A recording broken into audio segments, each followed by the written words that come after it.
A few weeks ago, I was happily retired, sulking by my swimming pool. And my psychotic best friend shows up out of nowhere to torture me over mistakes I made, honest mistakes I made over a decade ago. Forgive me, you ignorant f***, but sarcasm is all I f***ing got. Sarcasm! And a room full of you c***s.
Jesus, your therapist has a lot to answer for.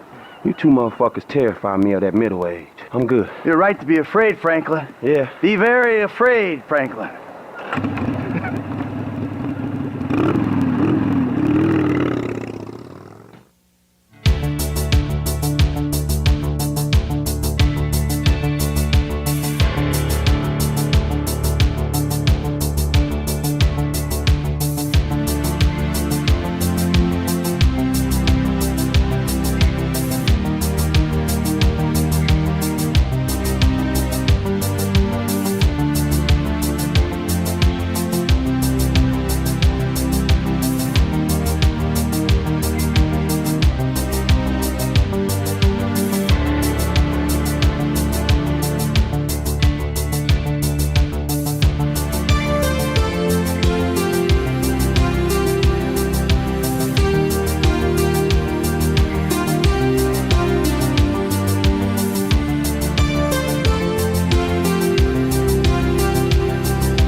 Hello, ladies and gentlemen.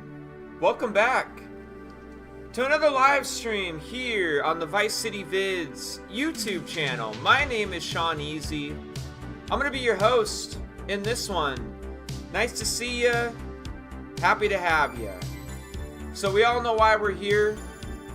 We all know why we have joined this live stream. That much is clear. Because apparently today, there is going to be the next earnings call for Take-Two Interactive. The next earnings call. So this was reported on April 17th, 2025 from Take-Two Interactive. Take-Two Interactive Software today on April 17th announced that it plans to report financial results for its fourth quarter and fiscal year 2025, which ended on March 31st, 2025, after the market close on Thursday, May 15th, 2025. The company plans to hold a conference call to discuss its results at 4:30 p.m. Eastern Time, which can be accessed by dialing this number or that number, conference ID this, and a live listen-only webcast and a replay of the call will be available at Take2Games.com Investor Relations. Let's see.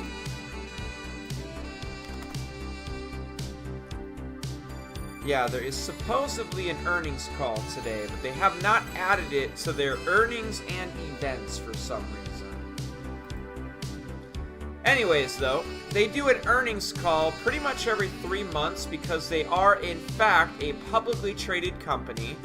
You'll see that there is an upcoming event today, the Quarter 4 earnings call at 4:30 p.m. Eastern Time. Now, I don't know if any of you guys own Take-Two stock or anything like that, but considering that there's a lot of things happening with Take-Two in the foreseeable future, it may not be the worst idea to grab you some. I mean, I own a little bit of Take-Two stock, and my plan is to keep buying some every time I get paid. Now, my paycheck doesn't come until pretty much tomorrow. I got a little bit of money on one of my bank accounts, not a lot, and my main check, the majority of my money, is coming pretty much at like 8 p.m. tonight. So I'll probably be buying another share or two by tomorrow, sometime tomorrow. And I'm hoping that the stock goes down tomorrow so I can get it for a cheaper price tomorrow. If they have a really good earnings call tonight, this shit could be $2.40 by tomorrow.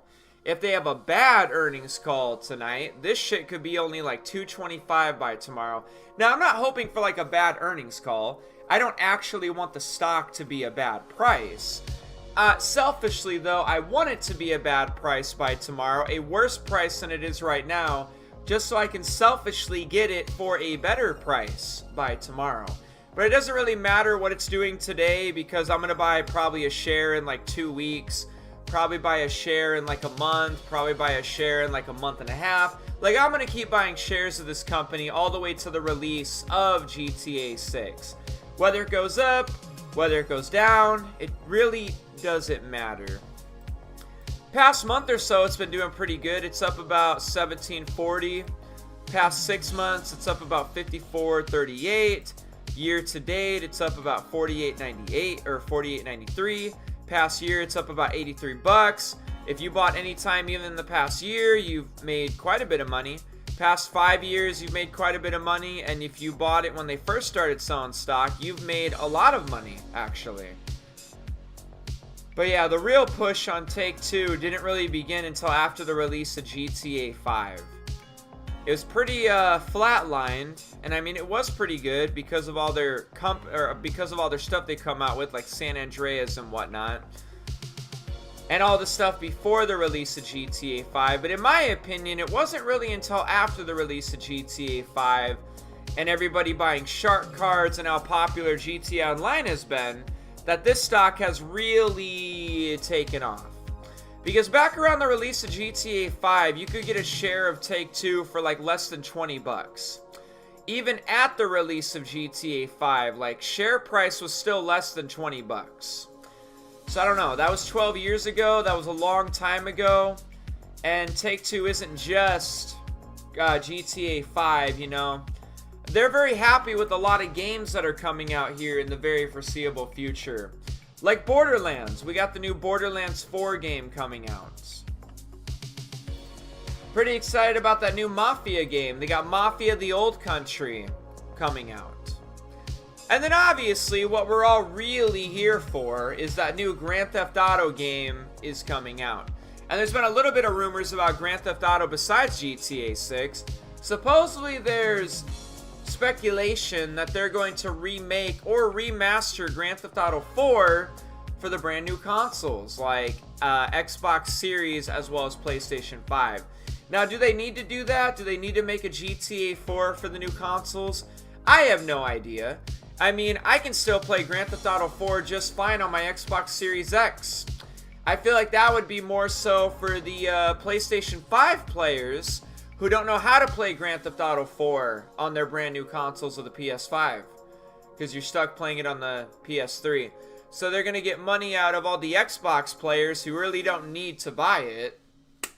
But the PlayStation players would definitely need to buy that if they want a way to play Grand Theft Auto 4 on the next-gen consoles. Now, what else do we have coming out? We know about that Max Payne game that's supposed to be coming out. Max Payne 1 and 2. Not much news about that. Remedy's supposedly working on that game. If we look at their last earnings call, we'll see that Civilization 7 already came out back in February. PGA Tour 2K25 came out in February also. WWE 2K25 came out in March. And we're waiting for Mafia, Grand Theft Auto 6, and Borderlands 4. So that would probably be the newest titles that we're mostly waiting for to come out. And good news, Borderlands 4 actually does have a release date. If we look at the Borderlands 4 release date, that'll be coming out September 12th, 2025. We do have a release date for Mafia the Old Country. That'll be coming out August 8th, 2025. And gladly now, as of lately, we do have a release date for GTA 6. May 26th, 2026. So, in one of my last videos, probably a while ago, I said the biggest problem with GTA 6 was the fact that it didn't really have a release date. All it really had was the fact that it was maybe coming out in fall 2025. Like Borderlands 4 didn't really have this problem because it actually had a release date. And up until recently, Mafia the Old Country actually had this problem also. Mafia the Old Country and Grand Theft Auto 6 didn't really have a release date. They had a release window. Like, we kind of had an idea of when it might come out. We knew that Mafia the Old Country was coming out summer of 2025. And summer starts literally in a month. We knew that Grand Theft Auto 6 could come out in fall 2025. And fall literally begins in 4 months. And the only game that really had a release date was Borderlands. So Mafia and Grand Theft Auto 6, up until very recently, kind of had a problem. We did not know when these games were actually going to come out. Luckily now, they don't really have that problem anymore. As a matter of fact, you can actually pre-order Mafia the Old Country on Steam. Pretty sure you can pre-order Mafia the Old Country on Xbox Series as well as PlayStation. Now, I don't know if we can actually pre-order Borderlands 4. I don't know if I can actually buy that. I mean, maybe we can. I didn't really look yet. And then we all know that Grand Theft Auto 6 does not really have any pre-orders or anything like that. So, let me go ahead and pull open my Xbox Series X here real quick. And we can go ahead and search Borderlands 4. So we can view Borderlands 4 the game. And it's not currently available for some reason. I don't think I can buy Borderlands 4 quite yet. No pre-orders available for this at the moment, for some reason. But if I search Mafia the Old Country, there is actually a way to pre-order Mafia the Old Country right now. You can buy it for $50. You can't buy just Mafia the Old Country. We're kind of in the pre-order status. But for $50, you'll get Mafia the Old Country and the Soldato pack. Hey, Bloxy, thanks for re-buying into the Associate package there, partner. How you doing? Oh, yeah, anyways. Or you can buy it for $60. You can get Mafia the Old Country. You can also get the Soldato pack. You can get Padrino pack. You can get the Gatto Nero pack. And you can get the soundtrack and digital art book thing for about $60. And that's a pretty good price, I think. I'm not sure entirely. And if you want to play Mafia before Mafia the Old Country comes out, you can go ahead and buy Mafia Trilogy. That'll give you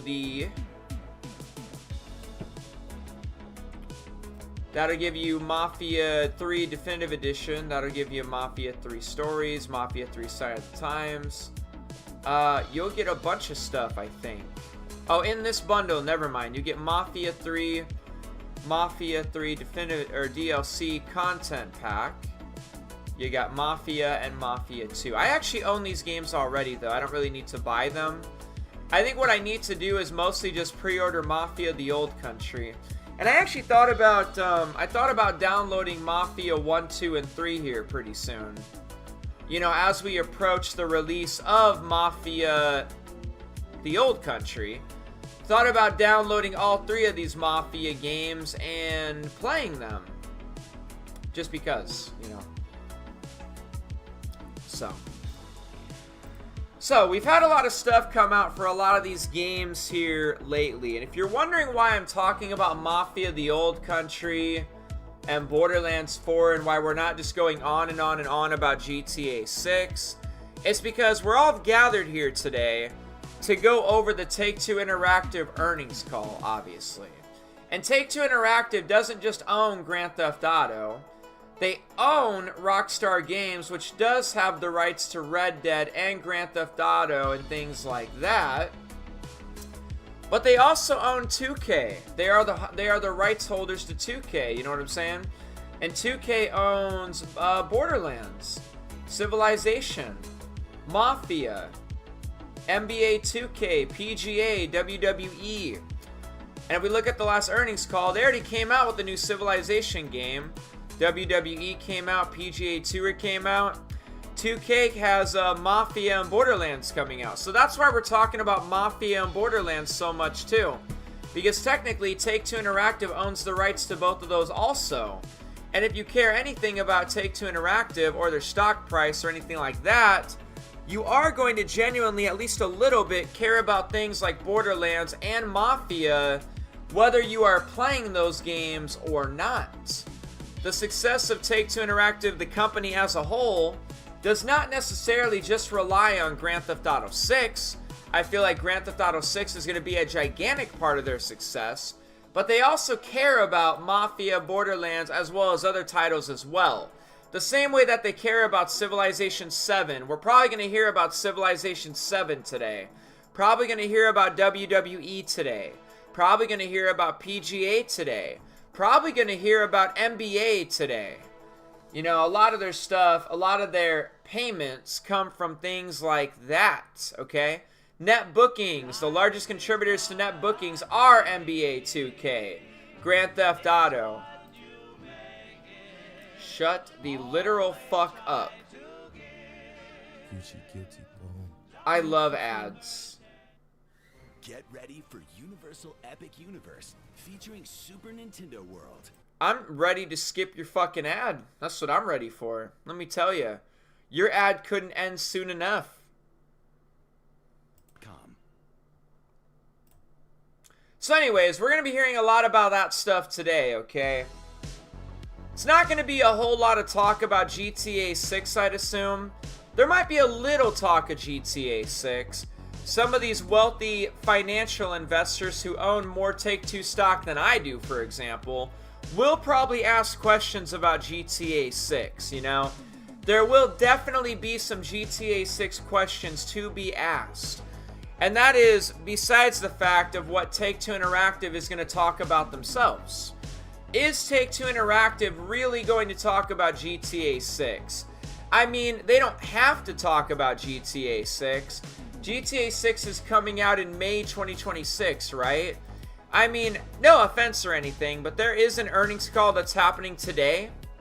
So we have a whole earnings call that hasn't happened today yet. There's one earnings call. They're going to have another earnings call in August. There's a second one. They'll have another earnings call in November.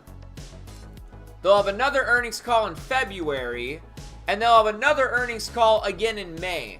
We have like 5 earnings calls to happen before the release of GTA 6. There's always an earnings call in the middle of May.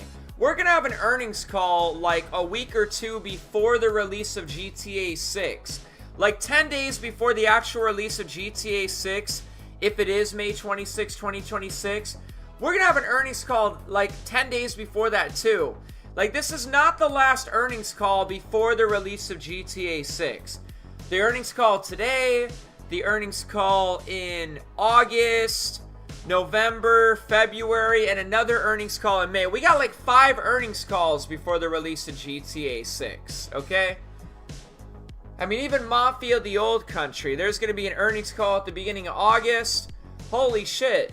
The release of Mafia, the old country is August 8th. Like, the last earnings call in August was August 8th. There could be, like, an earnings call on the release date of Mafia, the old country. We got Borderlands 4 coming out in September. I don't know. It's gonna... The one in August is gonna be before the release of Borderlands 4. But by the time we get to the earnings call in November... Mafia and Borderlands 4 have already come out. So they'll probably talk about Mafia and Borderlands 4 during the November earnings call. And then about the only game that'll be set to come out will just be GTA 6. So these earnings calls happening in November as well as February, and the one a whole year from now in May, a lot of the focus will be on GTA 6. But until Mafia and Borderlands 4 really get released, it's not going to be full-blown focus on GTA 6. And that's what I believe is going to happen even in the earnings call today. It's not going to be a lot of talk about GTA 6. They have a lot of things to talk about when it comes to their company of Take-Two Interactive. Now, with all that being said, I think we should go ahead and go out of our way to maybe look at some of the things for some of these games. And I think it's probably the best point to start right here with Rockstar Games and GTA 6, okay? We should look at, as well as talk about, Grand Theft Auto 6, okay? And we're going to start right here on one of their posts, okay? The post that came out about 2 weeks ago. How Grand Theft Auto 6 is now set to release on May 26th, 2026. It says, "Hi everyone. Grand Theft Auto 6 is now set to release on May 26th, 2026. We are very sorry that this is later than you expected. The interest and excitement surrounding a new Grand Theft Auto has been truly humbling for our entire team. We want to thank you for your support and your patience as we work to finish the game. With every game we have released, the goal has always been to try to exceed your expectations, and Grand Theft Auto 6 is no exception. We hope you understand that we need this extra time to deliver at the level of quality you expect and deserve. We look forward to sharing more information with you soon. Sincerely, Rockstar Games." And what's fascinating is that it was barely 4 days later that they already shared more information with us soon. Because what they did was they released Grand Theft Auto 6 Trailer 2 about 9 days ago. And I will confirm that also because they did it on Tuesday. So Tuesday was about 9 days ago. Besides the fact that it was literally 2 days ago. So Grand Theft Auto 6 Trailer 2 has now been released. And the thing I want to say about it first and foremost is I don't think it's really as popular as Trailer 1. You see, Trailer 1 got to 100 million views after about a day. This thing, not so much. Trailer 2 is sitting at 108 million views after 9 days. Grand Theft Auto 6 Trailer 1 after 9 days probably had like 150 million views. It took like about a week for this to finally get to 100 million views. I just think the hype for like GTA 6 for not having any information for so long was fanatical. It seems like everybody spends so long talking about GTA 6 now. I'm not saying the hype is kind of dead, but I think like everybody's very aware that this game is coming out from the fact that it actually has a release date. They've had a whole year and a half to talk about GTA 6 and watch Trailer 2. And I feel a lot of people are kind of just like over it. There's a lot of people that are like hard-headed. And the fact that Rockstar Games hasn't said anything about GTA 6 kind of is not just like leaving a bad taste in their mouth, but they almost just like really don't care anymore. And I'm kind of at that point too, where I literally don't care anymore. There's a lot of like theories, thoughts, and ideas, and from the moon theory and the 27 theory, and all these theories that have continuously circulated about when Trailer 2 is supposed to come. A lot of us are kind of I don't know if we're like bored. I don't know what we are. I don't know what the correct word is, but I know what the word is. We're burnt out. We are burnt out on all these non-stop theories about the things that are supposed to happen with GTA 6. A lot of us are kind of just at the point where I don't know if we don't give a shit anymore, but we're kind of just really don't care anymore. Rockstar Games has obviously confirmed that this game is coming out, and we don't care about theories. We borderline don't care about trailers. We borderline don't care about screenshots. We're just patiently waiting for the game to come out. No amount of theories, thoughts, and ideas is going to really make us give a shit. The only one that can really tell us about Grand Theft Auto 6 is going to be like Take-Two or Rockstar Games. Like all the non-stop theories, thoughts, and ideas, everybody on Reddit being like, well, what if this? Well, what if that? That really just doesn't fucking matter. And it literally just looks like a bunch of people either obviously making shit up, they don't know what they're talking about, they're bored and they're just fantasizing. All the stuff on Reddit and all the random ass shit that people keep talking about literally does not matter. It means nothing. None of us even pay attention to it, look into it, focus on it. We don't fucking care, okay? It has to come from like Rockstar Games or Take-Two in general in order for it to mean something.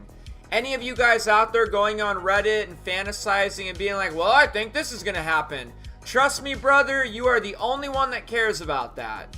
I don't give a shit, and nobody else gives a shit either. I promise you. Now, with all that being said, let's go ahead and take a little browse at the next trailer for Grand Theft Auto 6. We had to wait a year and a half for this. Rockstar Games didn't say shit for a year and a half. Now they've given us a release date, they've given us trailer 2, and we got a whole ass website to look at. Like, what it do? Anyways, please bear with me. I'm going to be right back. I'm going to get a bottle of water. Yeah, bottle of water. Hold on a second.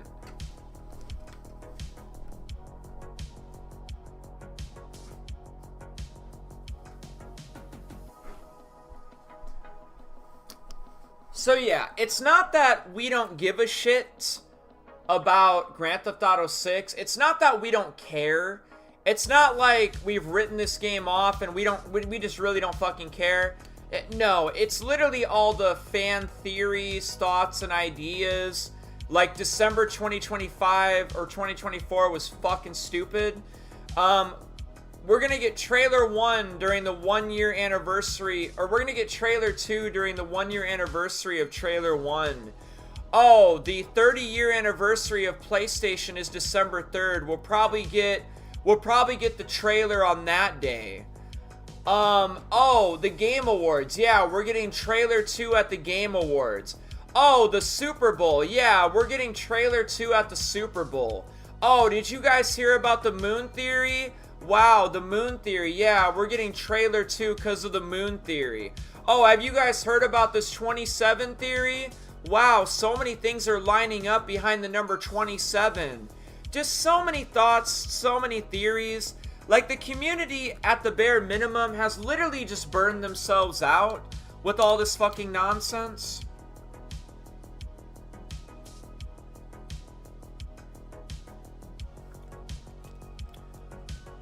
But I really do believe that there are a lot of people that just, it's not that they don't care anymore. They're kind of just at the point where they just don't want to hear any dumbass theories, thoughts, and ideas or anymore. They don't fucking care.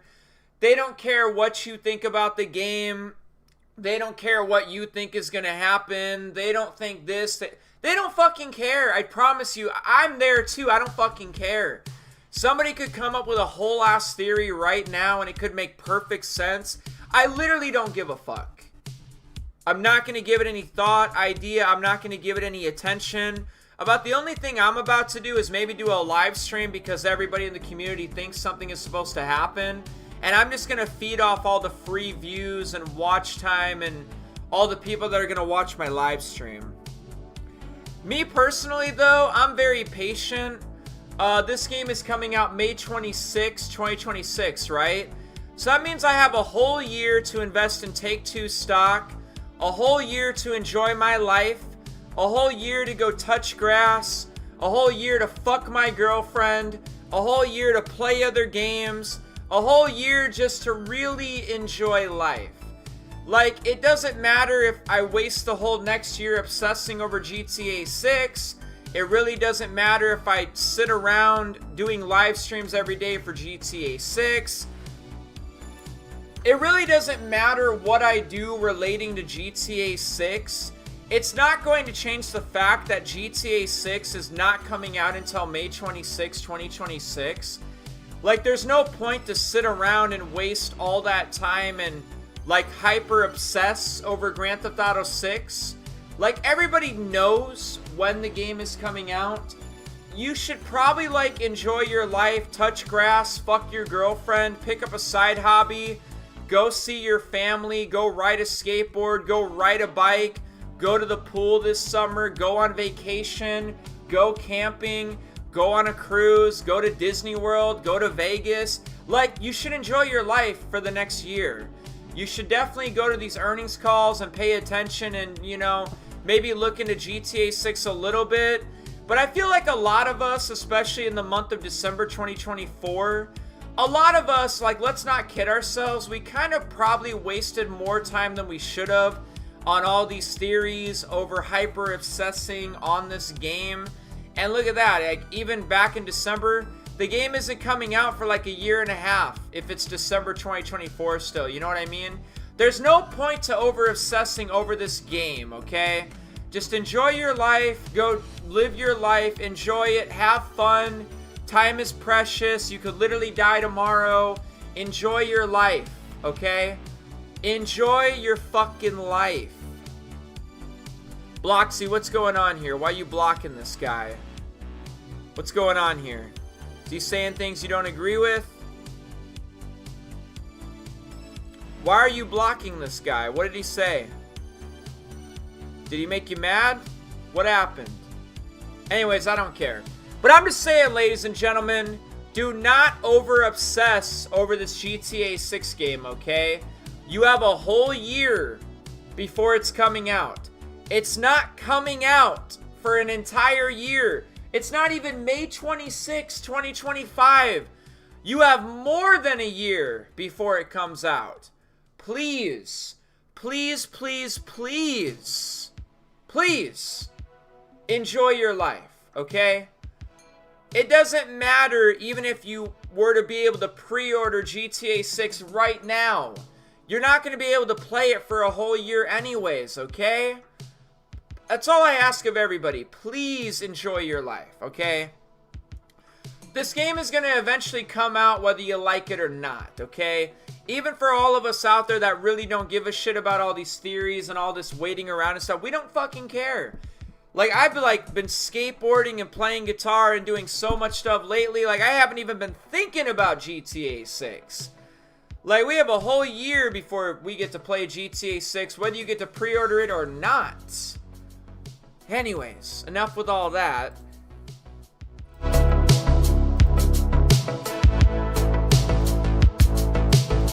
Let's watch trailer 2. But before we watch trailer 2, let's do a little refresher on trailer 1. Let's watch trailer 1, and then let's watch trailer 2. Okay? Let's do it. Trailer 1.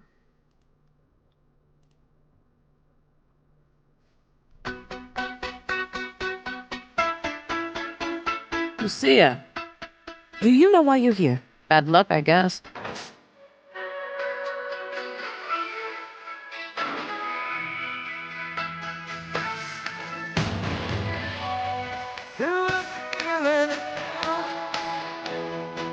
She said she cared about me. She tried to take my word the way she thought it should be. Yeah, we were desperate enough to have each other apart.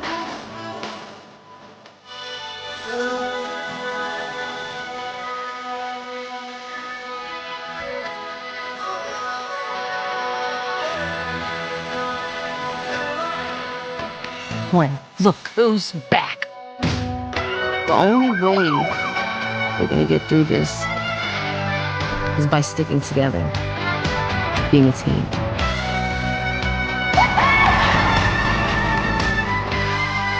Trust? Trust.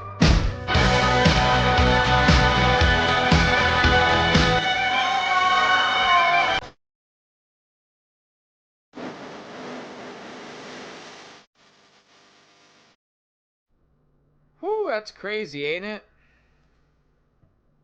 Wow, I just fucking pulled over trailer 2 like that. It's fucking crazy. Very insane. This came out December 4th, 2023. A whole year and a half ago. Year and a half later, we got trailer 2. Which is kind of cool. But a lot of us were expecting trailer 2 to come out like back in December, you know. If you look at trailer 2 for GTA 5 and Red Dead Redemption 2, you'll find out that the second trailer had come out about a year after trailer 1. But when that didn't happen, I was kind of looking at some other stuff too, though. Like if we look at GTA 5 trailer 2, if we look at GTA 5 trailer 2, it did come out November 14th, 2012, right? It's a big match and only the best. I wish I didn't have to watch this ad. Like, I wish you didn't make me watch no fucking ad. Thank you. Alright. So, supposedly GTA 5 was going to come out spring 2013. So, November 14th, 2012 is when it came out. So, the second trailer for GTA 5 essentially came out 6 months before the supposed release date. And the same thing happened for Red Dead Redemption 2 also. Like the trailer, the second trailer did come out a year after trailer 1. But I did, like a lot of us kind of noticed a pattern about trailer 2 though. That didn't really result in the fact of, well, when did it come out as opposed to trailer 1? Oh, a year later. Well, some of us noticed a pattern about trailer 2. And it was this. Is that trailer 2 was always coming out about 6 months before the supposed release date of the game. Same thing with GTA 5. GTA 5 was coming out spring 2013. The trailer came out about 6 months before that. Red Dead Redemption 2, trailer 2. Supposedly the game is coming out in spring 2018. And then trailer 2 came out about 6 months before that. So I've been saying for a while that we probably weren't going to get trailer 2 until spring 2025. And the reason for that is just because of this pattern with Red Dead Redemption 2 and GTA 5. They're giving us trailer 2 about 6 months before the supposed release date. And I was saying that because the supposed release date was fall 2025. So if RDR2 and GTA 5 is getting trailer 2 about 6 months before the supposed release date, maybe the same thing will happen with GTA 6. So if the release date is fall 2025, we're probably not getting trailer 2 until spring 2025. And I had been saying that for a while. Like, I actually have videos here on this channel to back up those facts even right now. How I've been saying that for a long time. I've been saying that for a long time. Why we might not get trailer 2 until spring 2025. This video was posted like almost 6 months ago at this point. Like, I'd been saying this for a long time. And look at that. It's spring 2025 and it's right. It became true. It became absolute. I even made another video recently to back that up also. Okay? Where is it?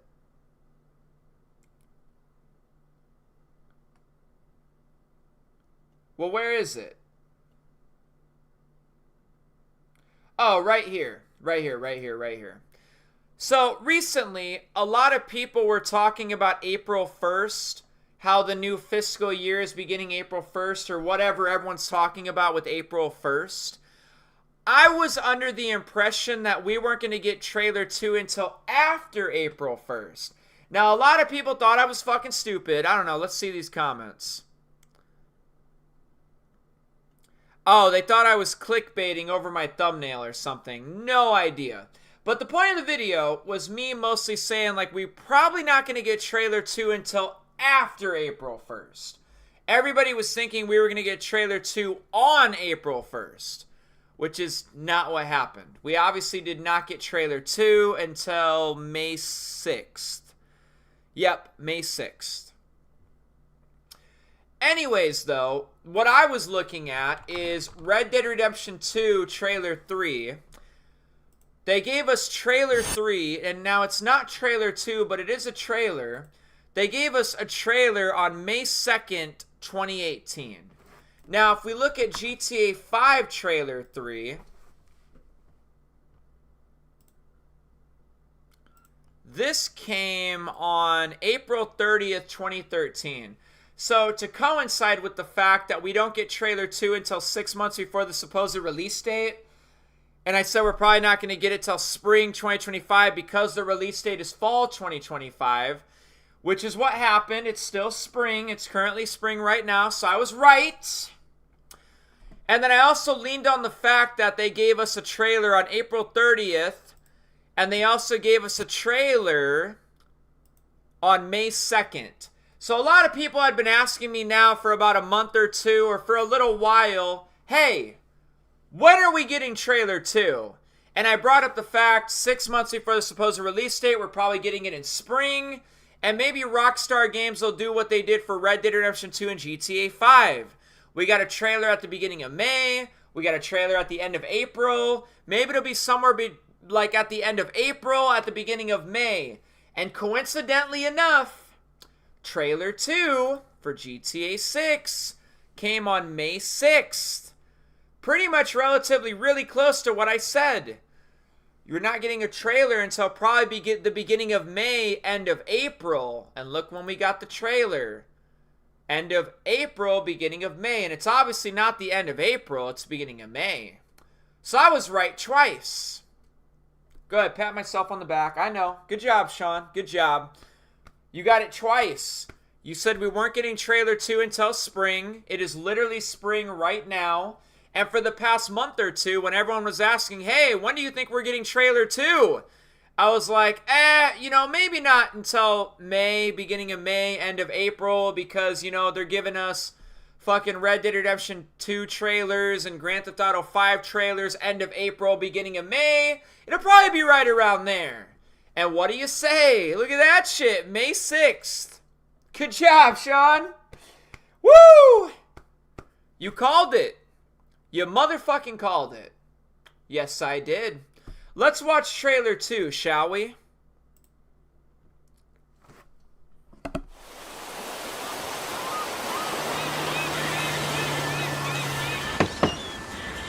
What you doing up there?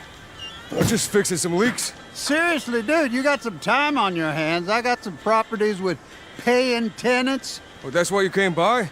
Just go get me my checks. See you, Brian. Love you, Jason.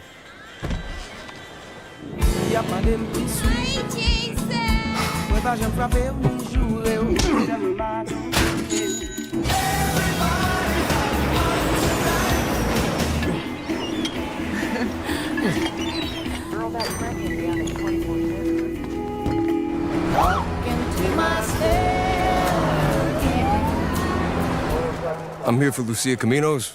She's supposed to be getting out. What's your name? Jason Duval. I seen you here before. You might have.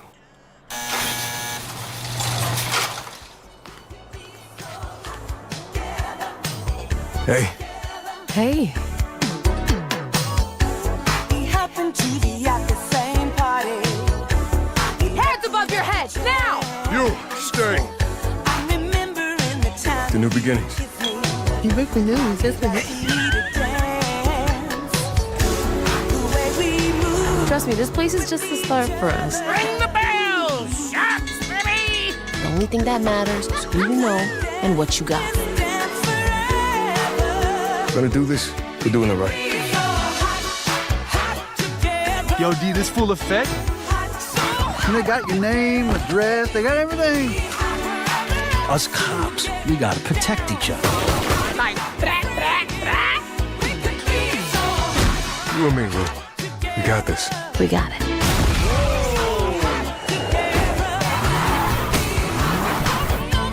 Say Vice City, baby! Vice City, baby! Come to Fields Ammunition today. We got more guns than the law allows. Hey.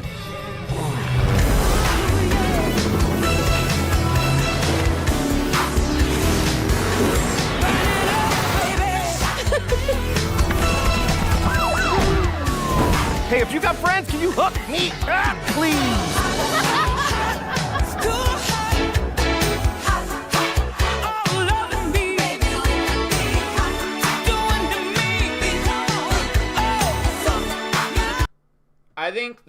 I think the most impressive thing about this is, okay, so there's a lot of people that probably assume you need like a PS5 Pro or something to play GTA 6, or, you know, it's either like PS5 Pro or you're not playing it. I don't know. What I think is fascinating is that it says it was just captured on a PS5. Now, it didn't say PS5 Pro, it just said PS5, like as in the base model. You know, that's what they're saying. It was captured on a PS5. The game is coming out for PlayStation 5. The game is coming out for Xbox Series X and S. Kind of already talked about this before. I feel like the best way to play GTA 6 is going to be on 3 consoles. Whether you play on a PS5, whether you play on a PS5 Pro, or you play on an Xbox Series X. Okay? Now, in my opinion, I don't really think that the Xbox Series S is a good console to be playing on. You might want to play on an Xbox Series S if you plan on playing on PC when it's all said and done and you just kind of want to play the game on console anyways, but you don't really feel the need to spend like $1,000 at this point. I don't know. An Xbox Series X is like, what, $800 now? I'm glad I got my Xbox Series X for like fucking $300 on Black Friday. Holy shit. Xbox Series X, those are selling for like $800 today, I guess, or something, because of all the tariffs. But I really don't think anybody should be like going out of their way to buy an Xbox Series S to play GTA 6. I mean, an Xbox Series S is already like a certain price. You might as well just save a couple more hundreds of dollars and just get an Xbox Series X. or just get a PS5 or a PS5 Pro. I don't know why anybody's going out of their way to buy an Xbox Series S to play GTA 6. The only people who should be playing GTA 6 on an Xbox Series S is like people that already own an Xbox Series S and you don't feel a need to like get a different console. Like you already have an Xbox Series S, you might as well just play it on it, I guess, if you really want to. The PC players that don't want to break the bank on a brand new console, or somebody who's like on a budget, or their parents are like not going to pay like hundreds of dollars to get them a PS5 Pro or PS5 or an Xbox Series S or an X, I mean. I can understand all perspective on why you're using an Xbox Series S. But based on the specs of the Xbox Series S compared to like all the other consoles, I don't know why you bought that to play GTA 6. It doesn't have as much RAM. It doesn't offer 4K. You don't have that good of a graphics card. The only thing you really have is a pretty good processor, and all these consoles use the same processor. But your graphics are not as good. You have like half of the RAM that we have, memory, if you will, and you can't do 4K anyways. You know what I mean? This game is going to be in 4K, right? Well, your Xbox Series S can't do 4K, so you're not playing on 4K anyways. If you want to play this game on 4K, you're going to need a PS5 of some sort or the Xbox Series X. 4K on an Xbox Series S? Yeah, you can't do that. The technology does not call for 4K.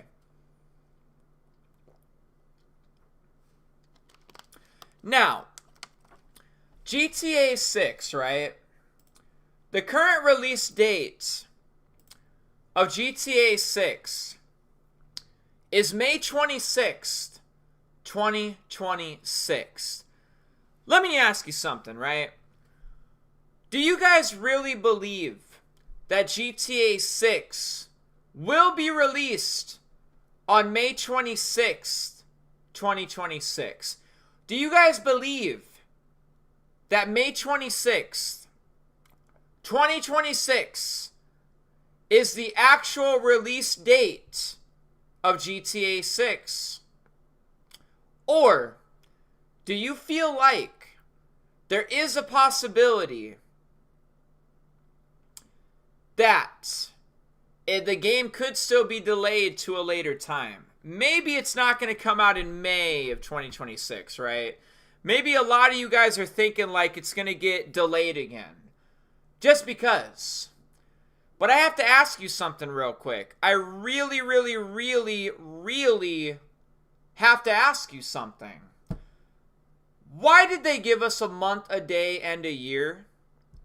Why do you think they did that? Why did they tell us it's coming out May 26, 2026? Why not just tell us the game is now slated for release for spring 2026? Why not tell us anything? Why actually put a month, a day, and a year on it? Now, if you think that GTA 6 is going to get delayed, I have to ask you something. Do you think that Mafia the Old Country is going to get delayed? I mean, they told us it's coming out August 8th, 2025. But I mean, that doesn't mean anything, right? Maybe Mafia the Old Country will get delayed a little bit later. I mean, Borderlands 4, the release date on that was like September fucking 20th or something, and now they boosted it up to September 12th. I mean, hell, maybe Borderlands 4 will get delayed, right? I mean, hell, maybe GTA 6 will get delayed. I mean, you know, even though they announced that Civilization 7 was going to come out February 11th, I mean, maybe that should have got delayed, right? What am I getting at?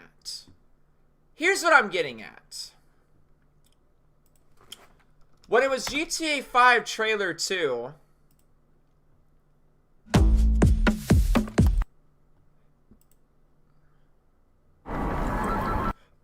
can I not watch an ad?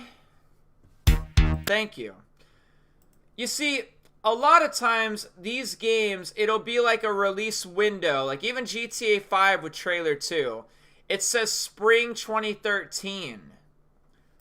And then by the time Trailer 3 came out, They actually gave us an actual release date. They said the game was coming out September 17th.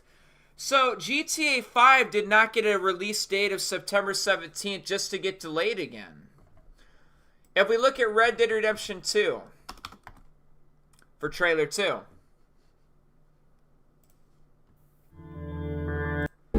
The game was supposed to come out in spring 2018. And then we got trailer 3. And then the game is supposed to come out October 26th, 2018. Does anybody understand like what I'm getting at here? It's the fact that they actually gave us a month, a day, and a year. If they wanted to delay this cocksucker again, why not just tell us that the game is coming out in spring 2026 just to delay the game again? Let me point something else out to you guys also, okay? Let me point something else out to you guys really quick.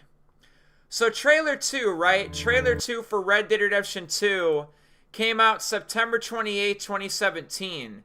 And when did the game came out? About a year later, right? Let's look at GTA 5 trailer 2. GTA 5 trailer 2 came out November 14th, 2012. When did the game come out? The game literally came out a year later, okay? So there is a pattern to a lot of these games, right? Now, it doesn't matter that GTA 5 and Red Dead Redemption 2 trailer 2s came out a year after the fact.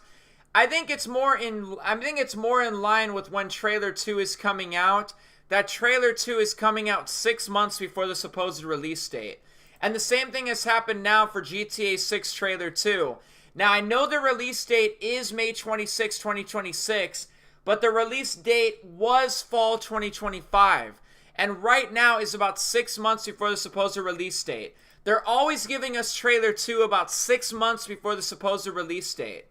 But I think another thing that's falling in line with this is simple. Trailer 2. Trailer 2 is coming out a year before the actual release. And the same thing at the moment is happening for GTA 6 also. Trailer 2 is coming out a year before the release, okay? They still have a whole year to get this game out. Now, I know a lot of you guys are saying, well, they could just delay the game again. Yeah, I mean, anything could happen. I guess you think they're going to delay Mafia again, even though they already gave you a month, a day, and a year. I guess you think that Borderlands 4 is going to get delayed again, even though they gave you a month, a day, and a year. I guess now you think GTA 6 is just going to get delayed just because, even though they gave you a month, a day, and a year. If they were going to delay it past May 26, 2026, why did they tell us May 26, 2026? To piss us off at a later time that the game's not really coming out until October 2026? Guys, I'm sorry to say it, but I think this game is coming out on May 26, 2026. I think the fact that they gave you a month, a day, and a year should tell you everything you need to know a little bit. I don't know why everybody thinks that it's going to get delayed again. I don't know why you think that. I mean, everything seems to be falling in line pretty well. I mean, even with trailer 2 getting released a year before the release date. GTA 5 and Red Dead Redemption 2 did that also. You guys watched trailer 2 for both of those and you didn't realize it, but the game came out a year later. The same thing's happening for GTA 6 at the moment. I mean, it seems like too far-fetched, supposedly. I mean, not really. This doesn't say it's coming out spring 2026. We have an actual release date. And just like RDR2 and GTA 5, we're getting trailer 2 a year before the release date. Me, personally, I don't think this game's going to get delayed any farther. I mean, what do they need more time for? They already delayed it. It was supposed to come out in fall 2025, and they've already did the final delay. Like, they've done what they've done, like, multiple times previously. The game has been delayed multiple times. The game was supposedly coming out in 2025, right?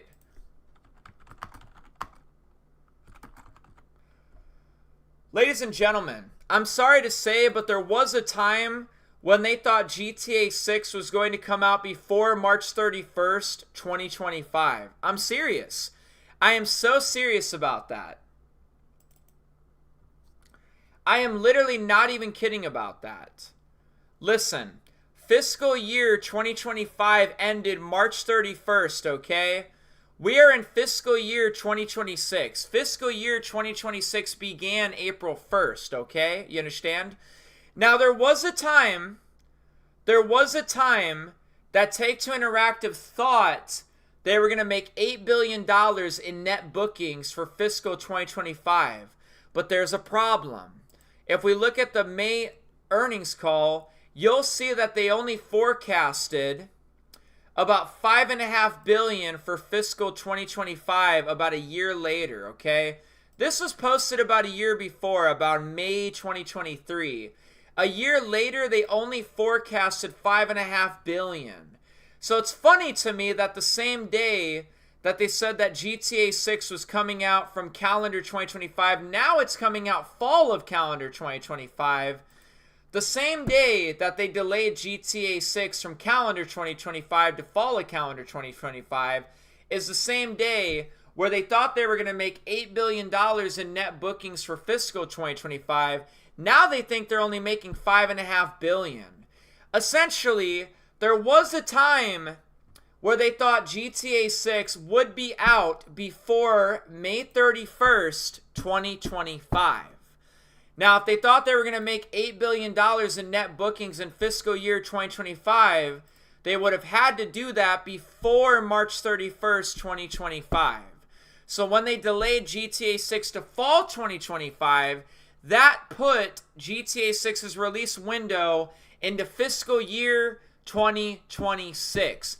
And by the way, now that GTA 6 has been delayed to May 26, 2026, that actually puts the release window into fiscal 2027. GTA 6 isn't even coming out in fiscal 2026 anymore. Why? Because fiscal 2026 is going to end on March 31st. And on April 1st, 2026, that is going to begin fiscal year 2027. So GTA 6 isn't even coming out in fiscal 2026 anymore. Okay? So, they've already delayed this game twice, alright? They've already delayed this game twice. They delayed it from calendar 2025 to fall of calendar 2025. And now they've delayed it again. Now the game's coming out May 26, 2026. So just like Red Dead Redemption 2, if you want to look at Red Dead Redemption 2 Trailer 1, you'll see that the game was supposed to come out fall 2017. And then if you look at Trailer 2, you'll see that the game was supposed to come out in spring 2018. And then if you look at Trailer 3, you'll see that the game has an actual release date of October 26, 2018. And now let me ask you something. A lot of you guys out there think that GTA 6 is going to get delayed again, even though they've already given you a month and a day and a year. And I don't believe that. I just don't. I'm sorry, but I don't. I'll believe it when I see it. I'm not going to have the whole community telling me every day of the week that this shit is getting delayed again. How about we wait for Rockstar Games and Take-Two to tell us that? Rockstar Games and Take-Two is the only one that can tell me if this motherfucker's been delayed, alright? I'm not listening to some random people on Reddit and the internet to tell me my GTA 6 news. I'll get my GTA 6 news from Take-Two Interactive and Rockstar Games. All you fuckers on Reddit, all your theories, all your this is gonna happen and that's gonna happen, none of that shit ever happens anyways. The only ones that can tell me about this game is Take-Two and Rockstar Games. You know, the ones that actually know what's happening. Everything else doesn't mean anything. Okay? So GTA 6 has already been delayed twice, unfortunately. And the fact that it already has a release date should tell us a lot. And I think it is going to come out on May 26, 2026. And games do come out around this time, okay? They do. GTA 4 release date, okay? That came out in April, okay? It did not come out in fall. It literally came out on April 29th, 2008. All right? Red Dead Redemption 1 release date literally came out May 18th. So GTA 6 coming out in May is not the craziest thing in the world, all right? A game could come out whenever, okay? I mean, Mafia is coming out in August. Borderlands coming out in September. Grand Theft Auto 5 came out in September. You got Red Dead Redemption 1 coming out in May. You got Grand Theft Auto 4 coming out in April. I was thinking how GTA Vice City literally came out in October, and GTA Vice City Stories literally came out in October, and then Red Dead Redemption 2 literally came out in October, and GTA San Andreas literally came out in October, and just so many of these games come out in October. Games usually come out in October more so than not. I just feel like a lot of people are really set on a fall release, but I don't see it this time. I don't at the moment until further notice, until Take-Two or Rockstar Games says otherwise, that this game is coming out anything other than May 26th, 2026. Okay? I just really can't see another delay. If they wanted to delay this motherfucker, they should have just said it's coming out in spring 2026 to delay it again. They have gone out of their way to put a month, a day, and a year. I bet they'll stick to it. I bet you they do. I mean, you'd have to think like I mean, come on now. Did GTA 5 get delayed past its actual initial release date? Did this game not come out on September 17th? It did. Red Dead Redemption 2, when they actually gave you the actual release date, are we going to say that they just went ahead and said, oh, this game's coming out October 26, 2018, and then what? The game did not come out on October 26, 2018? It did. How about a lot of these other games? Did Sid Meier's Civilization 7 not come out on February 11th? I mean, let's go down here even. Okay, they didn't even have it announced. All right, let's go up a little bit. Let's do November 6th. Let's do November 6th earnings call.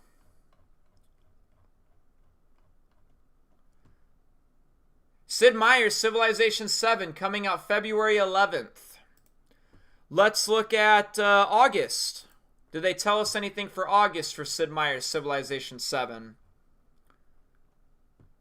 Sid Meier's Civilization 7, look, it said Q4 fiscal 2025, right? That's what it said, didn't it? It said Q4 fiscal 2025. I mean, even WWE said Q4 fiscal 2025. And then we got WWE still coming out Q4 fiscal 2025. But Civilization finally came out with that release date, February 11th, 2025. And then it did come out February 11th, 2025. It did. It has now. It's been out for a little while. I just don't think anybody really cares anymore. What I'm getting at is usually if Rockstar Games or Take-Two puts a month, a day, and a year, that's the month, the day, and the year. They're not going to give you a month, a day, and a year just to delay the game again, okay? So please and thank you, mark your calendars, in my opinion. This game will be coming out on May 26th, 2026. And the only motherfucker out there that can convince me that this game is not coming out on May 26, 2026 is not you, and it's not someone on Reddit too, okay? Nobody on the internet can convince me of anything. The only one who can tell me anything about these games, and for it to actually mean anything, is Rockstar Games and Take-Two. So someone in the comments here is saying that Tez 2 is claiming about GTA 4 Remaster coming before GTA 6, but I don't believe this until Rockstar Games tells us. Yeah, we've been seeing a lot of stuff like that too. If we go to like TGG's page. TGG's pretty good for like falling into that stuff. He says GTA 4 Remaster in development. Could be coming in 2025 before GTA 6. And all he's really doing is like leaning on something that Tez 2 said. If we get a GTA 4 remaster before GTA 6, we'll be eating good. Let's hope it's real. And that's kind of funny to me that people like literally think we need that. I'm sorry, everybody. I'm not trying to brag, but this is an Xbox Series X. I literally have an Xbox Series X. Like, I'm not trying to brag or anything, but I can literally play Grand Theft Auto 4 right now. Okay? I literally own Grand Theft Auto 4. I own The Lost and Damned. I own The Ballad of Gay Tony. Like, them thinking they need to, like, re-release Grand Theft Auto 4 on the new consoles, they don't need to, okay? I can literally play Grand Theft Auto 4 right now. I'm not even kidding about that. I can play Grand Theft Auto 4 right this minute. I can start a new game. I can play all throughout Grand Theft Auto 4. I can load The Ballad of Gay Tony. I can load The Lost and Damned. I mean, cheese and rice over here. Like, I can literally play Grand Theft Auto 4 online multiplayer. The only one who's excited about Grand Theft Auto 4 coming to the new consoles have got to be the PlayStation players. Because, I mean, guys, I'm literally on an Xbox Series X right now. I can literally play even online multiplayer. Go ahead and get your brand new copies of Grand Theft Auto 4. I bet you're not going to have online multiplayer. I can play online multiplayer right now. As a matter of fact, I am. Right in front of your fucking face. I am literally on Grand Theft Auto 4 online multiplayer right now on an Xbox Series X. You can play this on an Xbox 360, on an Xbox One, on any Xbox Series console. And yes, you can play this on PS3. The only one really not able to play these Grand Theft Auto 4 games are the people on a PS4 and a PS5. But I mean, they can go ahead and re-release fucking Grand Theft Auto 4 all they want. I mean, that literally means nothing to me. It's just like they didn't have to fucking remake San Andreas, Vice City, or GTA 3, but they did. I have the original copies on my PS4. It would be like them thinking they need to remake Red Dead Revolver. Like, I can't play this shit right now, and I can. I can literally play Red Dead Revolver right now. They don't need to remake, re-release anything on a new console. What's wrong with the original version? We don't need to remake, re-release anything. You know? Like, they're remaking Max Payne 1 and 2, which is fine. That's fine. But it doesn't change the fact that I can just literally play Max Payne 1 and 2 right now, you know? That's all I'm saying. Like, go ahead and remake and re-release Grand Theft Auto 4 all you want! So, I have always been able to play Grand Theft Auto 4 on my Xbox Series X, on my Xbox One. I don't need a Grand Theft Auto 4 re-release. Now, I guess if they do this, it'll just give me an excuse to waste more of my money, spend money on this shit, just because. I don't know. Do I need to? No, not really. I don't, actually. There's, like, no reason for that. But I guess I will, just because, for some fucking stupid reason. The online is not going to be up and running. That's very true. That's very true. That's very true. So, ladies and gentlemen, Grand Theft Auto 6, Trailer 2. Do you guys want to talk about this at all? Is there anything you guys want to mention? Let me ask you something. Do you guys think Jason is a cop? Okay? Let's just go ahead and get that out of the window right now. Let's just get that out the way. Is Jason, our main playable character, known as Jason, is this guy a Leo? A law enforcement officer? Do we think that Jason is a cop?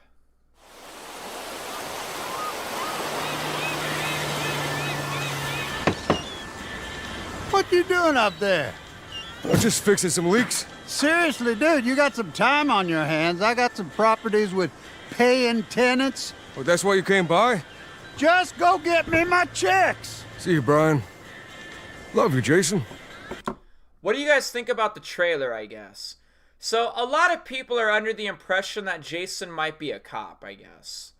And I'll explain, like, where they're getting that from. They're getting it from this, for example. I'm here for Lucia Caminos. She's supposed to be getting out. So, in the very next moment, this guy is about to ask, have I seen you here before? And then Jason's going to be like, you might have. Now, we obviously have, none of us have played GTA 6. All we're doing is watching a 2-minute, 46-second trailer of cutscenes and shit. I don't think there's enough to go off of over this. There's going to be like, what, hours and hours of gameplay? The story's going to probably be like 50 hours or something. Like, we don't even know what's happening in this game, even with this trailer. So, let me ask you guys something. When this guy behind the desk asked Jason, have I seen you here before? What's your name? Jason Duval. I seen you here before. You might have. Now, what do you think that means, for example? Does that mean, like, Jason's a cop? Like, oh, hey, I recognize you. How do I recognize you, though? And it's like, oh, dude, it's because I'm a fucking cop. Or is it like, Jason has been to jail before, and, hey, have you seen you here before? And then Jason's like, yeah, I got out, like, 6 months ago. Now, what does this mean? When he asks, have I seen you here before, is that, like, is that foreshadowing that Jason's a cop?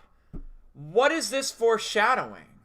I feel like there were moments in this trailer where Rockstar Games is like purposely trying to poke fun at the fact that people think that Jason is like an undercover cop or something. Now, we're about to find out when we look at the website that Jason is ex-military. That's what it says. Jason was in the military. And a lot of times when people leave like the military, they can easily just become like a cop, okay? They already have the military background. They can literally just move wherever. Miami, Denver, Houston, Los Angeles, wherever they're living, they can literally just go down to the police station and probably apply to be a law enforcement officer. Usually, like a lot of people that are police officers these days, not all of them, but plenty of them were at one point in the military. Like a lot of cops out there, we're in the Army, we're in the Marines, we're in the Navy, we're in the Air Force. They already have that military background for kicking in doors, for using pepper spray, for cover and just shooting and like everything that cops do. Like obviously people in the military have done that, but more, you know. It's probably an easy transition to be in the military like Jason was, and then to be a law enforcement officer. But it begs the question, would he really be a cop? Like, what's the motive? He's over here, like, robbing banks and shit with Lucia, you know what I mean? Like, right here. Now! You! So why is he out here robbing banks and shit? Why is he and Lucia over here, like, robbing shit? Is he, like, allowed to do stuff like that? He's undercover, right? Maybe there's something about the story that we don't understand. Like, he's like, Lucia is just a stepping stone, you know what I mean? Like, he needs to get close to Lucia to get close to, like, her contacts. Like, there's obviously things about Lucia that we don't understand. Like, maybe she's gang affiliated. So maybe Jason is like an undercover cop. He's gonna get close to Lucia as a way to infiltrate, like, whatever gang she's tied into. And there's another part of this trailer, too, that happens also. It's right here. It's literally right here. Yo, D, this full of fed? Yo, D, is this fool a Fed? This guy right here gets up, and that's Jason.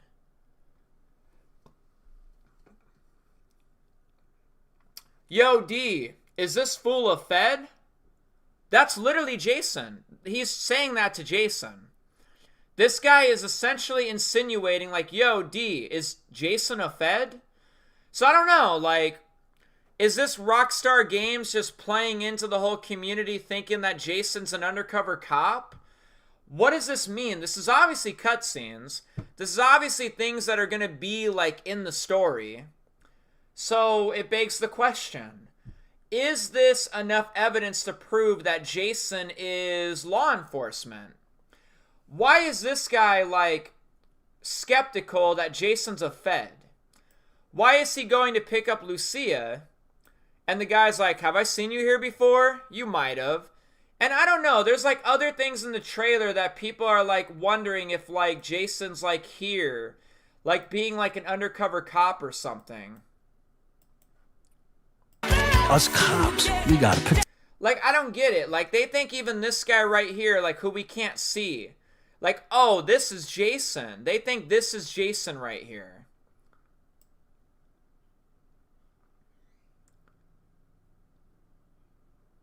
And I don't know, you know? I don't know. If we go back to trailer 1 also, if we go back to trailer 1, remember the body cam footage on trailer 1? There was a moment of body cam footage where, like, the cops are right here. So let me ask you something. The guy with the backwards cap, is this Jason? Because I don't know, after trailer 2, like, I've been seeing people say that too. They're under the impression that backwards cap wearing motherfucker right here is Jason. But is it? What do you guys think about all these theories, thoughts, and ideas? Jason reminds me of Brian O'Connor from the Fast and Furious franchise. Don't want to mess with those guys the way they set up. Maybe a bounty hunter or a personal investigator. It's that Lucia and Jason have their last names revealed. That's good. That's good. That's good. Jason is an ex-convict. Jason could have been in jail before. Right. He's a military veteran that's retired. And no, we know that for sure. We know that for sure. All we have to do is look at the new website that they threw together for GTA 6. I'm just wondering what you guys thought about that. Do we think that Jason is a cop? Yo, D, is this guy a fool or something? Is this fool a Fed? Is he?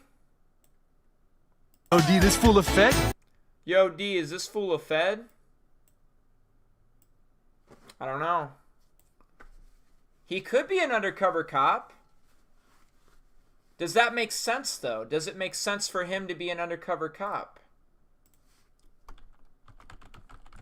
Let's go to the website. Let's go check out the website, shall we?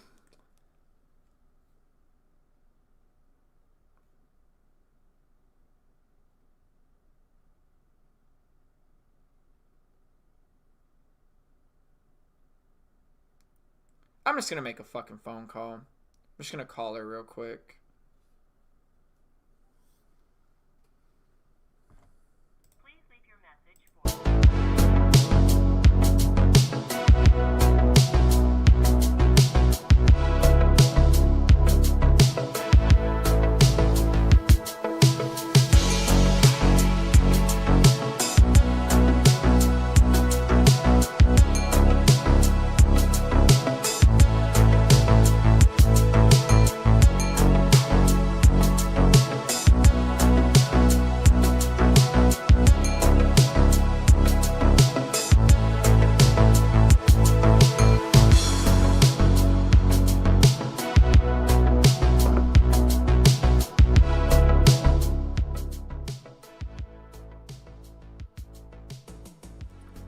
The Rockstar Games website is so beautiful.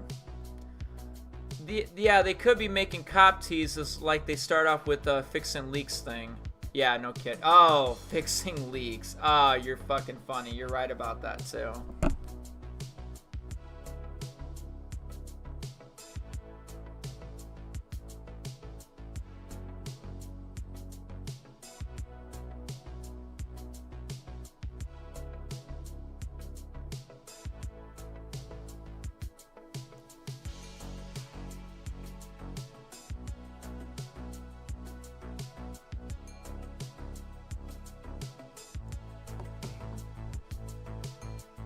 Alrighty. So yeah, they have a whole website they put together for GTA 6. Coming May 26, 2026, and I believe it too. I do genuinely believe that this game will be coming out May 26th, 2026.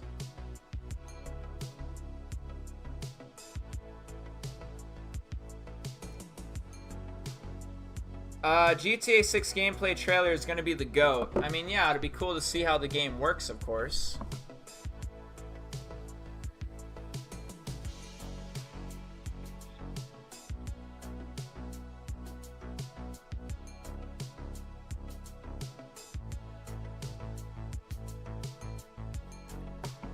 So, Vice City, USA. Jason and Lucia have always known the deck is stacked against them, but when an easy score goes wrong, they find themselves on the darkest side of the sunniest place in America, in the middle of a criminal conspiracy stretching across the state of Leonida, forced to rely on each other more than ever if they want to make it out alive.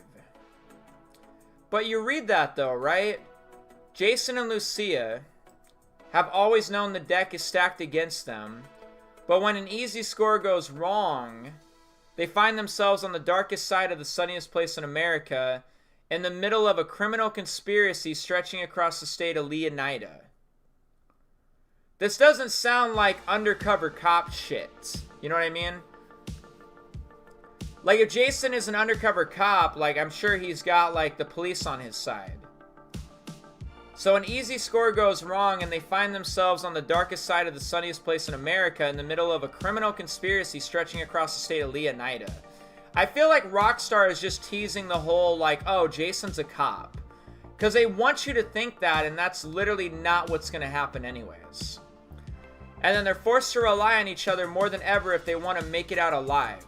Or maybe he is an undercover cop, and then, like, maybe the cops out him, you know?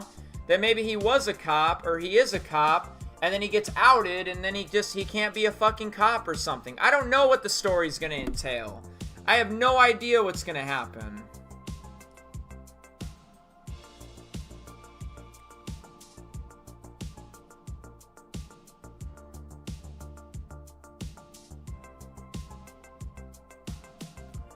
So yeah, it makes you wonder, doesn't it? So yeah, Jason Duval here.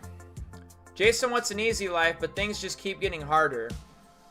Jason grew up around grifters and crooks. After a stint in the army trying to shake off his troubled teens, he found himself in the Keys doing what he knows best, working for local drug runners. It might be time to try something new. I mean, hell, he could be an undercover cop. Like, maybe he's purposely working with, like, drug runners. Like, I don't fucking know.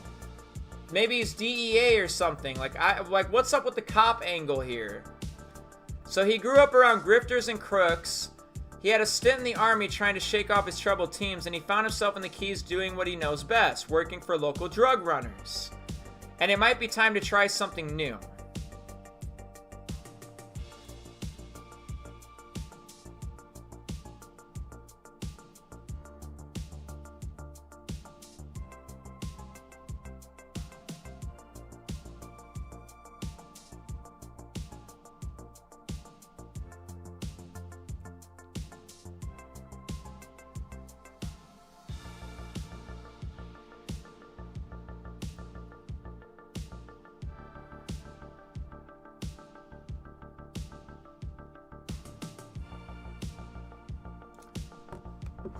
So I don't know. I don't know about this whole cop angle.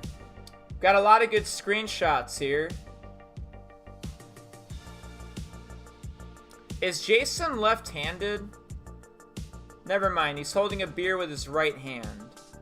Holding a gun with his left hand. Makes you wonder if he's left-handed. He's got a watch on his left hand, but he doesn't have a watch in this one. He likes to wear a chain. Where's your watch at, partner? If anything happens, I'm right behind you. Another day in paradise, right? Meeting Lucia could be the best or worst thing to ever happen to him. Jason knows how he'd like it to turn out, but right now it's hard to tell. The gun looks good. There's a watch on his hand. Yep, he's got a watch on his left hand. Is this Jason? Look how his fucking hair grew out, dude. I wonder if it'll be like Red Dead Redemption 2, where like the hair will grow out, or if you just go into like the hair store and just like make whatever hair you want. Because I think that would be hilarious, like I did for Arthur Morgan. This big ass beard. Playing with like a big ass bearded Jason by the end of this motherfucker. That'd be hilarious. That would be absolutely funny. How Jason is like short hair and shit. Even here though, like look at that. He has his hair grown out. Lucia Caminos. Lucia's father taught her to fight as soon as she could walk. Life has been coming at her swinging ever since. Fighting for her family landed her in the Leonida penitentiary. Sheer luck got her out. Lucia's learned her lesson, only smart moves from here. Huh. So I wonder if like, you know, maybe she was like running drugs or something. Fighting for her family could have meant like even financially, you know, like doing stuff you don't want to do for financial gain.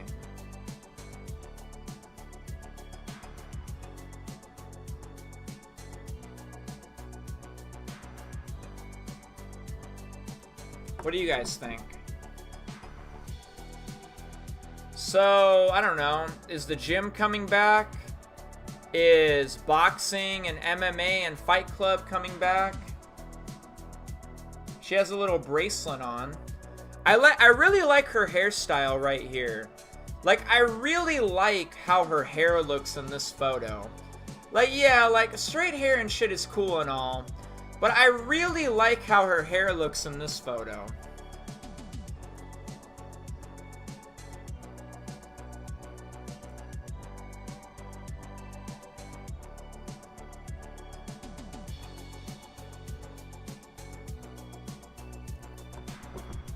More than anything, Lucia wants the good life her mom has dreamed of since her days in Liberty City. Ah. So that's where the Liberty City stuff is like coming from. All that talk about Liberty City and all of Lucia's ties to Liberty City and stuff. Like, hey, I don't know if Liberty City is going to play a part in this game. But obviously, Lucia has history with Liberty City. More than anything, Lucia wants the good life her mom has dreamed of since their days in Liberty City. But instead of half-baked fantasies, Lucia is prepared to take matters into her own hands.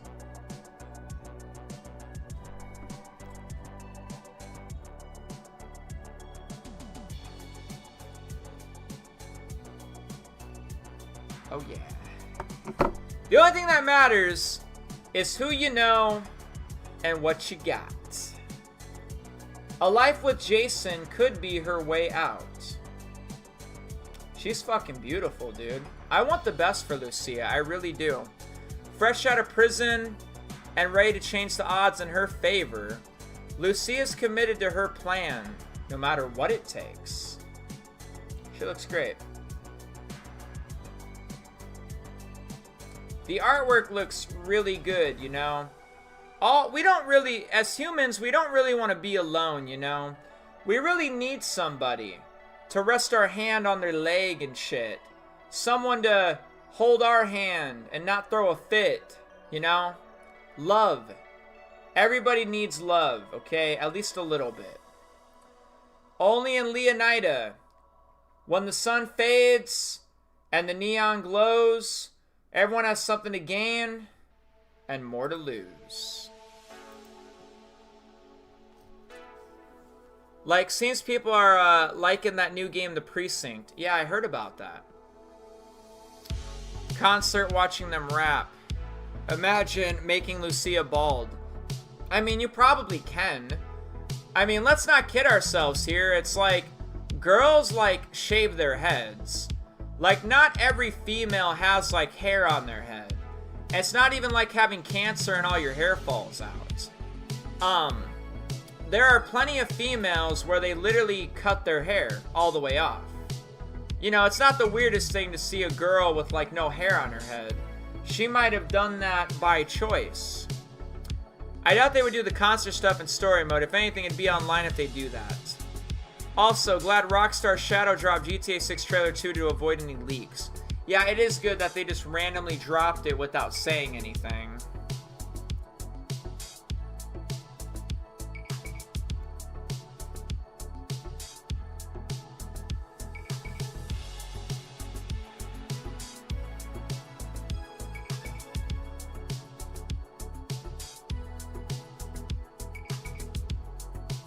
So what do you guys think about all this so far with like trailer 2 and all that stuff?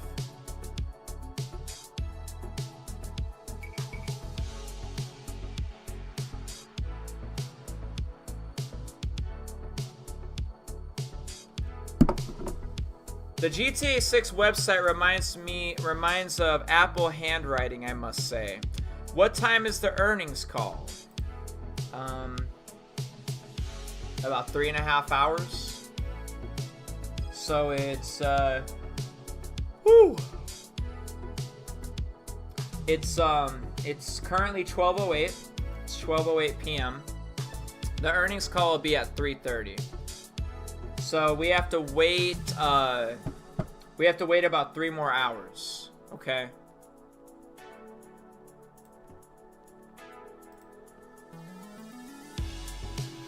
Why didn't they add it on here yet? I don't fucking get it.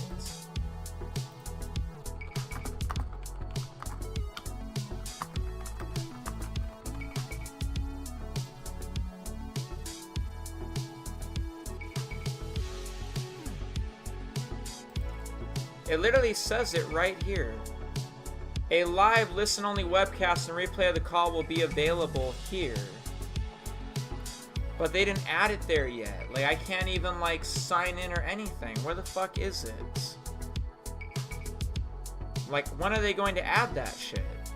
So I can, like, get into it. Hopefully at some point today. How's the stock doing? 232.88. It's having a good day. I've made quite a bit of money on my purchase. I bought some of this stock, like, the other day. I think I paid like $2.27 for my last share. So even on the last share alone, I've made like $5. I'm gonna buy more of this tomorrow though. At least a share, maybe 2, but probably just 1 share.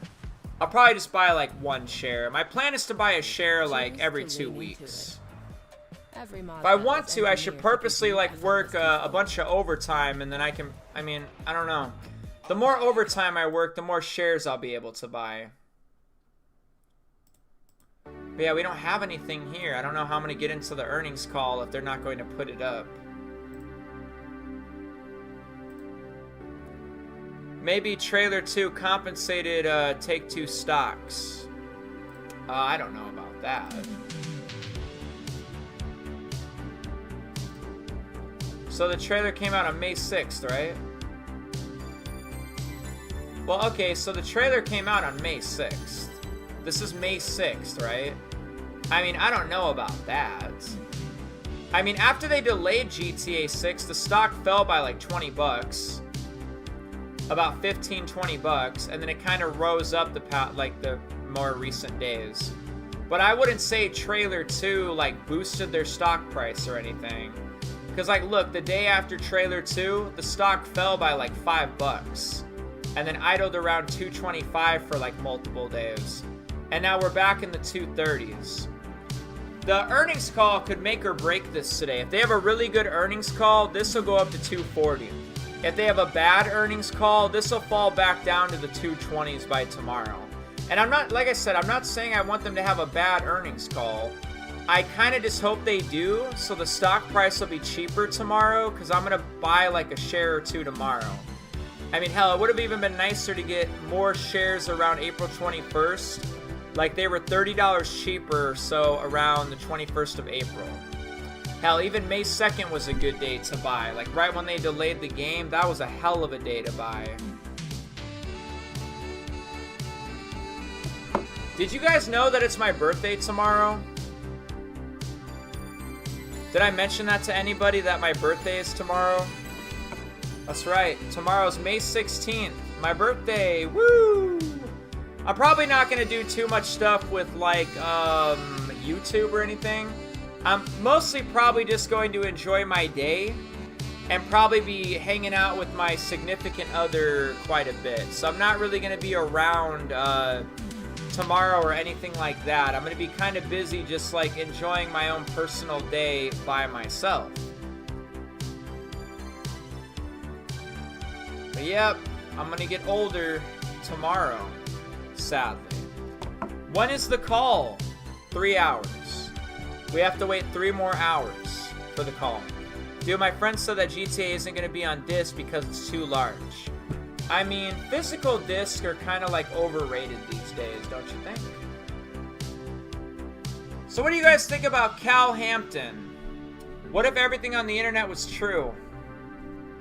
Jason's friend and fellow associate of Brian's, Cal feels safest hanging at home, snooping on Coast Guard comms with a few beers and some private browser tabs open. We might have mini golf coming to the game. Obviously, Cal and Jason are like best friends. He might be a pilot. I don't know. There are way too many birds flying around in perfect formation. Or like he said, you know, he's like obsessed with all that stuff and he like spies on the Coast Guard communications all the time.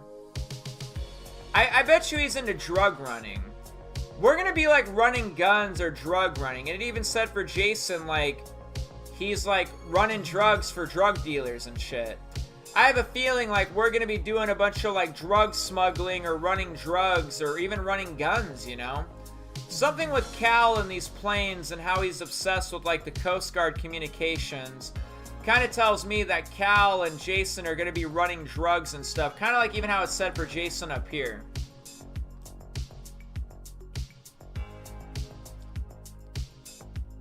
It literally said that.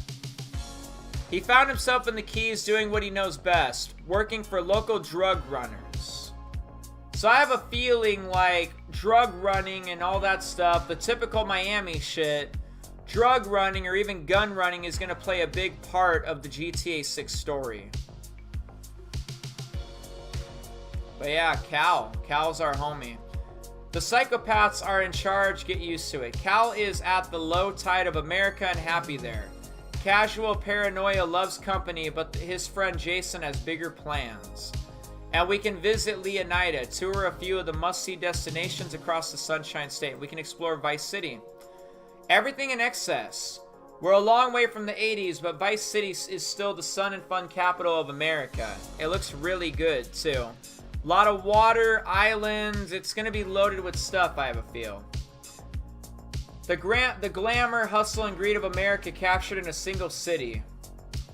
Each neighborhood has something to offer, from the pastel art deco hotels and bright white sands of Ocean Beach to the bustling panderias of Little Cuba and the bootleg brands of the Tishawaka Flea Market.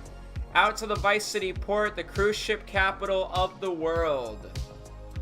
Maybe cruise ships will be a big thing. This is cool though. Vice at the airport.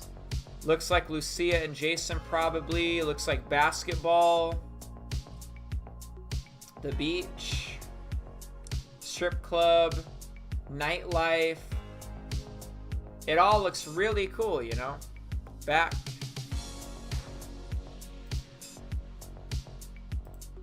Looks really cool. What do you guys think about Cal? I hope we can enter the property that we can buy. 7K per month is too much. Like, seriously? What are you talking about? Hey, I have calculated it. If the game costs $2 billion and 3,000 workers for the game and it takes 8 whole years, then each worker takes around 7K a month. Yeah, man, if those calculations are even correct. And that whole $2 billion thing was just like speculation anyways. I don't know where that $2 billion even came from. American Made is an amazing film with Tom Cruise. Yeah, I've seen that.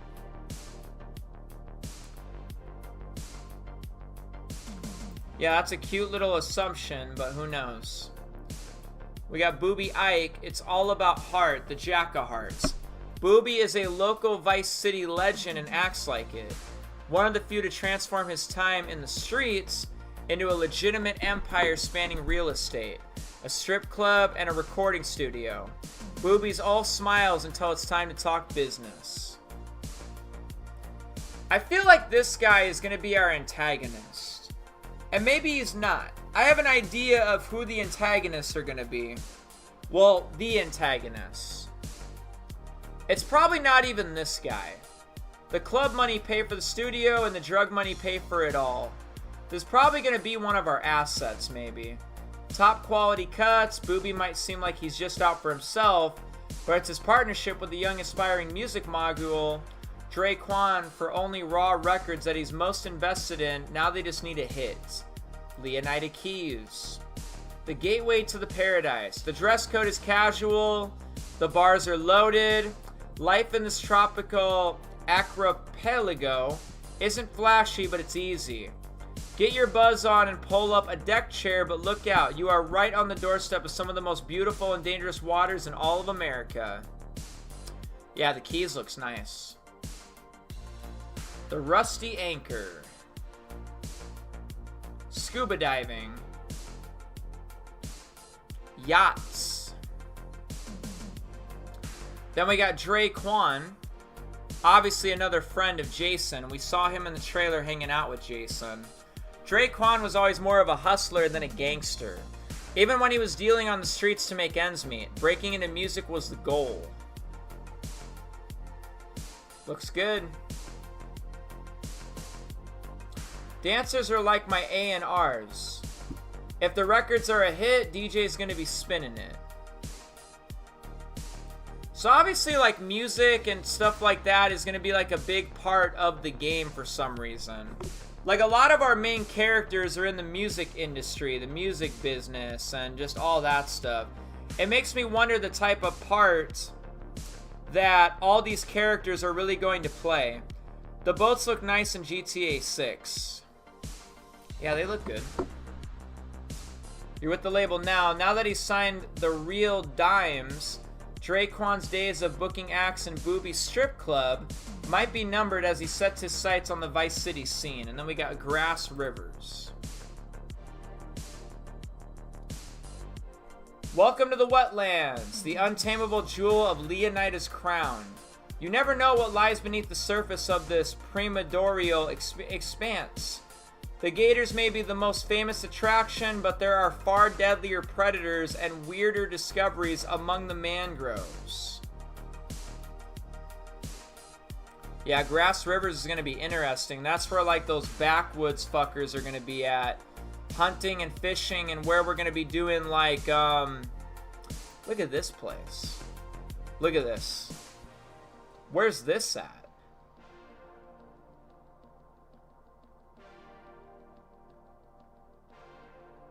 Interesting.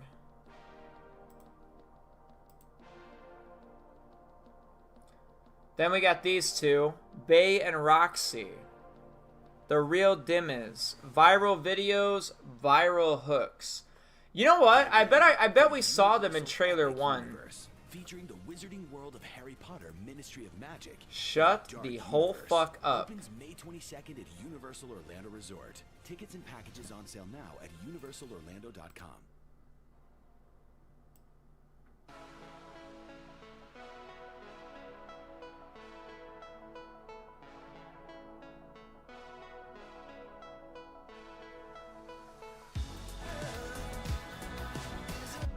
Is that them? Maybe? Maybe not? Probably not, right? I don't know. Is that them? That could be them, right? Maybe? I don't know. Bay and Roxy, aka Real Dimmas, have been friends since high school. Girls with the savvy to turn their time shaking down local dealers into cold, hard cash via spicy rap tracks and a relentless social media presence. I really like her hair. Her hair looks really good. Yeah, her hair looks really good. All my dimes in this club, meet my twin, make it a dub. Maybe it was them. Right? Maybe that is them? They're over here dancing on cars and shit. Could be them, right? One hit away from the fame. An early hit single with local rapper DWNPLY, Downplay, took Real Dimmest to new heights. Now after 5 years and a whole lot of trouble, they're signed to Only Raw Records, hoping lightning can strike twice. Port Gellhorn. Live Hard. This is Leonida's Forgotten Coast. Cheap motels, shut down attractions, and empty strip malls won't bring the tourists back. But there's a new economy in this once popular vacation spot. It's fueled by malt liquor, painkillers, and truck stop energy drinks. Jump on a dirt bike and hold onto your wallets.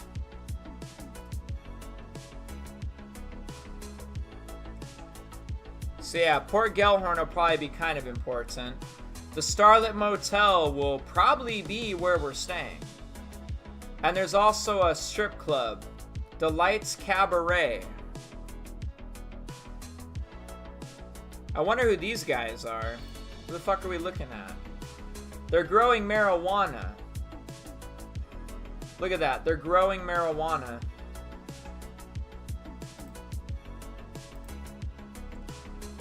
And that's ecstasy or something. Percocets, ecstasy, something. So Port Gellhorn is just like a bunch of drug dealing and shit. Here's a little campfire. Wow, if you click every photo, it blows them up to a lot bigger.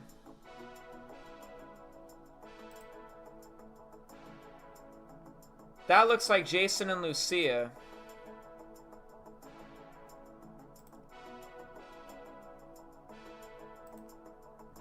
Might have to try that on the other ones. So, Raul Batista. I have a weird feeling that Raul is going to be our antagonist. Watch him, watch him, watch him. I bet you he's the guy that's going to fuck all of us over by the time the credits roll. You know what I'm saying? I bet you Raul is the guy that's going to do it. Wow, every screenshot is bigger. Dude, watch this be our fucking antagonist. Life is full of surprises, my friend. I think we'd all be wise to remember that. Huh. Why the foreshadowing?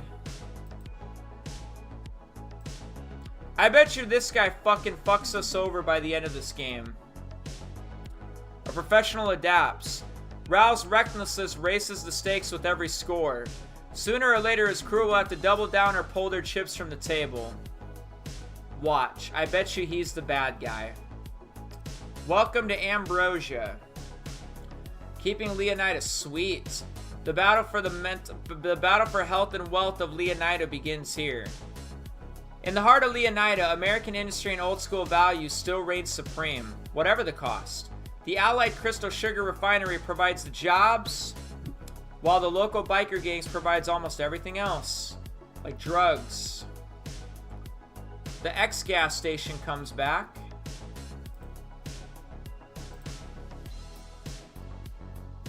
Looks kind of cool.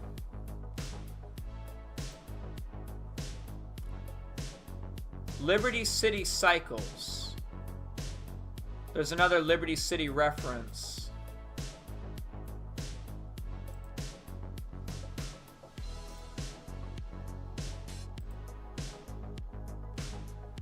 Nice. Ambrosia. And then finally we got Brian Heater. Nothing better than a mudslide at sunset. Brian's a classic drug runner from the golden age of smuggling in the Keys. Still moving product through his boatyard with his third wife, Lori, Brian's been around long enough to let others do his dirty work. That is a brick of cocaine. Hanging out with Jason. I hauled so much grass in the plane I could make the state of Leonida levitate. Okay.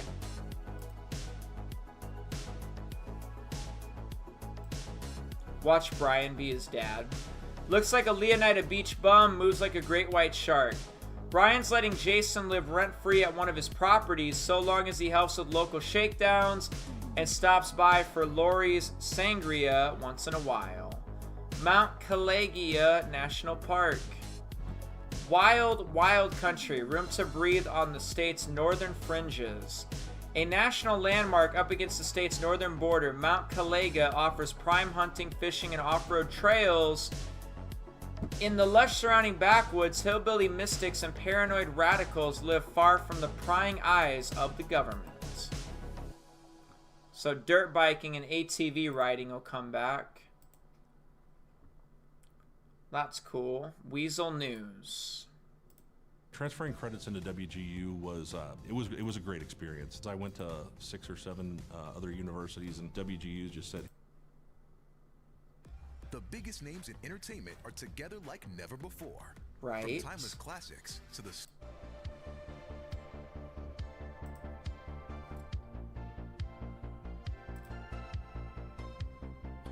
What's going on down here? Maybe more dirt biking?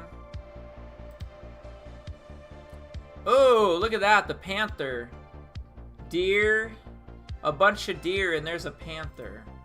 Very cool. Kayaking. It's not even that deep, barely a foot deep.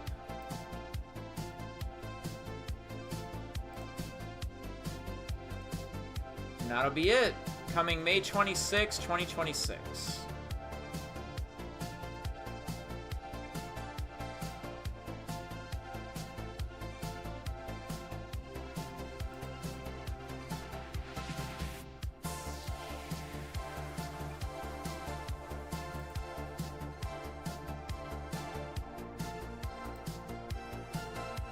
Looks like Dre Kwan is hanging out with her.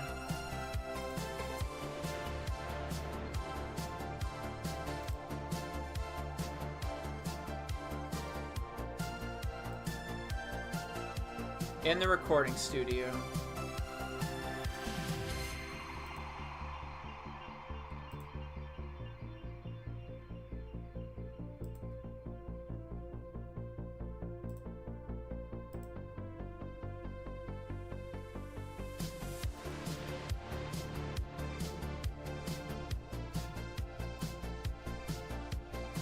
So it looks like Dre Kwan hangs out with Booby Ike. That's Dre Kwan again. I'm thinking Dre Kwan is a pretty good central character.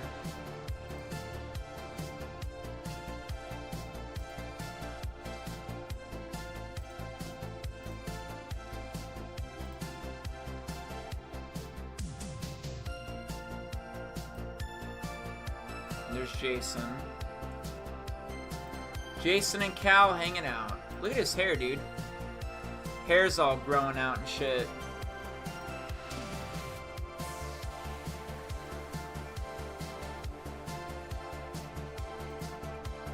Mini golf, supposedly.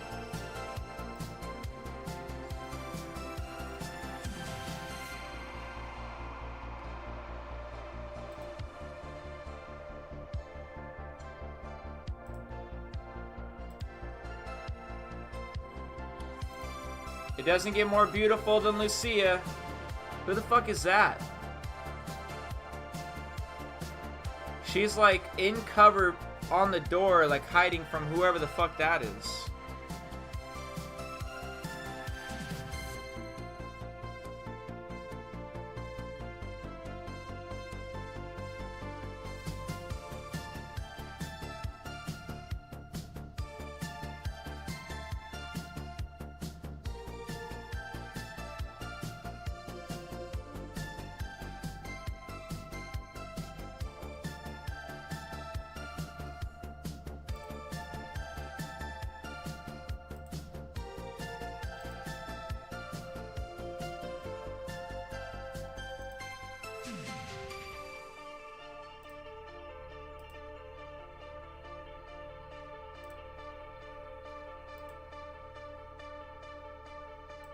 She's fucking hot even when she's mad.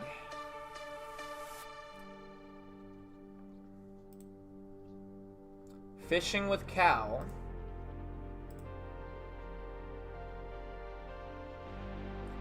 hanging out on Ocean Drive.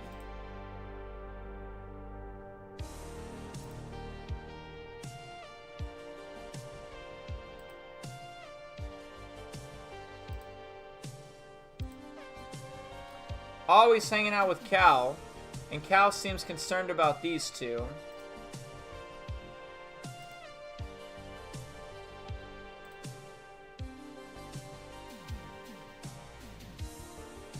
And that's it. Let's look at Vice City, though.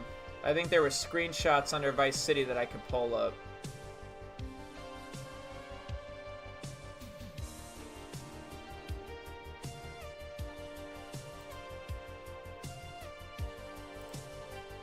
Nice. Vice City. That's a good screenshot.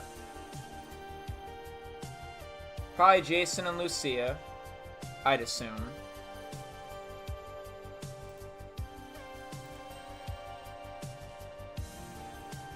Basketball. Some part of Vice City. Looks like buses are coming back. And hopefully they actually like have a use.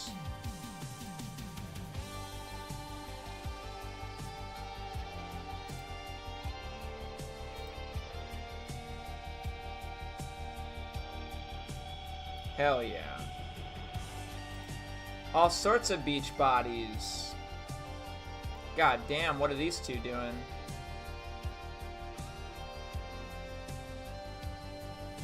Hey, it's the Ocean View Hotel.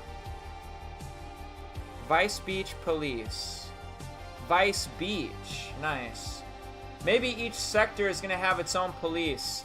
Like maybe Little Haiti will have their own police, and Little Havana, and all that stuff.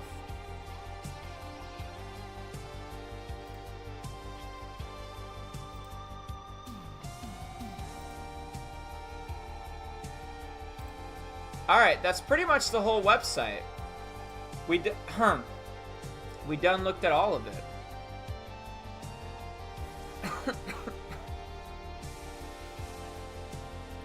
That's everything. The whole website.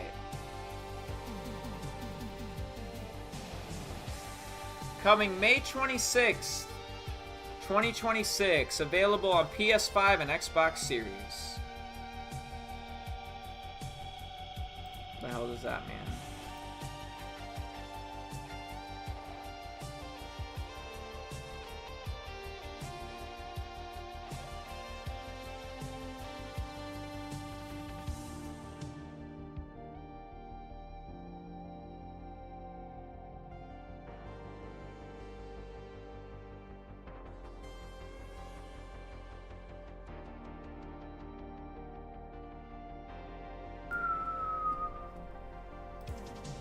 It's not called Lil Haiti anymore, it's La Perle. Buses and coaches, don't forget that too. Thoughts on GTA 4 PS5 port? Talked about it a little earlier. It really doesn't mean anything to me. I literally have Grand Theft Auto 4 right here on my Xbox Series X. I can play it as much as I like. I don't need Grand Theft Auto 4 to come to like fucking Xbox Series. I can play it as much as I like.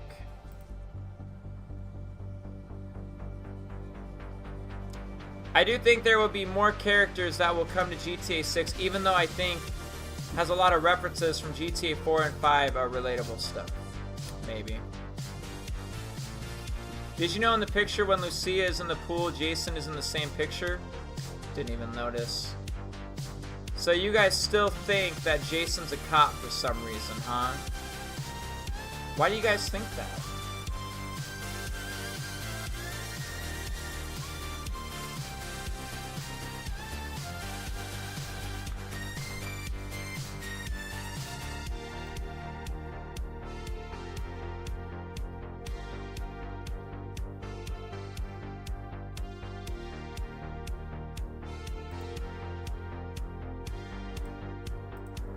You know, there's a couple of games obviously coming out for Take-Two Interactive, such as Mafia and Borderlands. And we should maybe go ahead and take a look at a few of those right now.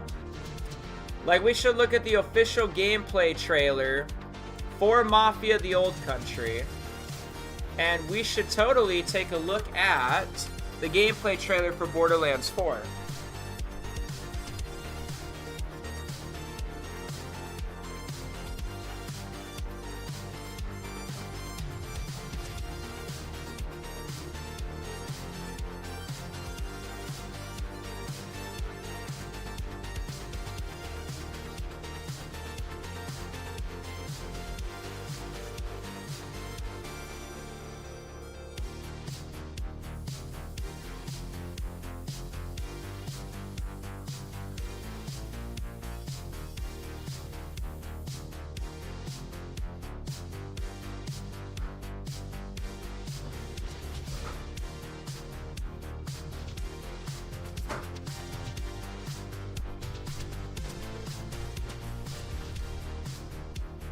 I do think there will be more characters that will come to GTA 6. Even we work for the feds in another GTA game.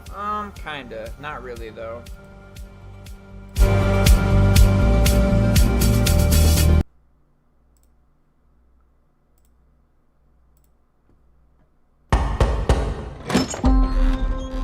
Come in. Bravery is not common in this world, and so loyalty, honor, obedience, they set the man apart from the rest. You took care of Messina, but this matter is not yet resolved.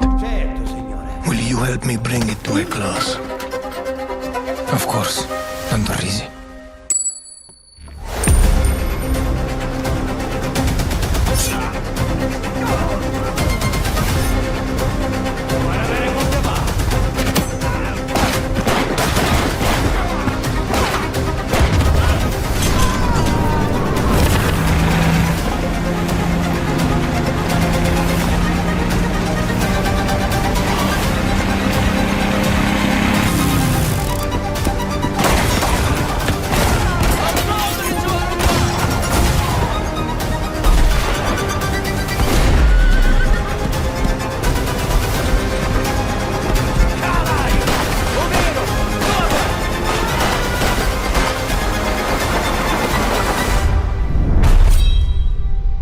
You again.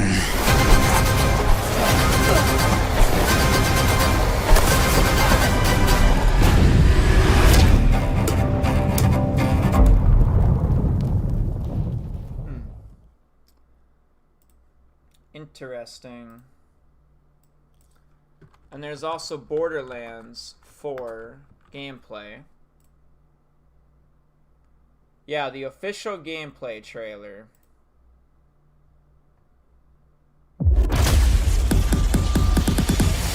What use is a vault hunter? What use is a killer?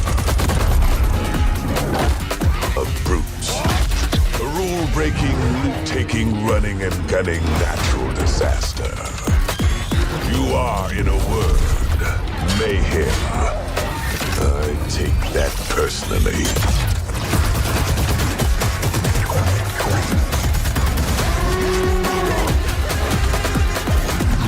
Nothing wrong, ain't nothing wrong with a little bit of hot. No, nothing wrong with a little bit.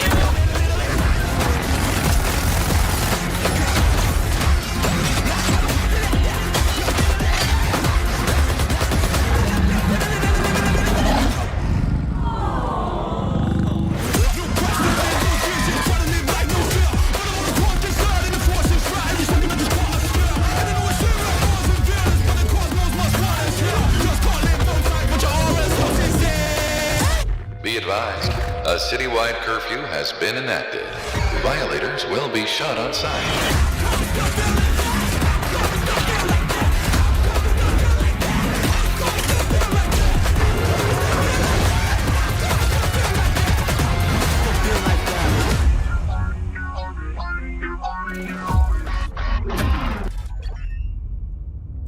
Yeah, this just says coming. It didn't give us pre-orders or anything yet. I don't know. I don't know if I'm into Borderlands 4. I don't really know if I'm into this new Mafia game.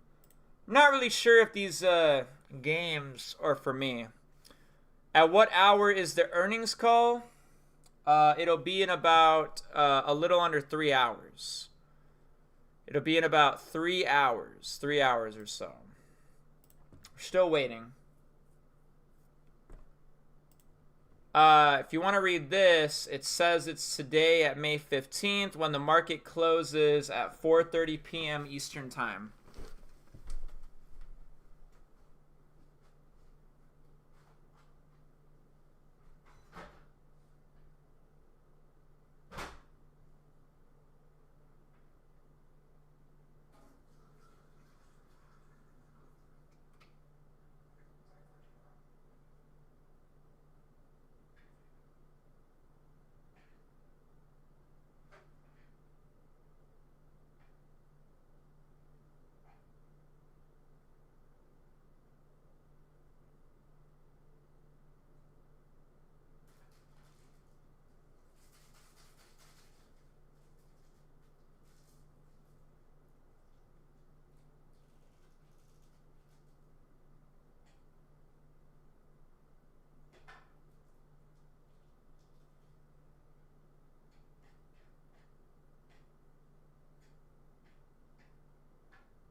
Sorry about that.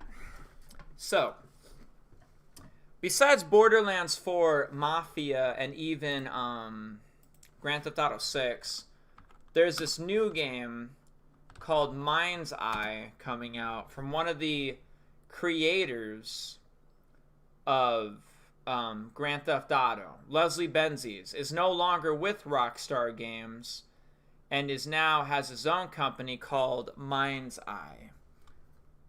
And I'm pretty sure if I go here under gaming and we go to the store, search Mind's Eye, you can actually pre-order it. You can pre-order Mind's Eye and the Deluxe Edition upgrade for $60.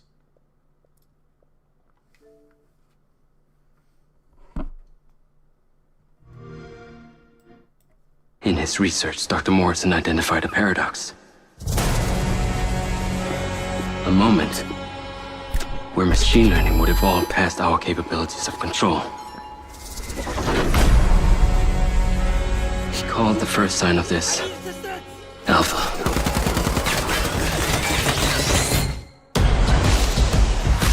Welcome to Red Rock. Man, is it always this hot? You'll get used to it.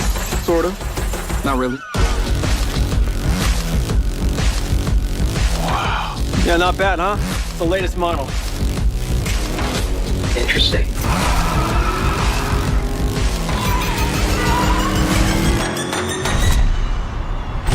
Companies like Silver Corporation, instead of being thankful, have turned their backs on the very stars and stripes that made them a success. You still haven't given us clearance for launch. Give me access to the back-end system of my city book, and then we'll talk. Today's a very special day. Well, it's not every day we get to test the existential potential of man with machine. This city loves me, Marco. I can spin this like I always do. I will not let them fucking stop me!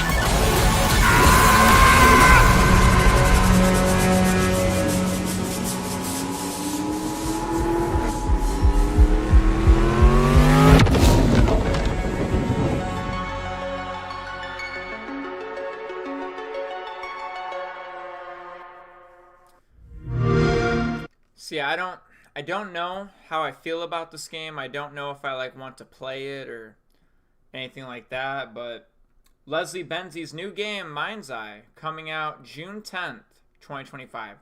Apparently you can play it around noon on June 10th, 2025, or I can anyways. Or it makes me wonder if I change my location to Southeast Asia, if I can play it earlier.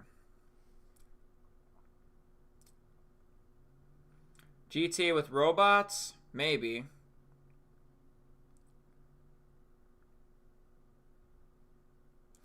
That might be what it's like. Why do most games have different gameplay than what is shown in trailers? They're scamming our eyes. I don't know. Let's look at the GTA 5 gameplay trailer. You tell me what you think. You think they're scamming our eyes? You tell me. The official gameplay video for Grand Theft Auto 5. Was this a scam?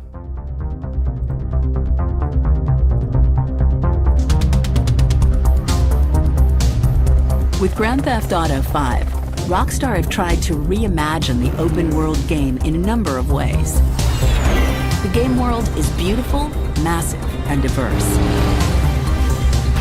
A sprawling, satirical reimagining of modern Southern California, covering mountains and oceans, expensive stores and strip malls, urban decay and untouched wilderness, beaches and backwoods, the sublime and the ridiculous, greed and hypocrisy. You tell me exactly what you want, and I will very carefully explain to you why it cannot be. What?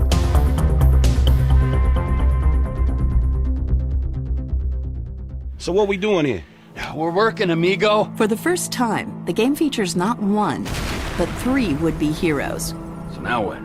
Michael, a once successful bank robber, and now less successful family man. You know, you're a real asshole. What did you just say to me? Stop it! You're ruining my yoga! Franklin, a hungry street hustler convinced he's surrounded by morons. We can't repo the assets of a dead man, big sitting cheap asshole. And then there's Trevor. The less said about him, the better. Introducing 3 lead characters transforms both the narrative into one interwoven story and the structure of individual missions. Players can cut between vantage points. Yeah, I can use a little backup here. And from one high-octane moment to another. Gotcha. He's got support!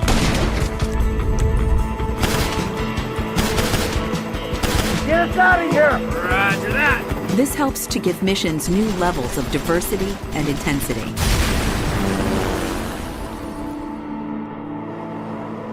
Damn. When not on a mission, the use of 3 lead characters also allow for a touch of voyeurism, as you can drop in at any moment and find out what your new friends have been up to as they go about their days. Jeez, Pop. Too much more of that and maybe I won't be dead by 35.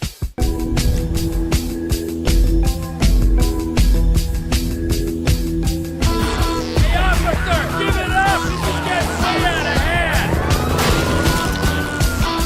The world is not only huge, it's packed with a vast array of things to see and do. Cars to customize, planes to fly, clothes to buy, sports to play, nirvanas to pursue, oceans to dive, animals to spot, hunt, and be hunted by, freaks to watch, meet, and befriend. Now get the hell out of here! Bounties to hunt, and on and on. How have you been? Oh, simply wonderful. And you? Somewhere stuck between joyful and peachy. There's also been a huge focus on mechanics in the game to make every aspect as fun and fluid as it is broad. Everything from driving and shooting to tennis and bike riding feels fun and responsive. However, alongside all of this leisure, people also have to take care of business. For all their pretensions, these men are dangerous thieves. It's an industrial area, right? So I'm thinking vehicles. Trash truck to block, tow truck to sack. To survive, they have to set up and pull off a series of increasingly audacious heists. Gentlemen, some plans for your attention? The player sets these up themselves, then decides how they execute them and with whom. There's 2 ways I see of doing this. We go in smart. Let's go. Or we go in loud and dumb. Let's go! Ladies and gentlemen, this is your moment! Please don't make me ruin all the great work your plastic surgeons have been doing. After the take is divided, you decide what to spend your money on. Anything from sensible investments like tattoos and fast cars, to risky ventures like stocks and Los Santos real estate. And then there's Grand Theft Auto Online, which we will show you properly soon.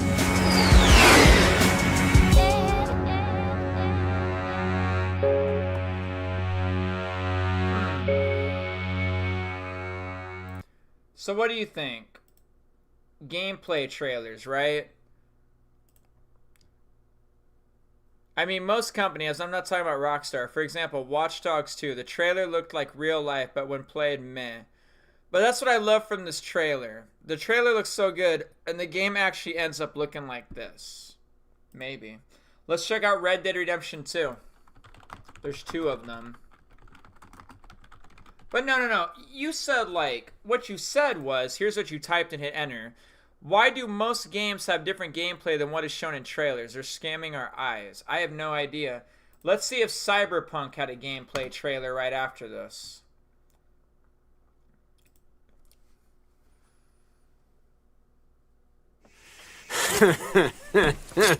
They'll probably hang you, buddy.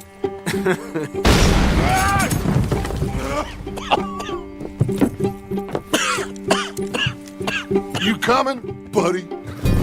In the late 1800s, America was evolving, on its way to becoming the most powerful country in the world. New immigrants arrived, thriving outposts became towns, and civilization was spreading rapidly into the huge, wild, and lawless frontier. With Red Dead Redemption 2, Rockstar Games aims to create a living world that's not simply open, but deeper. Come on, pretty boy. More interactive and detailed than ever. Pretty boy? Combining action, storytelling, We need to get those people warm and fed. and gameplay in new ways. As you live, ride, and fight to survive as an outlaw in a notorious gang. As long as we get paid or you get shot, I'm happy.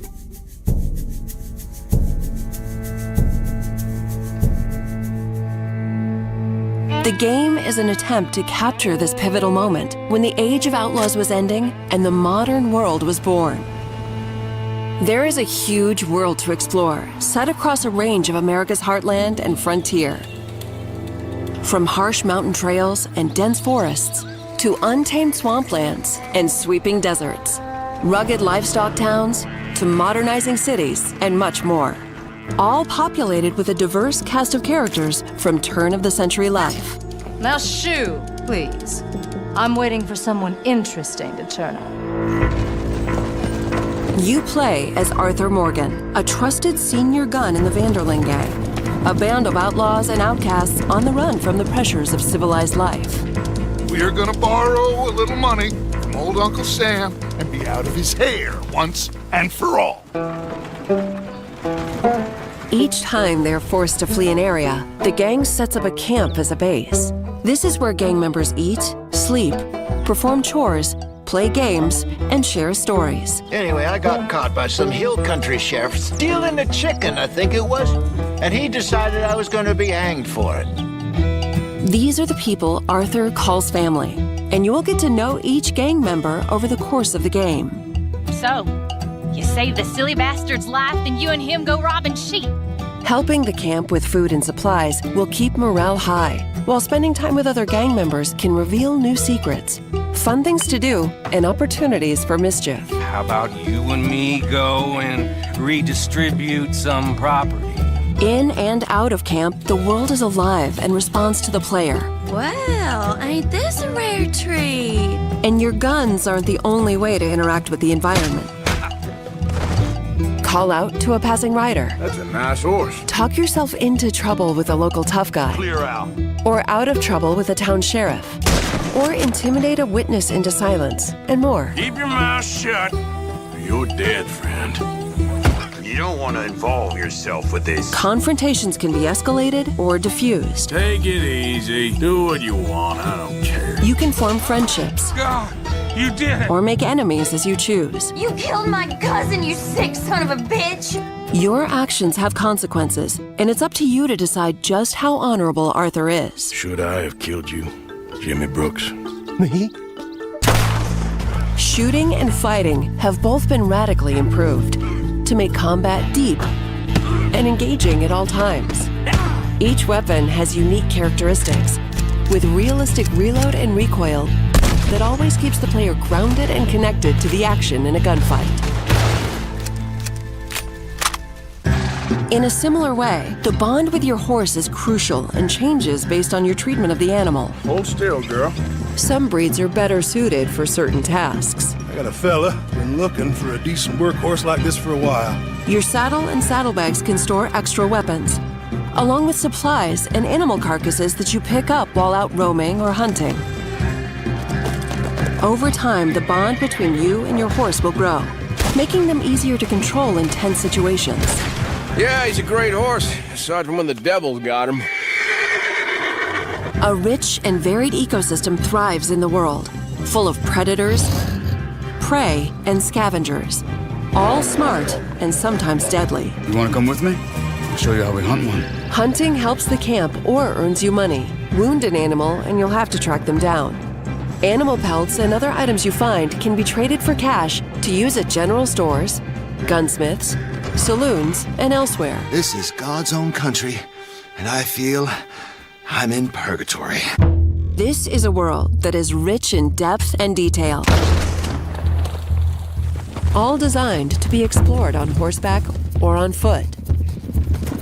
As you live the fateful journey of a gang of outlaws on the run across America. In the next gameplay video, we'll look at missions, activities, enemy Red Dead Redemption 2 was such a massive game that they had to put the gameplay into 2 parts. 2 different parts.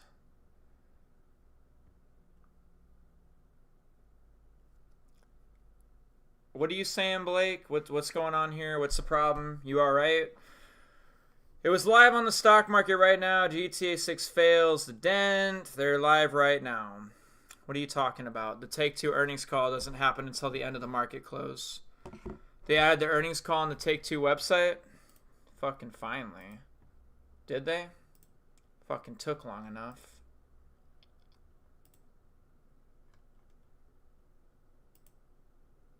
Oh, fucking finally. Jesus! The fuck took them so long? Let me sign into this.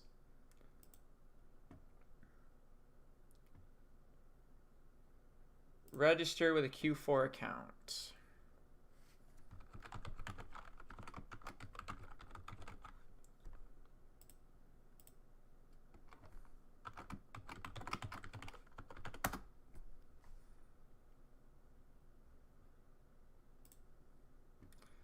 All right, I'm in. Thank you for the update. Thank you for the update. Thank you for the update about that, Newt. So we got the Take-Two Q4 fiscal year 2025 earnings call taking place today at 3:30 p.m. Central Time Zone, because I live in the Central Time Zone. So we have to wait about 2.5 hours for that to be a thing. Holy crap, I'm so glad. Like, god damn, dude. Like, it wasn't here at all. Thank you for telling me that it's finally there. Thank you. So yeah, thank you for registering. You will receive a reminder on the day of the event. Okay, so we just have to wait about 2.5 more hours. 2.5 more hours. 2.5 more hours. They failed the dent. I don't know that's bad. You know what's bad, Blake? You know what's pretty fucking bad? Your grammar. You obviously failed that shit in school. I have no doubt that you're awesome at mathematics and science and history, but you suck dick and balls at grammar. Let me tell you. GTA 6 will have 3 parts of gameplay videos. Is that bad? Is your grammar this bad? What the fuck does dent mean? I'm probably just gonna stop reading your comments because you're just fucking with me, it seems like.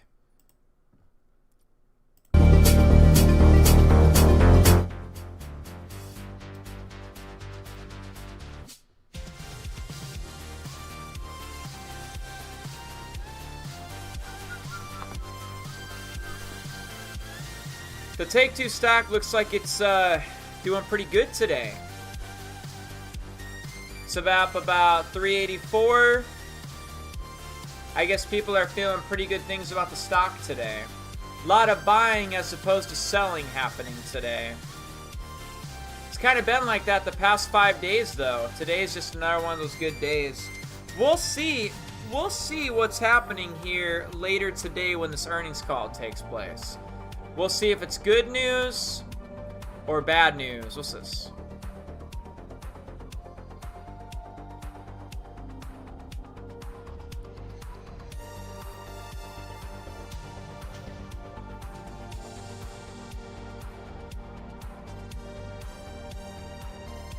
Let's see. Take-Two has built a strong reputation for consistency with 4 straight quarters of beats and post-earning stock gains. That's good. The performance has been supported by resilience in NBA 2K and the success of older titles under the Rockstar label. Peer publishers like EA and Ubisoft have had more mixed results as delays in weaker mobile monetization dampen results. Take-Two's recent strengths reflects optimization around the eventual GTA 6 windfall. A bullish narrative that hinders on a strong fiscal 2025 guidance tonight. So this was at 12:26, about 30 minutes ago. Rockstar's development cadence is again front and center with investors laser focused on GTA 6 updates. Take-Two's last call emphasized fiscal 2025 as a milestone year for releases, yet stopped short of confirming GTA 6 launch timing. Meanwhile, NBA 2K and mobile franchises continue to anchor recurring bookings. Analysts are watching for any commentary on mobile M&A appetite or delays in previously announced titles like Judas. Net bookings guidance and development cost trends will be key swing factors for valuation heading into fiscal 2026. Quarter review, this was about an hour and a half ago. Momentum has shifted back.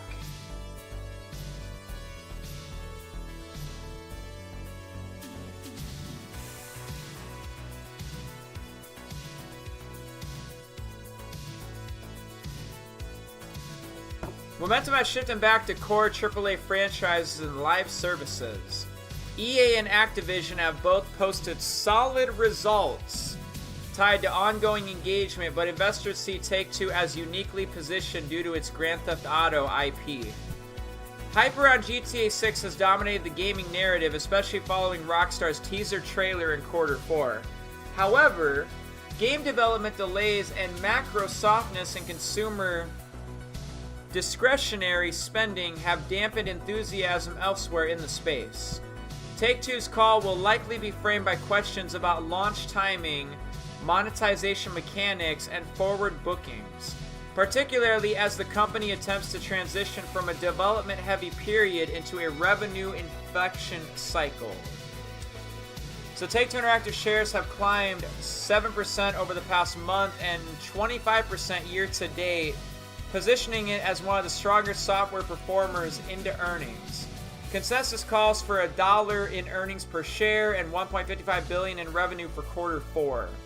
Take-Two has beaten estimates in each of the past 4 quarters. We already read all of that. This quarter, sentiment remains bullish, supportive of by moderate short interest, 4.66% afloat, and increasing optimism around GTA 6's commercial timeline. The key for bulls, whether management provides visibility into its blockbuster pipeline and fiscal year 2025 bookings, particularly around the expected GTA 6 pre-launch monetization timeline and associated marketing ramp. Nice. So that's good. That was 24/7 Wall Street. All of them are probably going to be saying relatively the same stuff.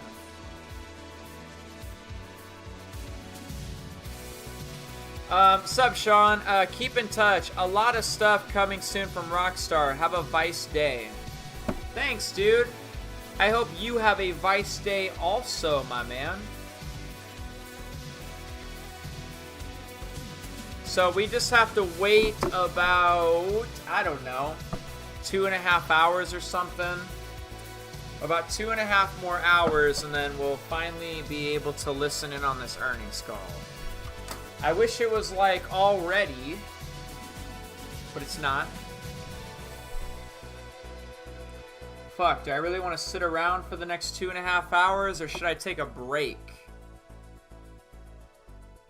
Do I want to sit around for the next 2.5 hours, or do I take a break right now?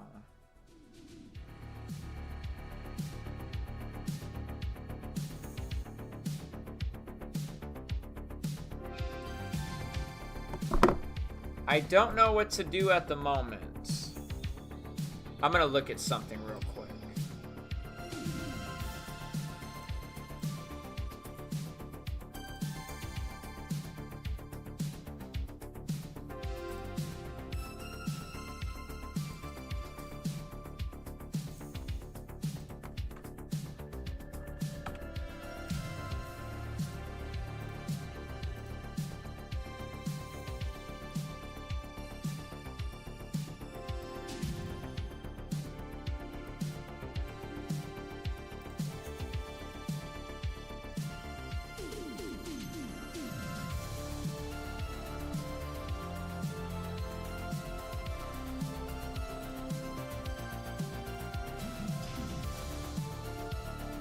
Been a little while.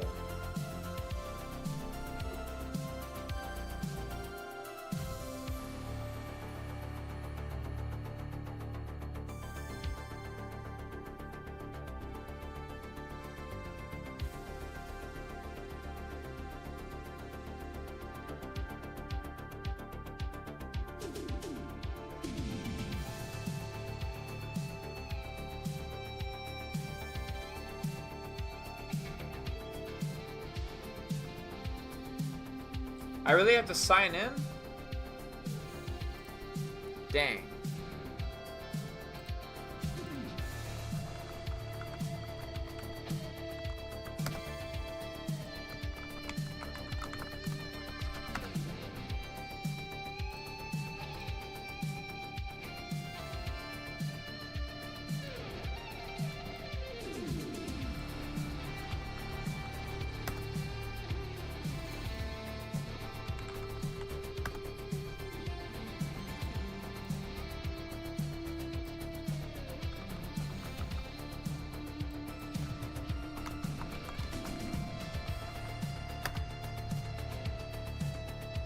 Here we go. Now it's doing something.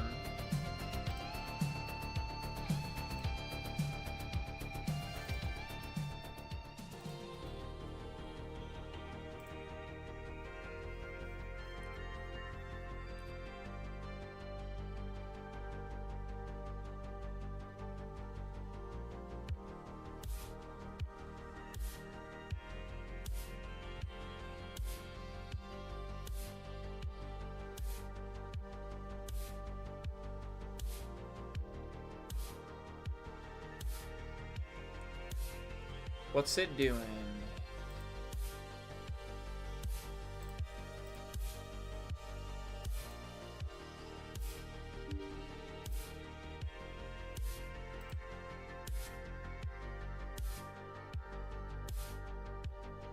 Come on. Here we go.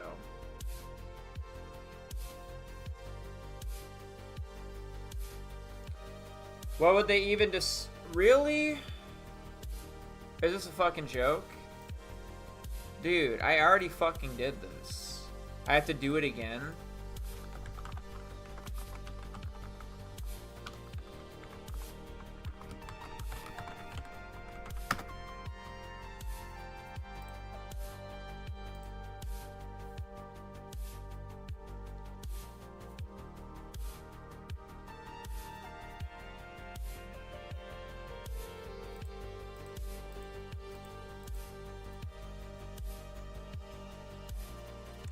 I guess it's updating. Now it's loading.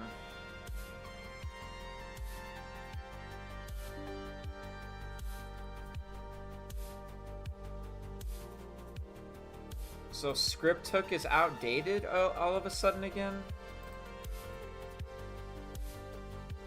So it's updating.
Alright, done updating.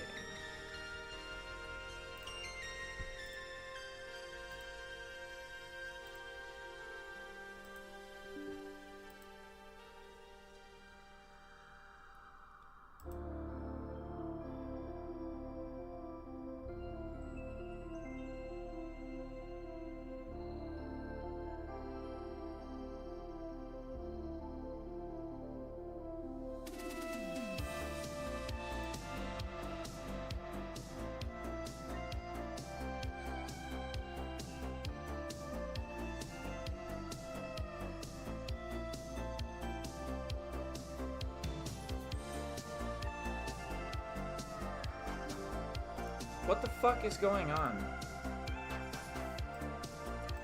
We already fixed this last time.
What's up, Vice on Wheels? How you doing?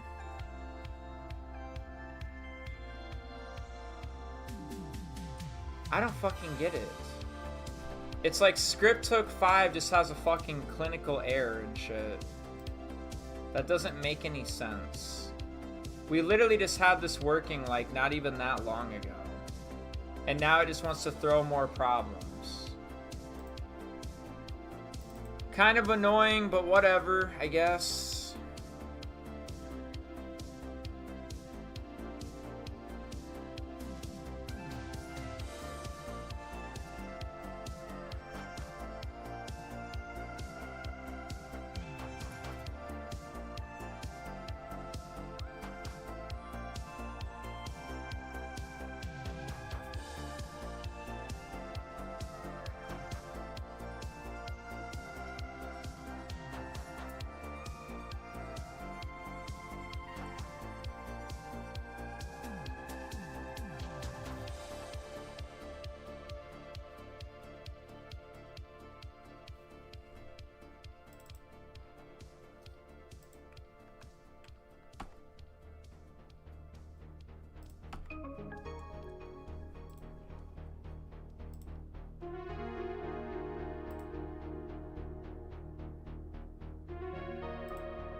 So Grand Theft World is offline? Why? So Grand Theft World is offline and so is Dark Space. That's cool. Good job, guys.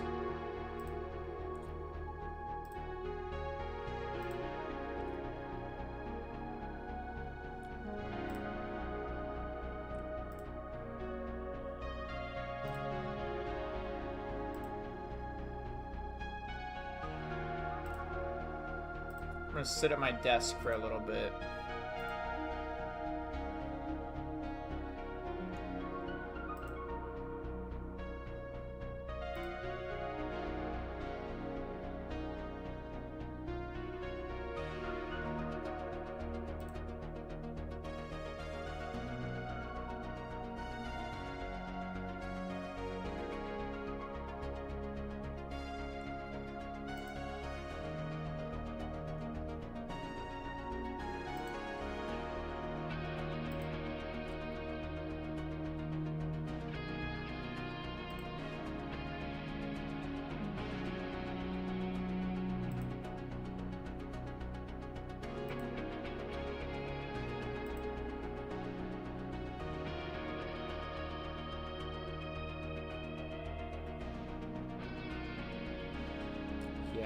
Yep.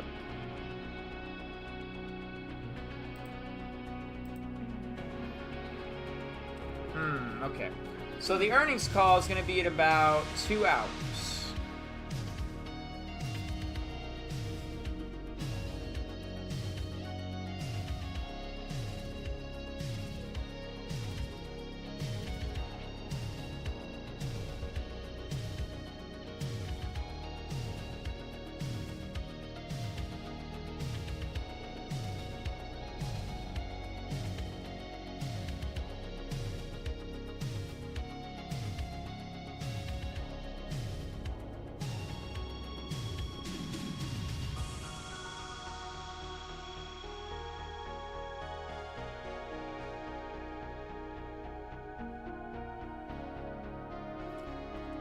What do you think of the Mafia gameplay?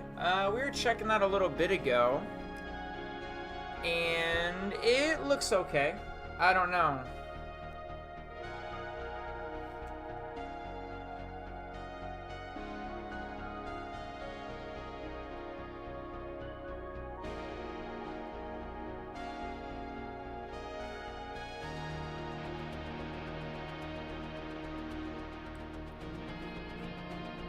What time is the earnings call in the UK? The earnings call is the same time everywhere. It's in 2 hours. We have to wait 2 more hours.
Do I think any pre-orders soon after the earnings call?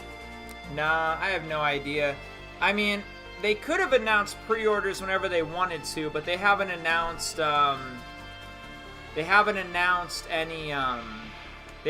anything for pre-orders or anything yet.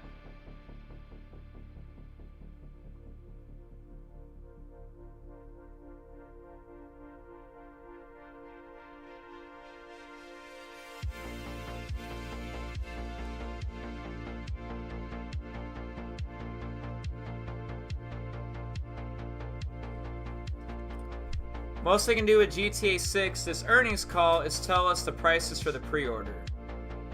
Guys, I don't know how to make this any more clear, but they're not giving you anything for GTA 6 today.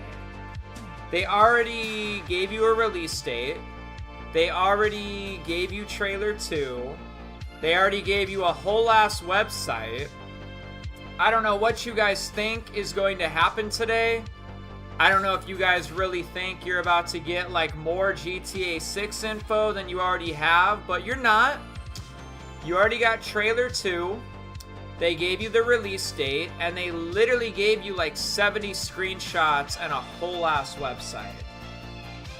I don't know what you guys think earnings calls are, but they're not going to sit around and discuss the entirety of GTA 6. They're going to tell you about financials. They are going to tell you about this, that, and the other. They're going to tell you about net bookings. They're going to tell you how much money they made. They're going to tell you how many copies Civilization 7 sold. They're going to tell you how NBA is doing. They're going to talk about Borderlands 4 and Mafia the Old Country coming out very soon. They might even mention GTA 6.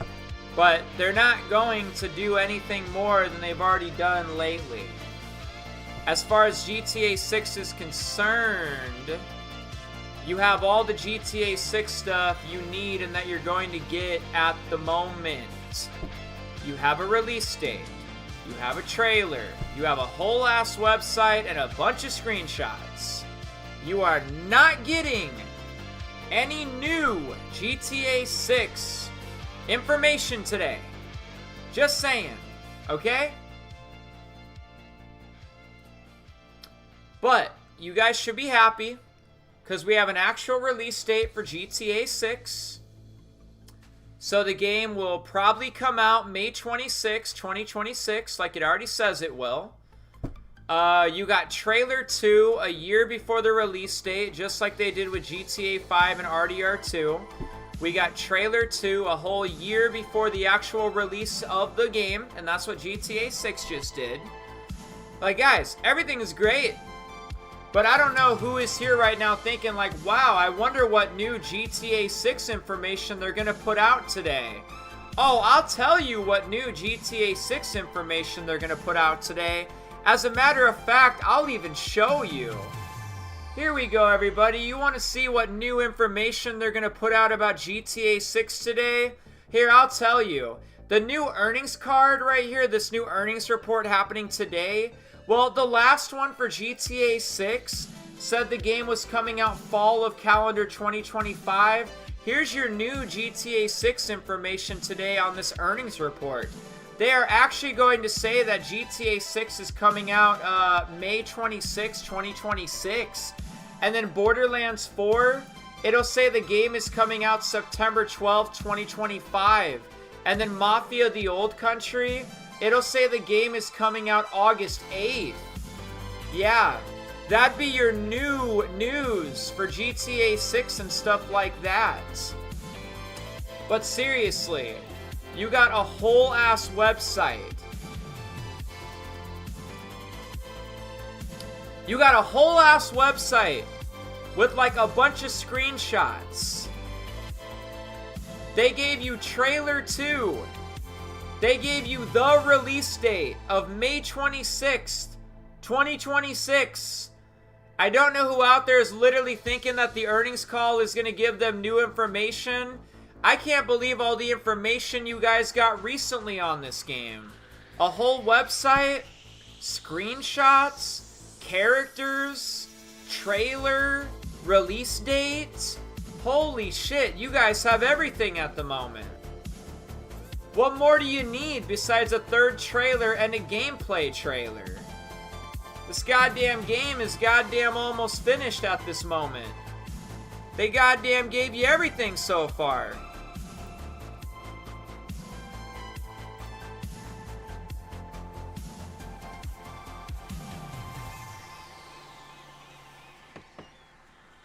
What you doing up there? I'm just fixing some leaks. Seriously, dude, you got some time on your hands. I got some properties with paying tenants. That's why you came by? Just go get me my checks. See you, Brian. Love you, Jason.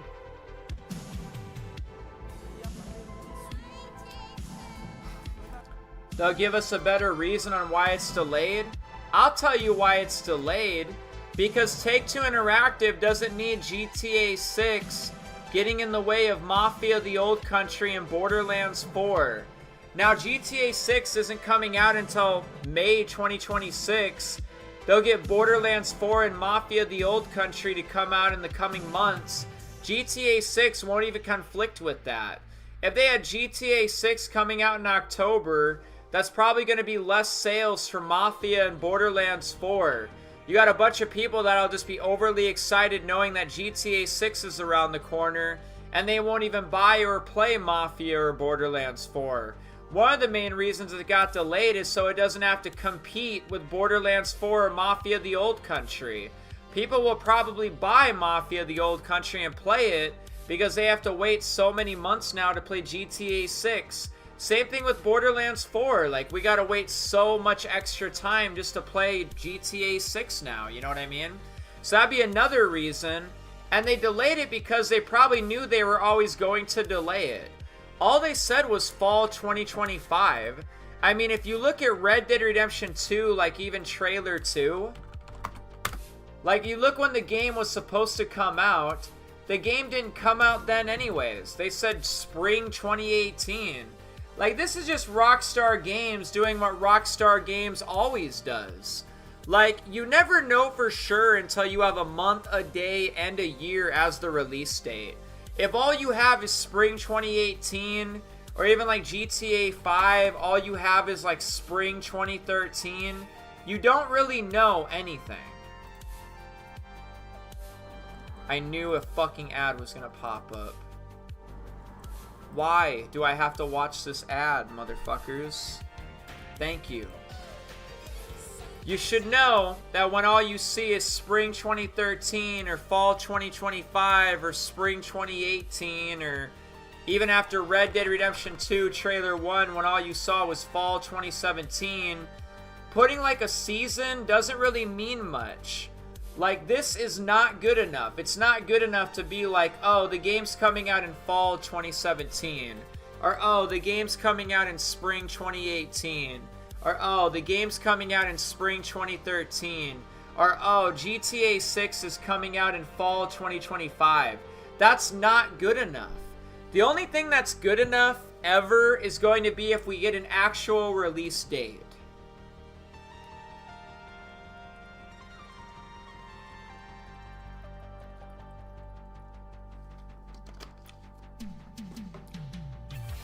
It's not good enough otherwise.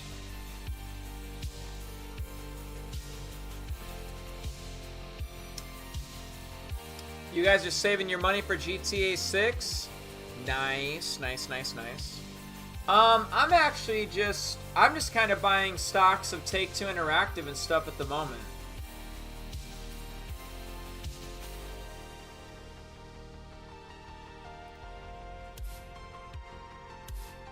I don't know what else to talk about at the moment.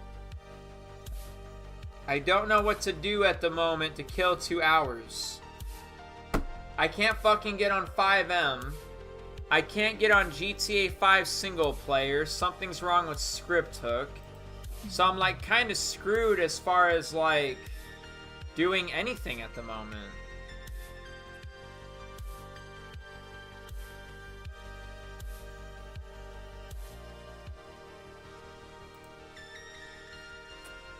Just gotta wait. We gotta wait.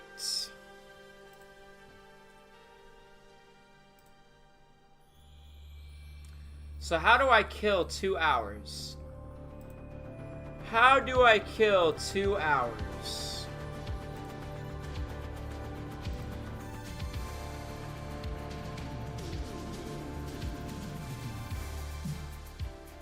How do I kill 2 hours?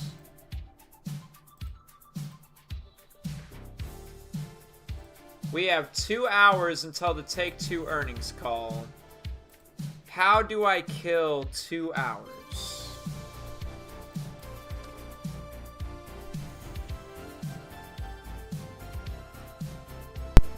Two whole ass hours.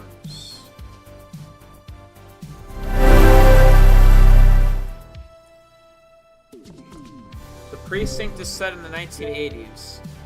What was your first GTA, Ramari? That's a good question.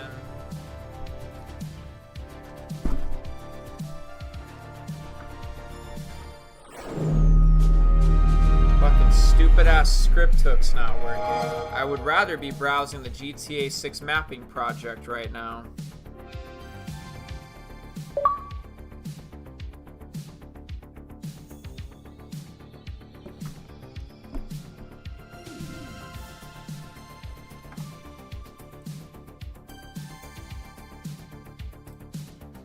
I bet you there's a bunch of people playing GTA 4 online. We should go check that out. You know what I haven't played in like a month? I haven't played Grand Theft Auto 5 online. Does anybody still play Grand Theft Auto 5 online? Anybody still care about that? Anybody still giving Grand Theft Auto 5 online your time and attention? Anybody still play that, care about that, or anything about that? I don't even care about Grand Theft Auto 5 online anymore. I don't play it, don't look at it, don't touch it, don't do nothing with it.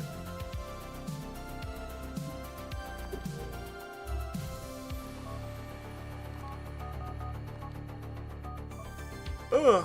Okay. Yeah, I don't play Grand Theft Auto 5 online, really. It's like very rare occasions that I'll like even bother to do anything with it. Alright, we got Grand Theft Auto 4 online though. Got a couple people scattered about. It's still pretty active even after all these years. We still have a whole variety of people that will still play it from time to time.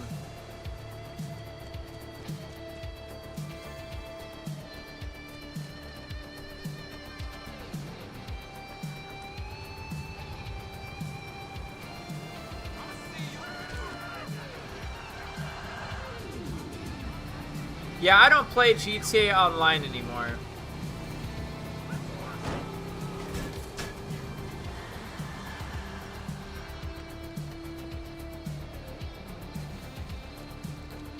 Hasn't been fun for a long time.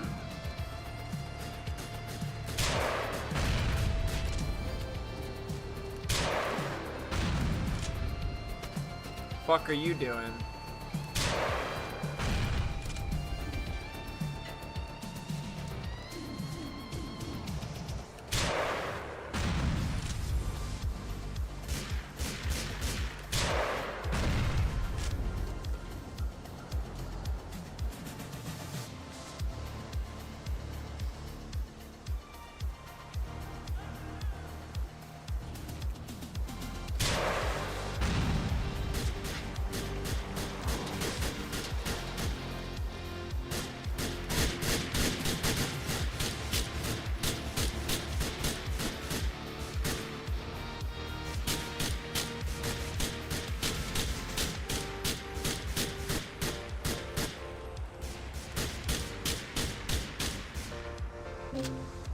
You fucking bored or something?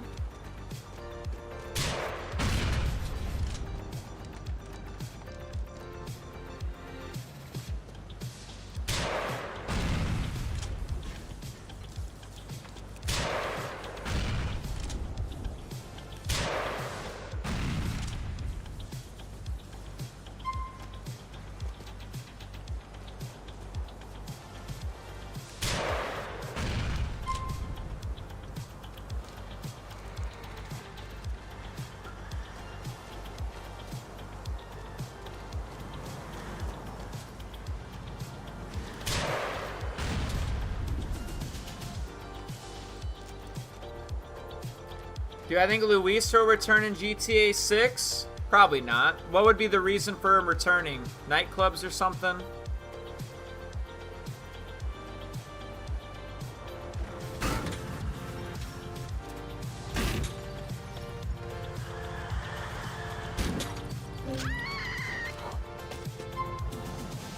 Really? Well, I don't want to fuck with Pink. He's over here messing around and shit.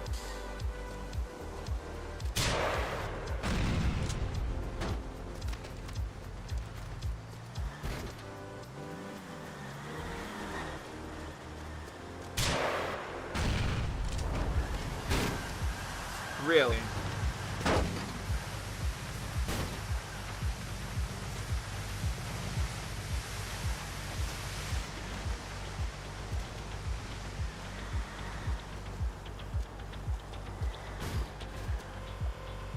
And my game froze. Go fucking figure. Zones, and some of them are wearing Abbott uniforms, and you would like us.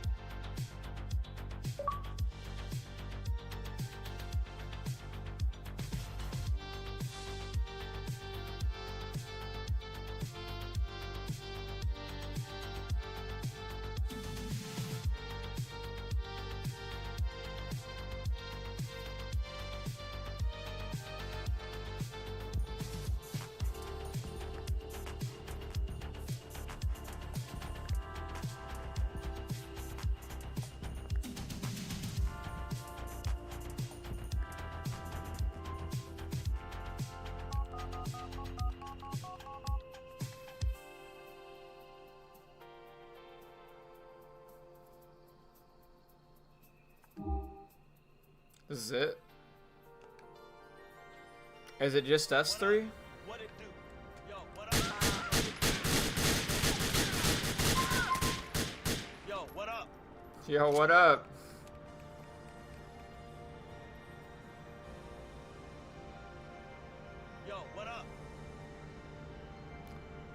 So the respawn time is like a day and a half for some reason. Who the fuck set this lobby up? Why does it take it so long to respawn?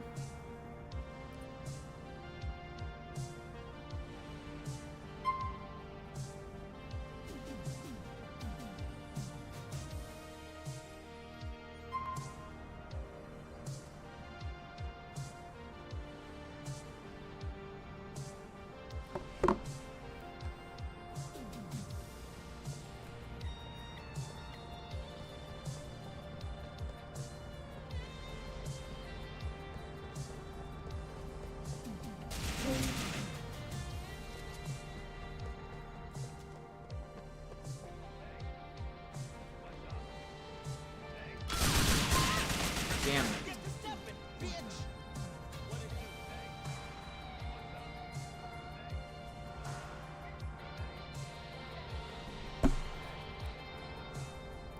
I don't think Lil Crash Out is playing today. I don't think Lil Crash Out is playing at all today. And we can only hope that he doesn't.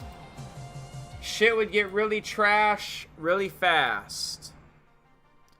Nobody wants to play with Lil Crash Out.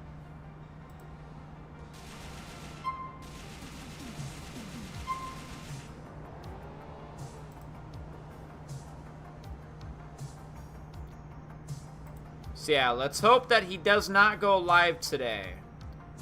Nobody wants to play with him anyways.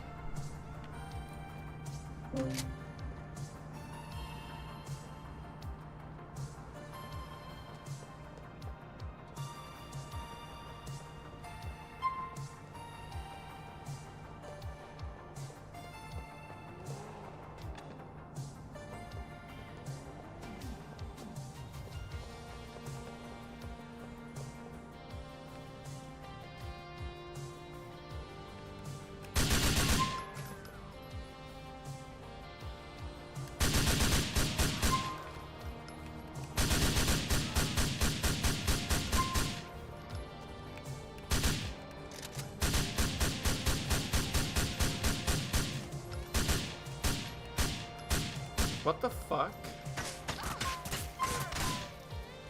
Well, he obviously has, like, invincibility on.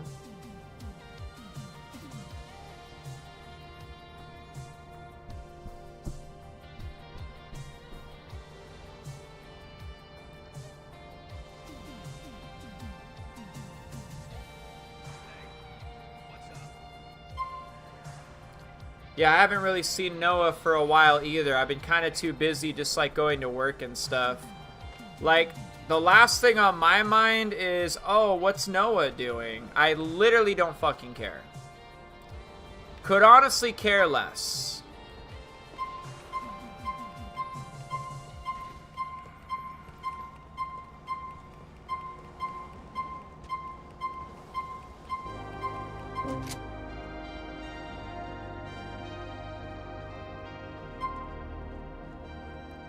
Yeah, I second that shit.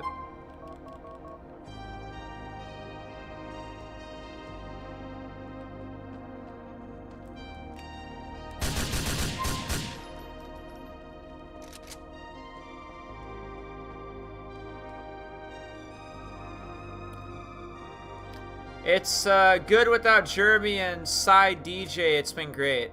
No, I agree too. Like, Jeremy's a negative ass fucking non-stop crybaby all the time.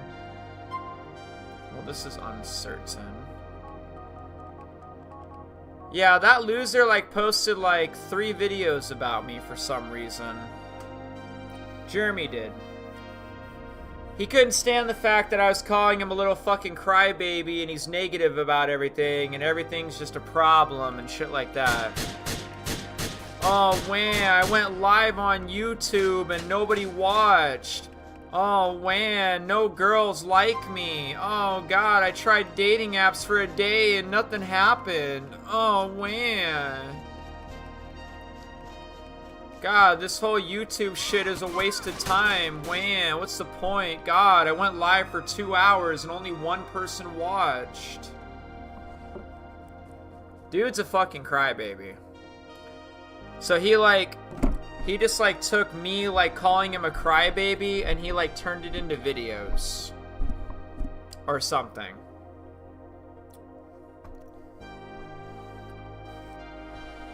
Or how I told like Psy DJ or whatever to fucking kill himself because he's obviously like the builder cat or whatever, and then it's like non-stop like obsessing over me and just fucking trying to troll for like months and months and months in a row. It's like, Jesus Christ.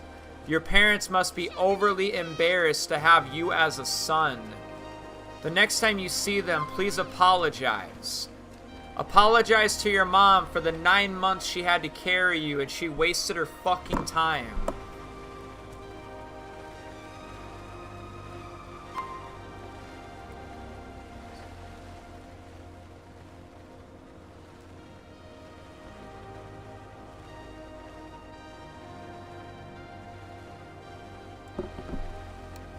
Anyways, so yeah, Jeremy has posted a little short taken out of context about how I told one of my subs to kill themselves.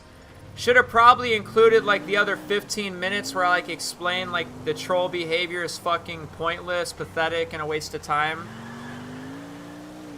But no, just a 12-second clip of me telling someone to kill themselves. Way to take something out of context. And then like 2 videos, one's like 13 minutes, another's like 30 minutes of my audio, pretty much just like riding Jeremy's ass. Calling him a fucking loser, calling him a fucking crybaby, calling him a negative little fucking asshole, and oh, my life sucks, my life is shit, YouTube sucks, I went live for 2 hours and nobody watched. God, I just post videos and no one watches. God, girls don't like me. God, every girl I talk to just asks me for money. God. It's like, motherfucker, if you do not shut your whiny ass up. Good lordy, all fucking mighty. Shut the literal whole fuck up. Seriously. God, I've been like defending that guy for like multiple years now. When Cyberboy called him a cannibal, I backed him up. When Garrett, the guy who bothers me nonstop, was calling Jeremy a pedophile, talks to kids weird and shit like that, I had his back. But fuck you, Jeremy. I can't stand how negative you are all the time. Non-stop negativity, and it's fucking bullshit. That's all I really wanted for my channel. Was these motherfuckers to just go the fuck away and stop coming back here every day. Mold Jam and Leslie and Jeremy and all of them, just go the fuck away, please! God, I cannot stand the non-stop fucking comments. Negativity and wham this and wham that and poor me and poor me and poor me and oh God, no. Like, Jesus Christ, I don't fucking care. Go cry about it some more. Yes, things are very good around here. Since some of the negative ass loser motherfuckers stopped coming around here. And I would really appreciate it if they never came back ever again. Please don't. We don't fucking want you here. Stay away permanently. Never come back ever again. Even for a second. Even for a hello. Even for a hi, how you doing? It's been a long time. I don't want none of it. Stay the fuck away from my channel.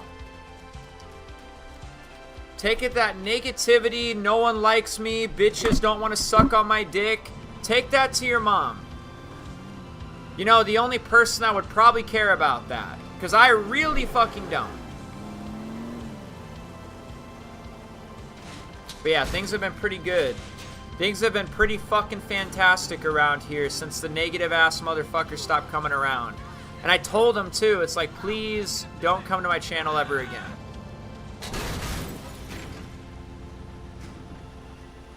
So yeah, Jeremy's never coming back. Thank God.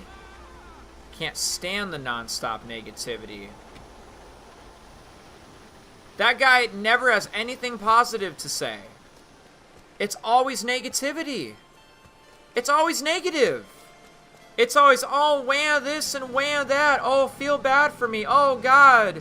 I don't post anything on YouTube worth watching and I don't get any views to reflect that idea. That's too bad. Oh, I posted a video and nobody fucking cares. Yeah, it's because that video fucking sucks. I don't even want to watch it either.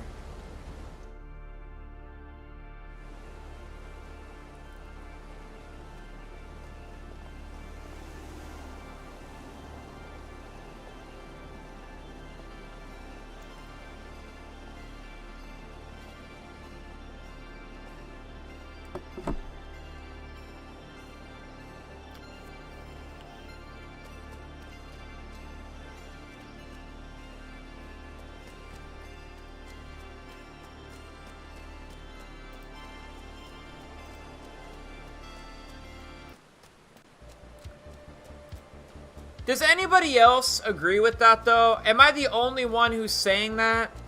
Victor, Vice on Wheels, Side Dragon, anybody who's been around long enough to know Jeremy or Leslie or any of these fucking losers, does anybody else agree with what I'm talking about? Or am I the only one that really feels that way? Does anybody else see that when those guys are here?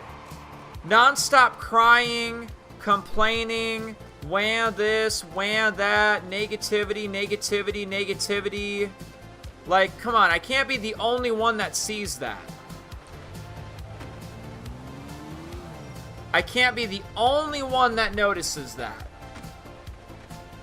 Like, you are a bunch of whiny-ass crybaby motherfuckers.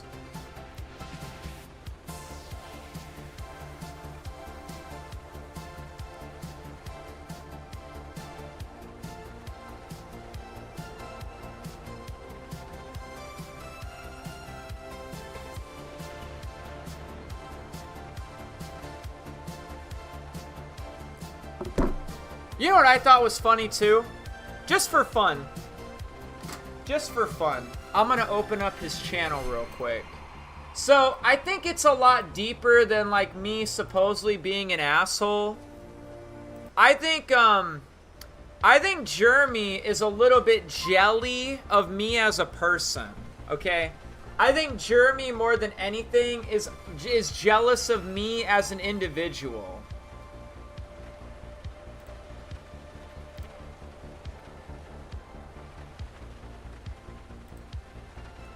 It's like not even that I called him a whiny ass crybaby motherfucker. He is like straight up jealous of me as an individual.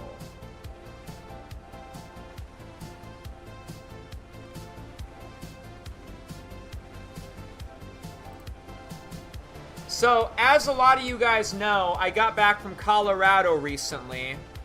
Yeah, I got back from Colorado recently, and Colorado was hard. Colorado was really hard, like incredibly hard. Like it was insanely hard. Like every dollar I earned in Colorado would go straight to paying my bills or something, pay my rent, keep the internet on, keep gas in my car, buy groceries. I didn't even have $5 to have $5 at the end of the month. You know what I mean? Like Colorado was hard. And then I come back to South Dakota. I got a place to stay. My rent is cheap. I got internet. Internet is way cheaper than Colorado. It's like just as fast too. I got a high-paying job. I don't know if I said I got a car, but I got a car and my car's paid off. I don't have a car payment or anything. Like my life is really good now. And then I have a girlfriend and stuff. I came back looking for love and I was talking to like, I don't know. Since I got back, I've probably talked to like up to 20 different females, 20, 25, you know, talking, flirting, getting to know, hey, want to go on dates and shit like that. So my life is going really good. I got a place to stay, car is paid off, I got a high-paying job. I actually just got paid like $250 on my Wells Fargo to buy another share of Take-Two Interactive. and I probably got another 1,500 or more coming in my other bank account. I'm kind of splitting up my check a little bit, but to keep my Wells Fargo account free, I have to deposit $500 a month. So every paycheck I get, which is every 2 weeks, I'm depositing $250. So, anyways, it's not that Jeremy, like, knows that he's a crybaby or that I called him a crybaby or a negative-ass fucking crybaby. Look at these comments. So here's a video he posted on his channel. John Lennon, aka Vice City Vids, aka Sean Easy, trashing his subs, and me again, part 2, enjoy. What happened, Jeremy? Sean and me are no longer YouTube buds. Took a Discord suggestion the wrong way, got mad, finally tells me I'm a crybaby motherfucker, etc. He's also trashing his other subs, telling them how lame they are. CJ is no longer on Sean's channel either. Sean has changed. Don't ask Sean about me. It's more videos I gotta make of him talking shit. I would leave too eventually. He will throw you under the bus. Sean showed his true colors, Star Dolphin, but please do not mention me in his chat. Do not, please. Just pretend I'm still around. The 2 videos I made will tell you, and the short of Sean telling Psy DJ to kill himself, that pissed me off. Sean needs help. He thinks he's too cool now. He's got a girlfriend and making loads of money. Fuck his supporters in his eyes. Yeah, he's not the same anymore. He wants new viewers, not us lame, boring ones. 5 years of supporting him. He don't care about you, Psydragon, or any of his subs. Eventually, he will throw you under the bus. If you comment one thing that makes him mad, you can tell he stopped streaming daily. He's just tired of us. You're always welcome on my channel, Star. Always. Fuck Sean Easy. You're welcome. It's up to you if you still want to support Sean. He don't care about any of his subs. The video was going to be a lot longer, but I shortened it. He had a lot more to say. Most of the stream was negative of what he was saying. I guess Sean finally came out. He said he was sick of his current subs, views, and wanted new faces, and we are boring. What is bro going on and on and on and on and on about? He literally just said that, what, if you say one negative thing, I'll throw you under the bus? Bro, I had to deal with him being negative like every day of the week. Oh, man, I went live for 2 hours on YouTube and nobody watched. And then I said, yeah, you know, just consistently keep live streaming. I'm sure it'll get better. Oh, man, every time I upload a video on my YouTube channel, fuck, man, no one watches it. Yeah, it's probably because you're not uploading videos that people want to watch, you know? Just try to find some videos that people want to watch and things will get better. Oh, man, fucking no girls like me. Every time I talk to girls, they only ask me for money. I get no bitches. I get no pussy. I'm a fucking virgin. Oh, that's alright, Jeremy. You know, just maybe join a dating app and just talk to girls. Oh, I joined a dating app. I only did it for a day and nothing happened. Just try it for like a month, you know? Try it for like a month or 2 and see what happens. Bro, I've been like defending this guy nonstop 24/7. Or even like how Garrett's over here making videos about him calling him a pedophile. I like had his back the whole time and I got those videos taken down. Cyberboy's calling him a cannibal because we were playing Texas Chainsaw Massacre and Jeremy was jokingly role-playing, wondering why the family likes to eat people and they're cannibals. So Jeremy got like mistaken as being a cannibal, like he's wondering how flesh tastes. Long story short, I've been defending Jeremy like every step of the way. What happened recently is Jeremy tried to tell me and Elegy to shut down our 5M server, and that was like the final straw for Jeremy. Like, why the fuck do you care, okay? I like the 5M server, we play on the 5M server, the 5M server is fun, and I'm gonna keep playing on the 5M server. So after like non-stop negativity, when I stream and nobody watches, when I upload videos and I don't get any views, when I don't have any subscribers, when bitches don't like me, when bitches don't talk to me, any girl that talks to me just asks me for money. Oh, when Cyberboy said I'm a cannibal. Oh, when Garrett said I'm a pedophile. Like, non-stop this, non-stop that. Eventually, you're gonna get tired of dealing with motherfuckers like that. Let's see what else he posted.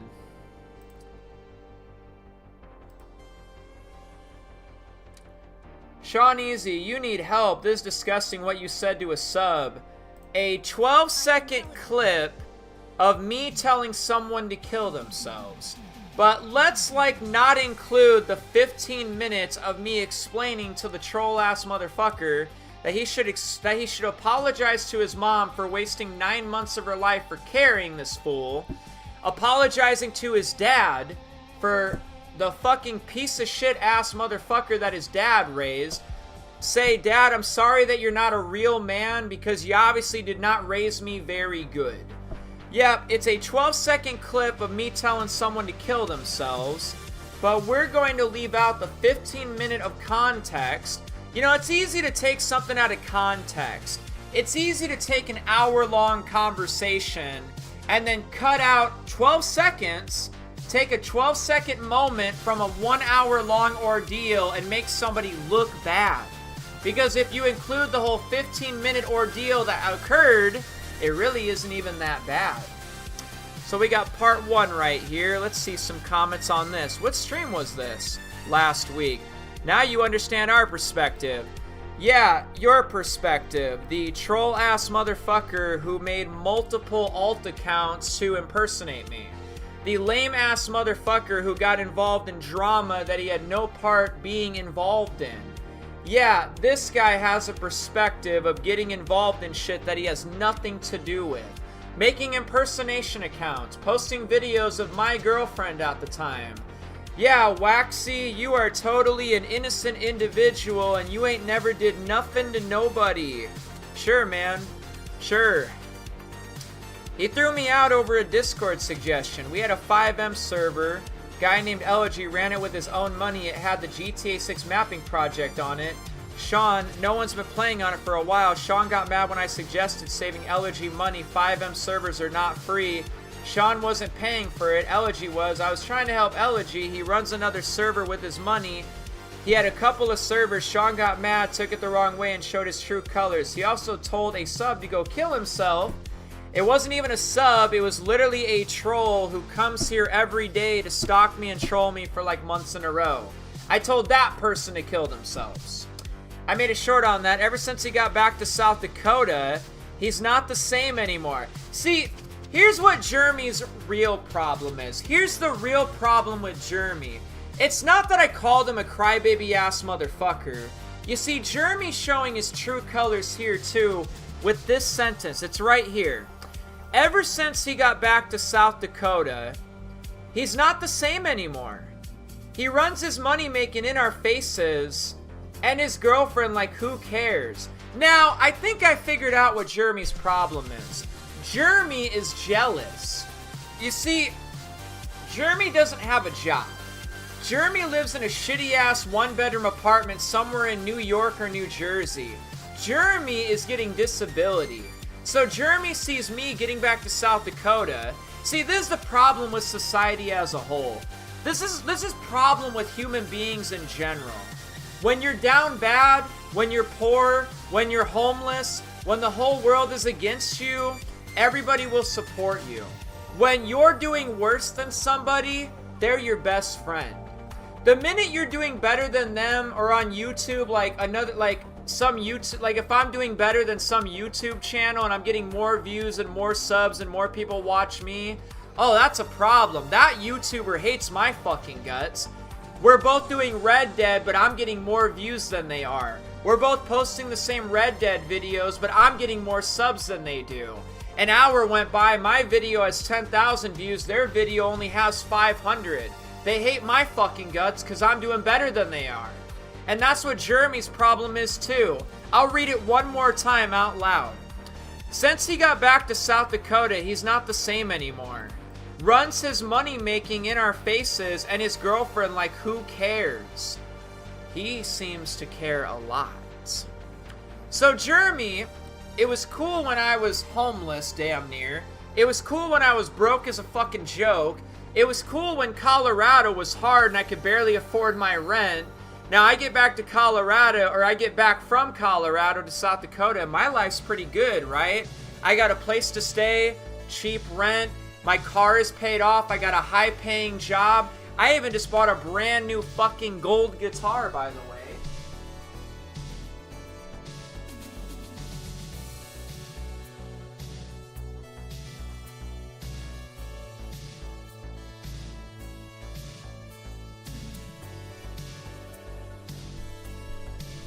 I just bought this bad boy about 2 weeks ago.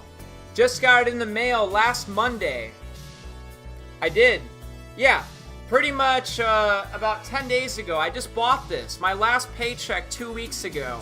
I literally went on the internet and bought this. This shit's nice. Jeremy, he's over here buying like $100 fucking starter kit shitty ass guitar off of Amazon. Like, he sees me doing shit like this and it pisses him off.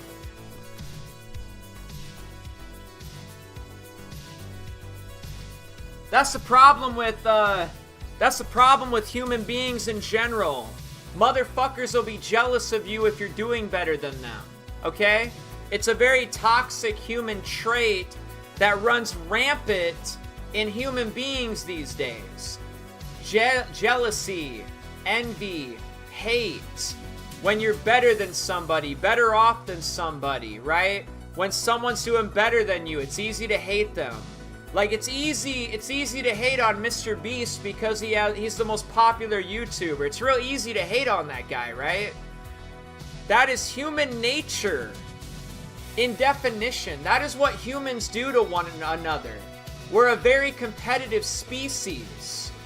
Nobody wants to get along and join in, okay? Everybody is selfishly out for their own benefits, you know? So yeah, fuck me, right? I get back to South Dakota and my life's doing pretty good. So I gotta read jealous-ass comments from fucking haters who used to support me. Yeah, like, forget all the times I backed you up. Forget all the times when the whole planet was calling you a pedophile. I held your fucking hand and put my arm around you and said, it's gonna be okay, I know you're not a pedophile. While the whole internet was trying to cancel you for being a cannibal. All the times you were negative and being a crybaby-ass motherfucker, and I was the positive guy that said, it'll be okay, try this. No, fuck all that shit. Now I'm an asshole, and I've changed ever since I got back to South Dakota. All I do is rub my money in everyone's faces, and I brag about my girlfriend like, who cares? Subs, oh, here we go. Subs don't want to keep being reminded how cool his life is now. And he also said he was bored of his old subs in chat. He wanted a new favorite. What the fuck? Since he got back to South Dakota, he's not the same anymore. Runs his money making in our faces and his girlfriend like, who cares? Subs don't want to keep being reminded how cool his life is. Yeah. I wonder how everybody feels when they watch Mr. Beast these days. Like, it's really cool to watch a Mr. fucking Beast video, right? When all he does is throw fucking money in my face. Wow, he uploaded a video 5 days ago? I didn't even notice, because I don't even watch Mr. Beast. Yeah, right? I wonder how everybody feels when Mr. Beast is just throwing all his fucking money in everyone's faces. You know, God, subs don't want to keep being reminded how cool his life is. Shopping with your parents can be apparently. I love ads. That's the Sean we're used to, a selfish human being. Sean, the selfish human being that is going to give $1,000 to PlayStation players before the release of GTA 6 so everybody can buy a copy of GTA 6. Sean, the selfish human being that's going to give another $1,000 to Xbox players so they can go ahead and buy their copies of GTA 6. Sean, the selfish human being that's going to give PC players $1,000 so about 10 of them or so can buy a copy of GTA 6 when it comes out on PC.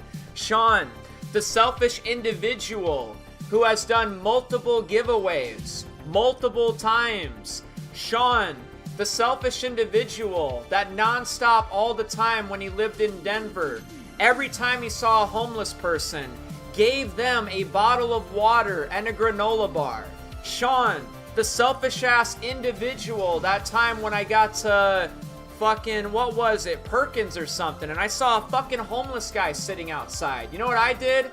I went inside and I paid $100, or I paid like $80 for gift cards. And for every $20 you paid for gift cards, you got $5 back. I paid $80 in gift cards and I got $20 back. You know what I did? I got 4 gift cards out of that. $25 on each gift card. We went inside. We ate. You know what I told my girlfriend at the time? if that homeless guy is still sitting outside when we leave, I'm going to give him a $25 gift card, and I'm going to tell him that he can go inside and eat. Yep, that's me. Selfish ass Sean. Selfish ass Sean, who just got $250 in my Wells Fargo account last night and gave 80 of it to my fucking girlfriend.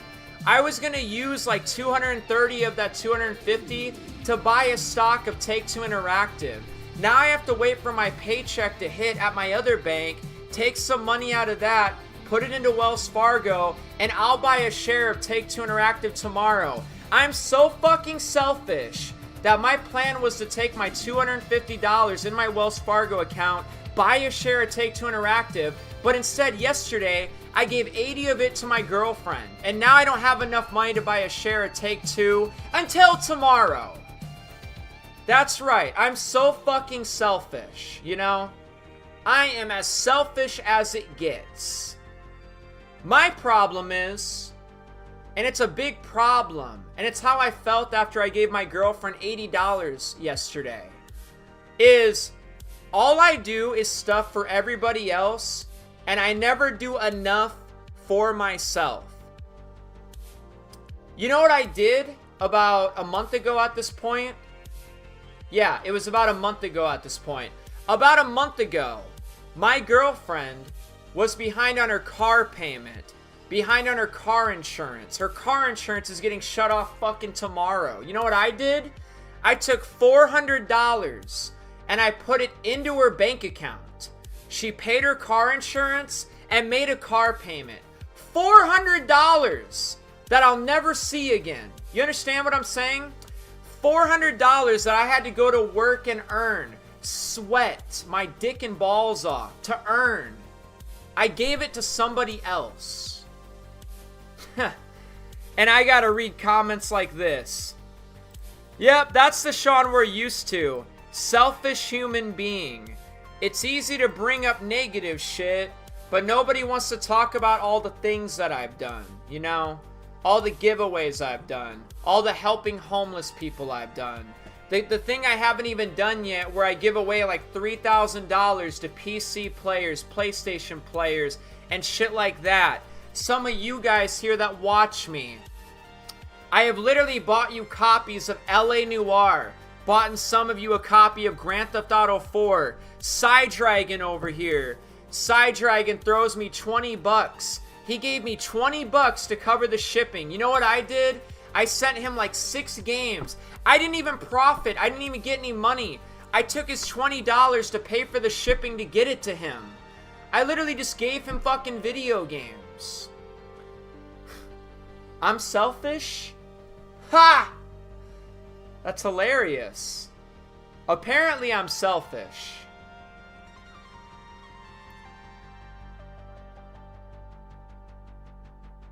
That shit makes me laugh. Selfish. Yeah, okay. Yeah, okay. Alright. It's easy to be on my team when I'm being nice to you, patting your back, holding your hand, and fucking telling you everything's gonna be okay.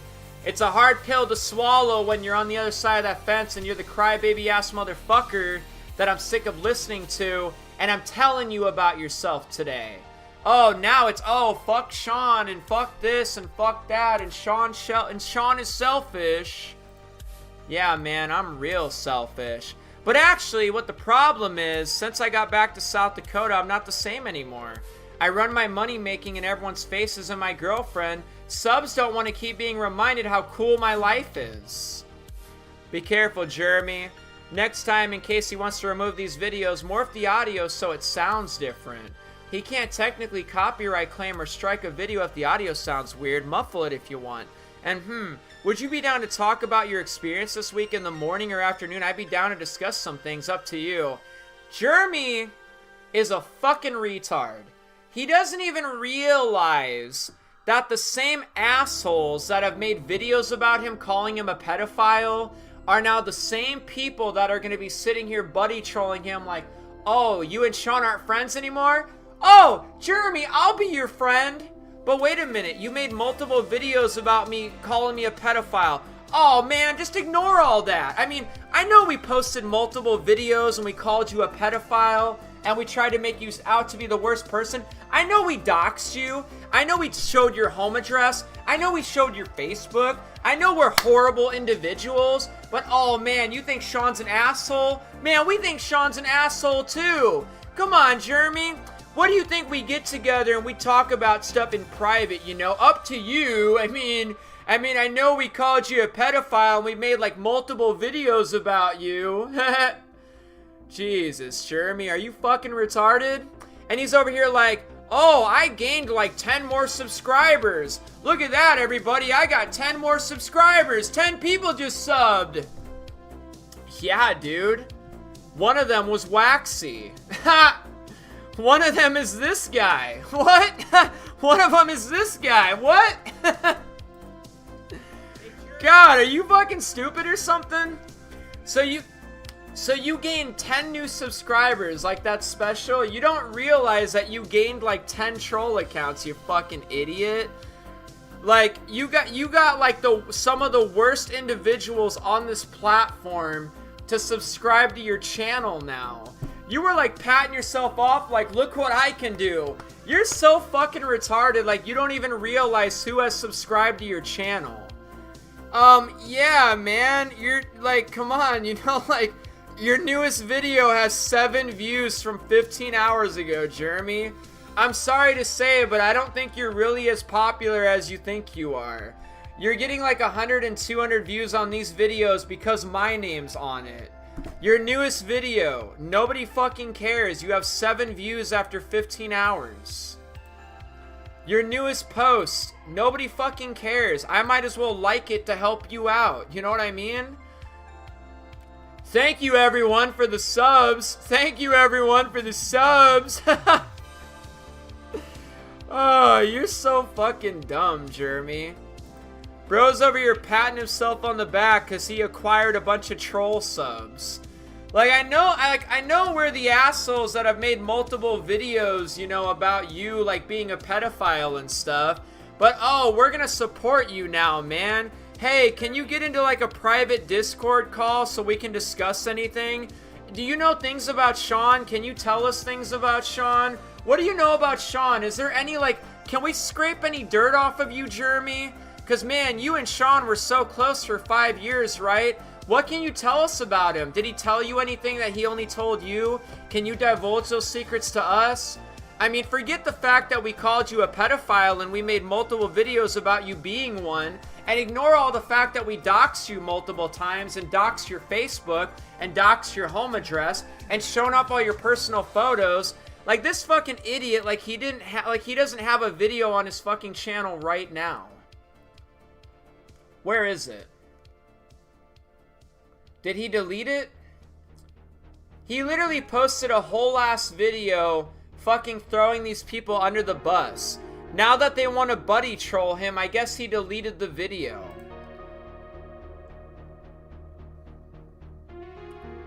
Like, you were literally out to get these motherfuckers, and now what? You're friends with them? Jesus, you're fucking stupid. What a fucking idiot. Yeah, Jeremy, you're so popular, man. You only get 6 votes when you put a poll out. You are so popular that nobody ever interacts with any community posts you do ever. You are so popular that you have 1 little comment on this from Star Dolphin. Good for you. Nobody liked this. You got 3 likes on that, 4 likes, and this and that. That's very cool, man. Wow, what a popular ass individual you are, Jeremy. Man, you should probably like live stream the Take-Two earnings call today, you know? I bet you so many people give a fuck. Ha! What a fucking loser. Like, oh, you know, who cares that these guys called me a pedophile and made multiple videos about me being one? Oh, they subscribe to my channel now, and oh, they're being real friendly now all of a sudden. Yep. From enemies to allies. Funny how that works. Have fun being buddy trolled, Jeremy. Have fun being buddy trolled by all these people that were calling you a pedophile, making multiple videos about you being one. Those are your new subscribers, buddy. The new subscribers you gained are not people you want to be subscribed to your channel. You think you're really doing something? I think you're a fucking idiot.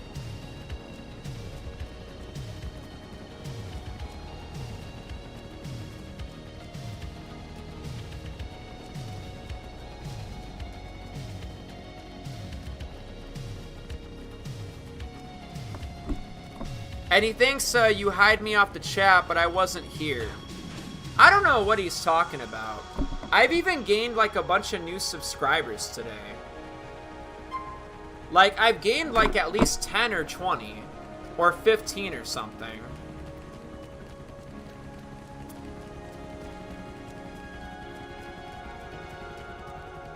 Yeah, that's what I'm saying, Johnny. I like how Garrett tried to be friends with Jeremy or whatever. Yeah, like, multiple weeks ago, Garrett's over here, like, making a whole-ass video doxing Jeremy, calling him a pedophile, says he talks inappropriately to kids, made multiple shorts about him. I got Jeremy bothering me for, like, a whole day, like, Sean, please help me. How do we get this video taken down? Please show me. How do we get this video taken down? Man, they doxed me, put my personal photographs up, they did this, did that. Sean, please help me. I guess you forgot about that, huh? Now those are your friends.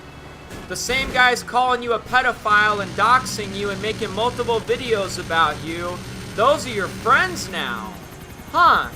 That's weird. That's awesome. From enemies to allies. That is just, that's poetry. That's some fucking poetry right there. What an idiot. You're gonna be friends with the trolls now? The same ones who called you a pedophile and made multiple videos calling you a pedophile? Those are your friends now? Those are the guys you're gonna buddy up to and talk to and chat with? Okay. Okay. Alright, alright, alright. That's funny.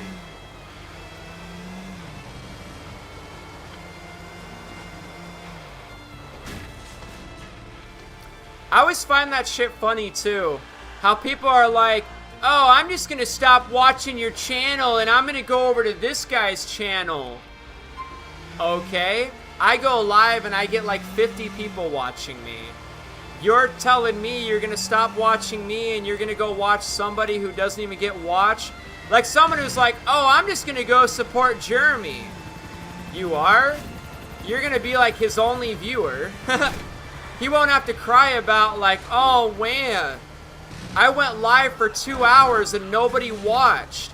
Now he'll be saying shit like, oh man, I went live for 2 hours and only one person watched. Fuck. Go ahead. Oh, I'm gonna go support Jeremy. Good. That way he won't have to cry about nobody watching his streams. He can cry about only one person watching. Because that's what he's gonna do. Anyways, though, with all that being said, I could not be more happy and excited that these people do not linger around my channel anymore. These negative ass crybaby motherfuckers, please go away. I don't want you guys on my channel anymore. I can't stand all the non-stop whining and crying and complaining and wah, I don't get any views and no one watches my live streams. And oh, girls don't like me and girls don't talk to me. And girls that do talk to me, they only fucking want money from me. How long till the earnings call? 1 hour. We're doing the earnings call in 1 hour. Earnings call goes live in 1 hour. Anyways, let's stop going on and on and on about that bullshit. You guys get the points.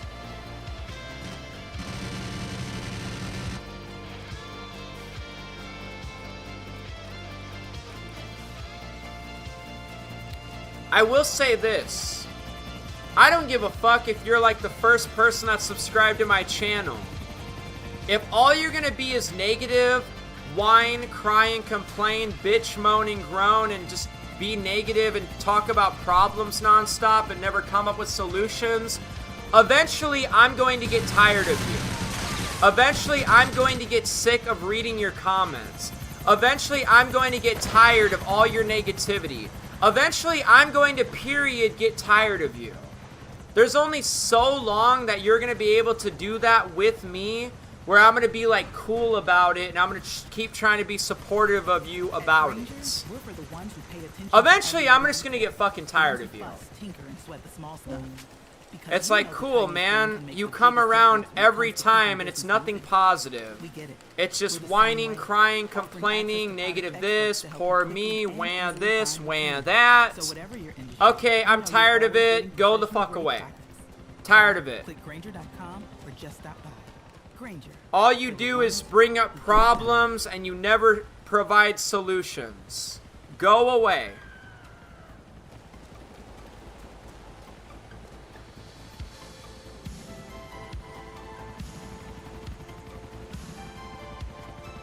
I gotta make a phone call real quick. It's my lady. I gotta call my lady back.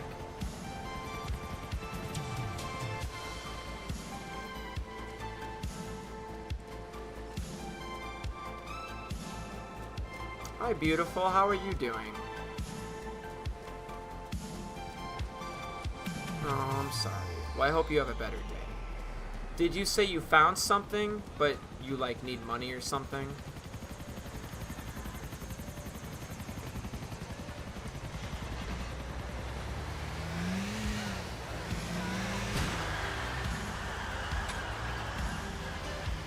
Well, you should keep what you got yesterday, because you have it now, and just keep it, okay?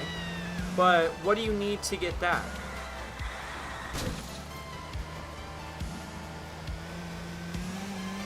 Well, what do you need to get the other thing?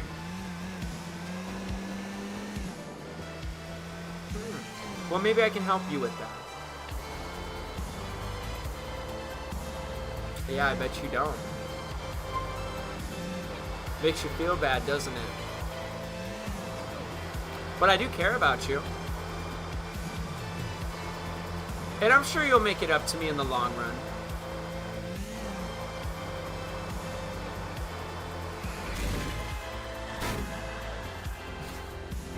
I don't want your money. I just want you, your time, your attention. All that stuff. I know I got you. I know that. Just keep being you. I'm not gonna let you struggle though, you know, I take care of you and stuff. I'm not gonna pay your bills, but you know, sometimes like when you need a helping hand, I'm the helping hand. Yeah, you should be able to pay your own bills. But you know, I buy you drinks, I buy you food sometimes. We go out, eat, go on dates, shit like that, you know. Oh yeah, oh yeah, oh yeah, oh yeah. But yeah, I'm doing this Take-Two earnings call for a little while. It's gonna begin in about in an hour. It begins in about an hour. I'm gonna do that for a little while, and then when that's over, I think I'm gonna come over. Yeah, maybe I can bring you something to cheer you up.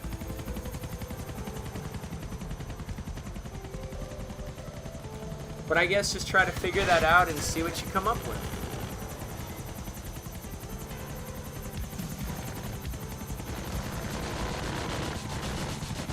Is that what you want? Do you have access to a car right now? Get in your car and come here and get my debit card. You're out of money, right? Alright, come here.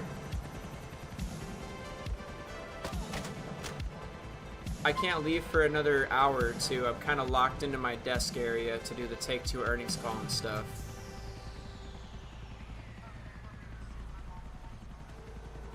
Yep, come here. Come over. Come over for a second. Alright, goodbye.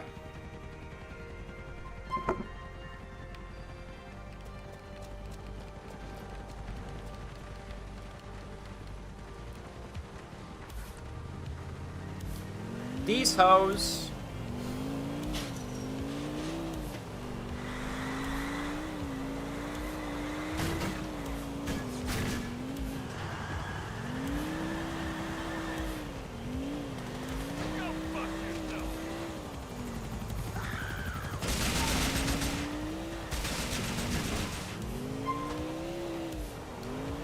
That's my girl right there, you know. That's my girl, dog. You know what I'm saying? You know, me and her, like, hold hands and kiss and cuddle and stuff. You know what I'm saying? We sleep in the same bed, and I hold her all night. I see her every day, and life is all right. We hang out all the time. Good days and bad days. I was with her all last weekend. I was with her the weekend before that. I've been with her like every weekend. You guys probably didn't see much of me like the last weekend either. You know, we do other things too.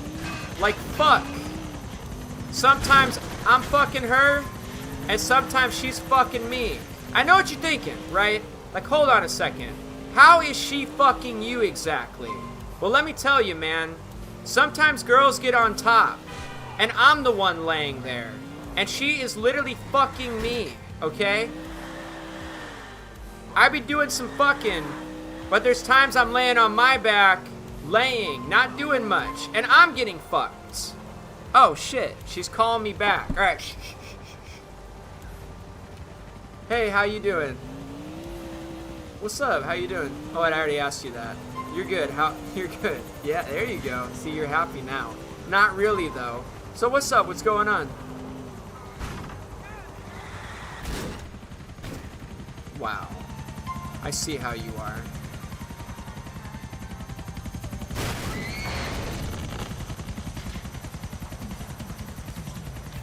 Fine. So it's 25 for 1/8. What is it for a 1/4? A quarter. So if it's 25 for 1, or wait, it's 25 for 1? Ask her if you can get like a 7 gram for 40. If you buy more, if you can pay less.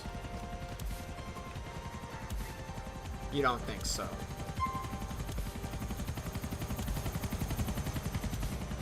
Alright, whatever. Are you gonna...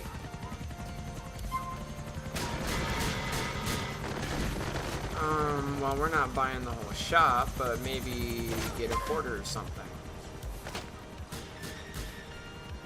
We'll ask her, but anyways, come over. Alright, goodbye.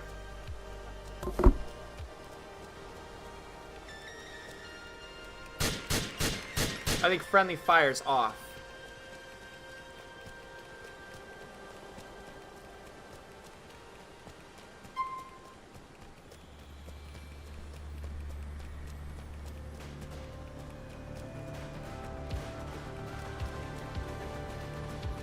My significant other is a fan of marijuana, you know? She likes to smoke that shit, okay?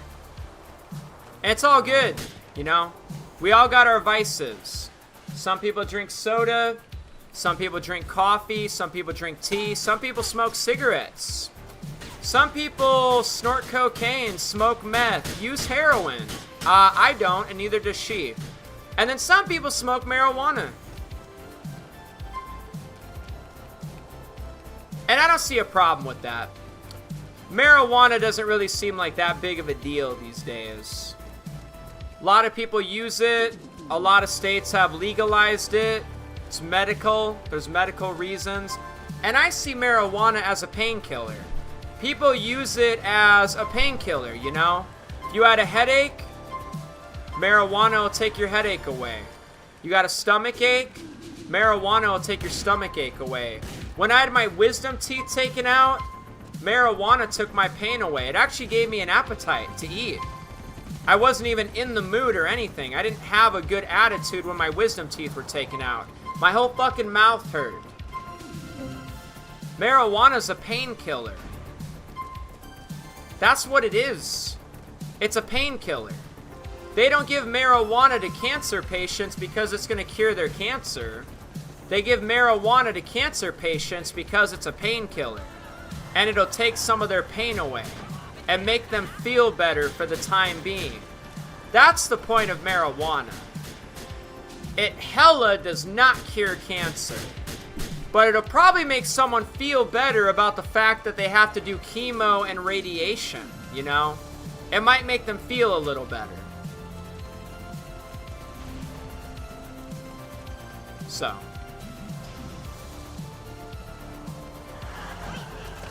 What the whole ass fuck?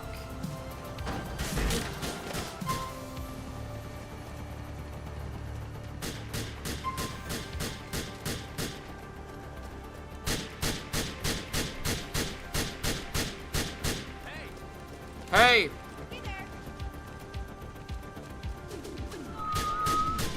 I always let people have their moment. I'll never disrespect anyone here. Love you guys. Well, thank you, Victor.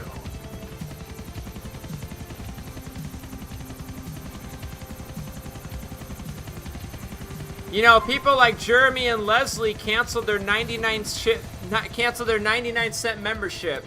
Can you believe that? 99 cents, right? Oh no, whatever on earth will I do without Jeremy giving me his 99 cents? And it's not even like 99 cents because YouTube takes like 30%. So what am I going to do without the 70 cents Jeremy's not going to give me anymore? Fuck me. What is 50? Wait, hold on.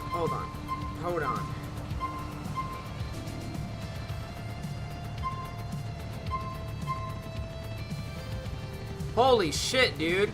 I make 42 cents like every minute. Every minute that goes by, I make like 42 cents. That's 60 cents or that dollar that I'm not getting anymore. Holy shit. All I gotta do is be clocked into work for like 2 minutes.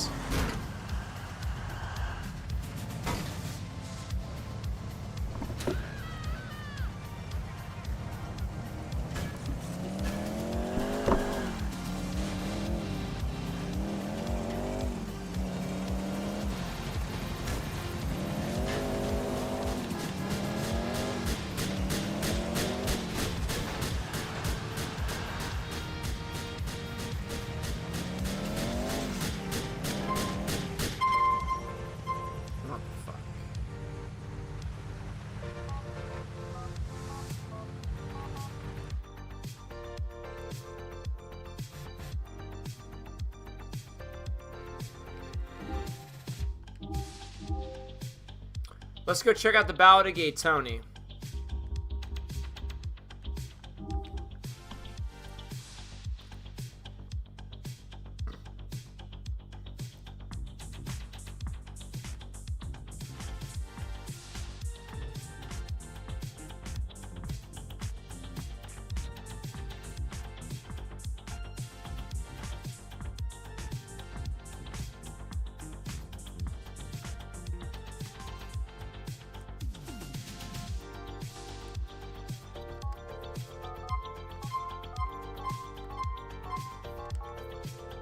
Alright, I gotta call my significant other back real quick.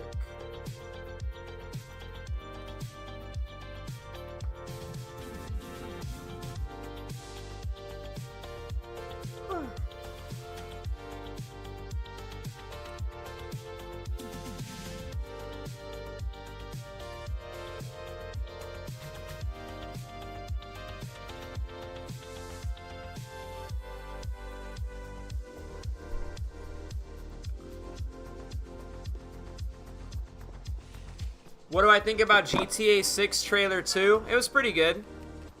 I think everybody liked that.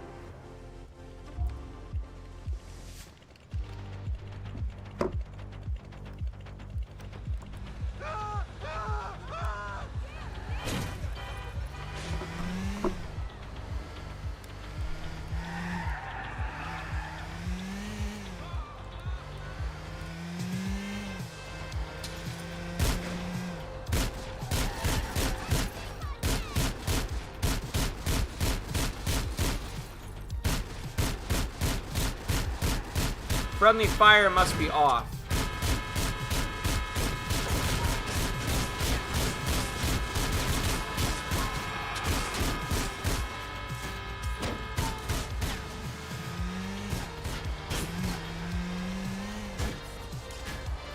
What's going on, Elegy? How are you doing?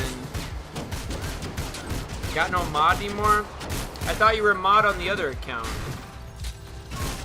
No, I don't know. Thought you were mod.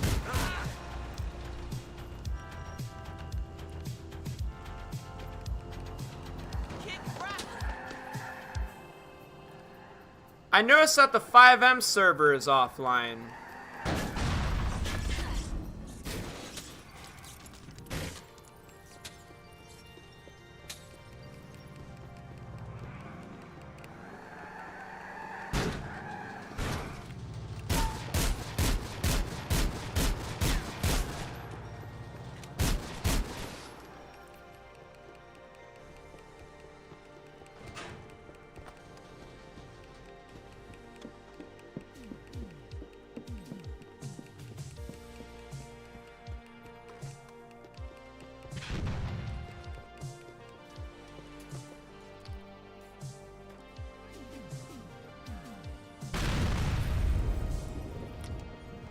The earnings call is in 50 minutes.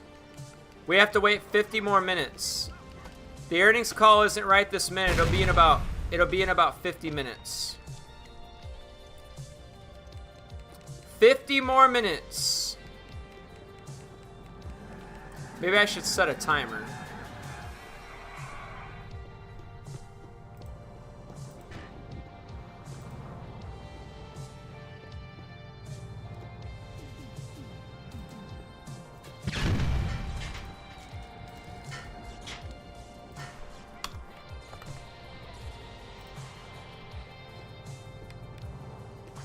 About 47 minutes.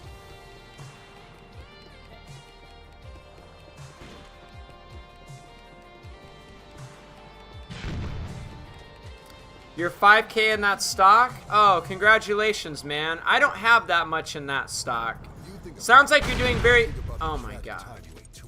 Sounds like you're doing very well for yourself. That's great, that's great, that's great. My plan is to keep buying a share of Take-Two over the next year or so, up until the release of GTA 6. Like, you probably have as many shares as I want to have. You probably have like 50... God damn it. Hello? Yeah, where you at? Do you have your thing with you? The thing. Oh, okay. Well, let me see that when you get here.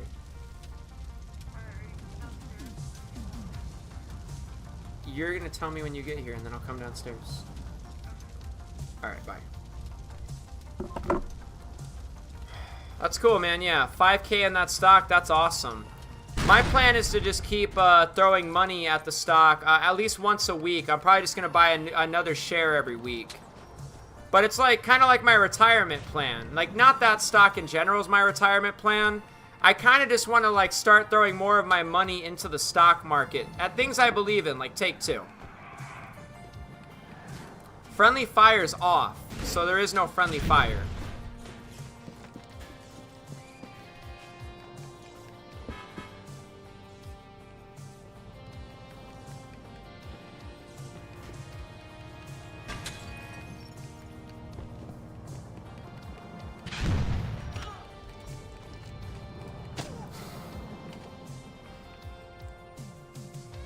Yeah, that is a good plan. I got paid yesterday. I had like $250 in my account. Like, I didn't get $250 paid. I just reopened my Wells Fargo account again, and that's where I'm doing like a lot of my IRA stuff. So I was gonna use that $250 to like buy a share of Take-Two today, and I would have, but I ended up giving like 80 of it to my girl, and I'm about to give her some more money, I guess, for some fucking reason, and it's fine because I love her. But I got my main paycheck, like the majority of my cash, coming like tonight at 8. So I'll buy a share of Take-Two Interactive tomorrow. Or 2 if I can afford it, but I don't want to stretch myself too thin. I'll probably just buy like 1 share.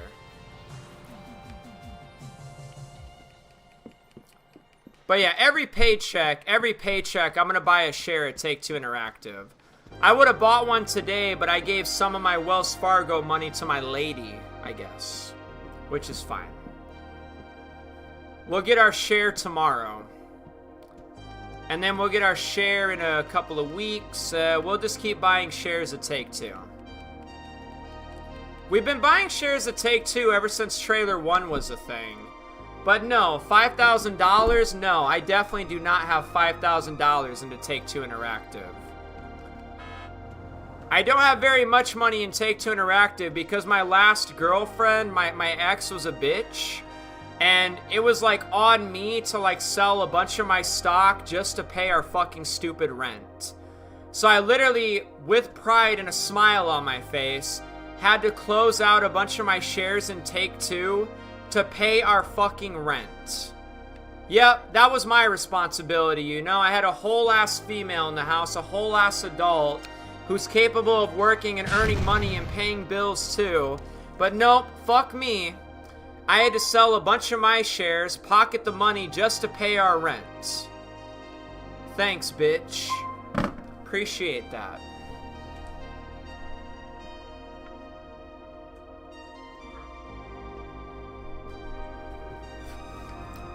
Yeah, that is the last time I ever let some dumbass female talk me into that shit.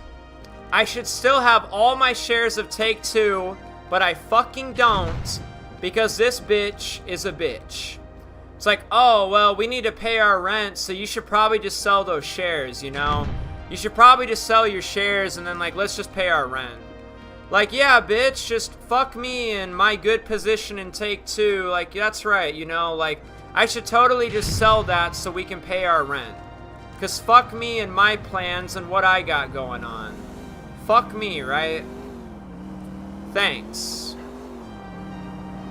And now I have a lot of catching up to do, where I'm purposely going out of my way to buy a share of Take-Two every paycheck. That shit fucking sucked though.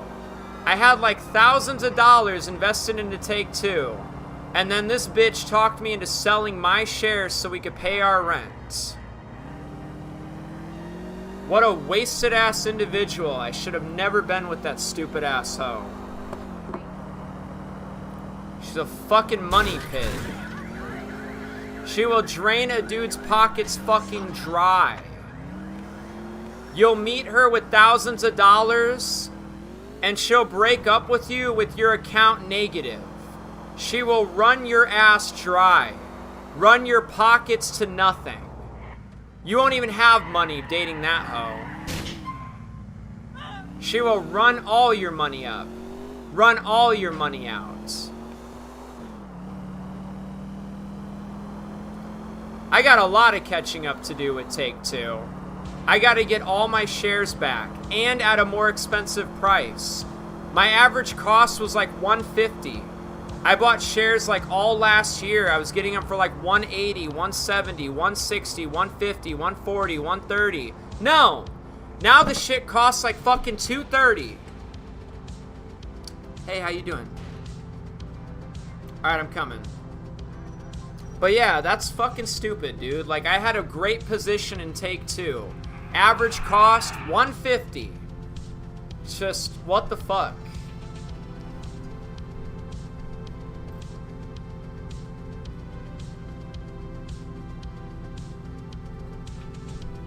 It'd be pretty fucking sweet just to, like, have those shares and still, like, just keep buying shares, but no, you know? Fuck all the shares that I bought for $150 and $160 and $170 and $180. It'll never be back to those prices again. I'll be lucky if the share falls down below $230 now that it's at $230 again. Like, I'm a fucking idiot. I should have just left. I should have just taken all my shit and left right then and there. I'd still have my thousands of dollars in Take-Two.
choose to follow your instincts. Every Mazda is designed to feel like it was made just for you. I wake up.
Holy shit.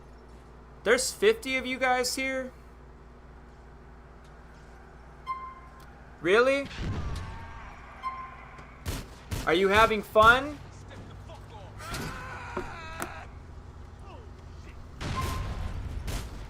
The timer below me is correct. About 32 and a half minutes.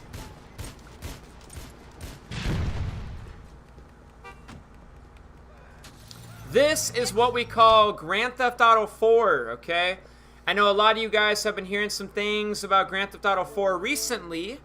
Supposedly, maybe they're going to remake, re-release, remaster, re-something again for Grand Theft Auto 4. But I am here on an Xbox Series X. I'm not trying to brag or anything, but I've always been able to play Grand Theft Auto 4.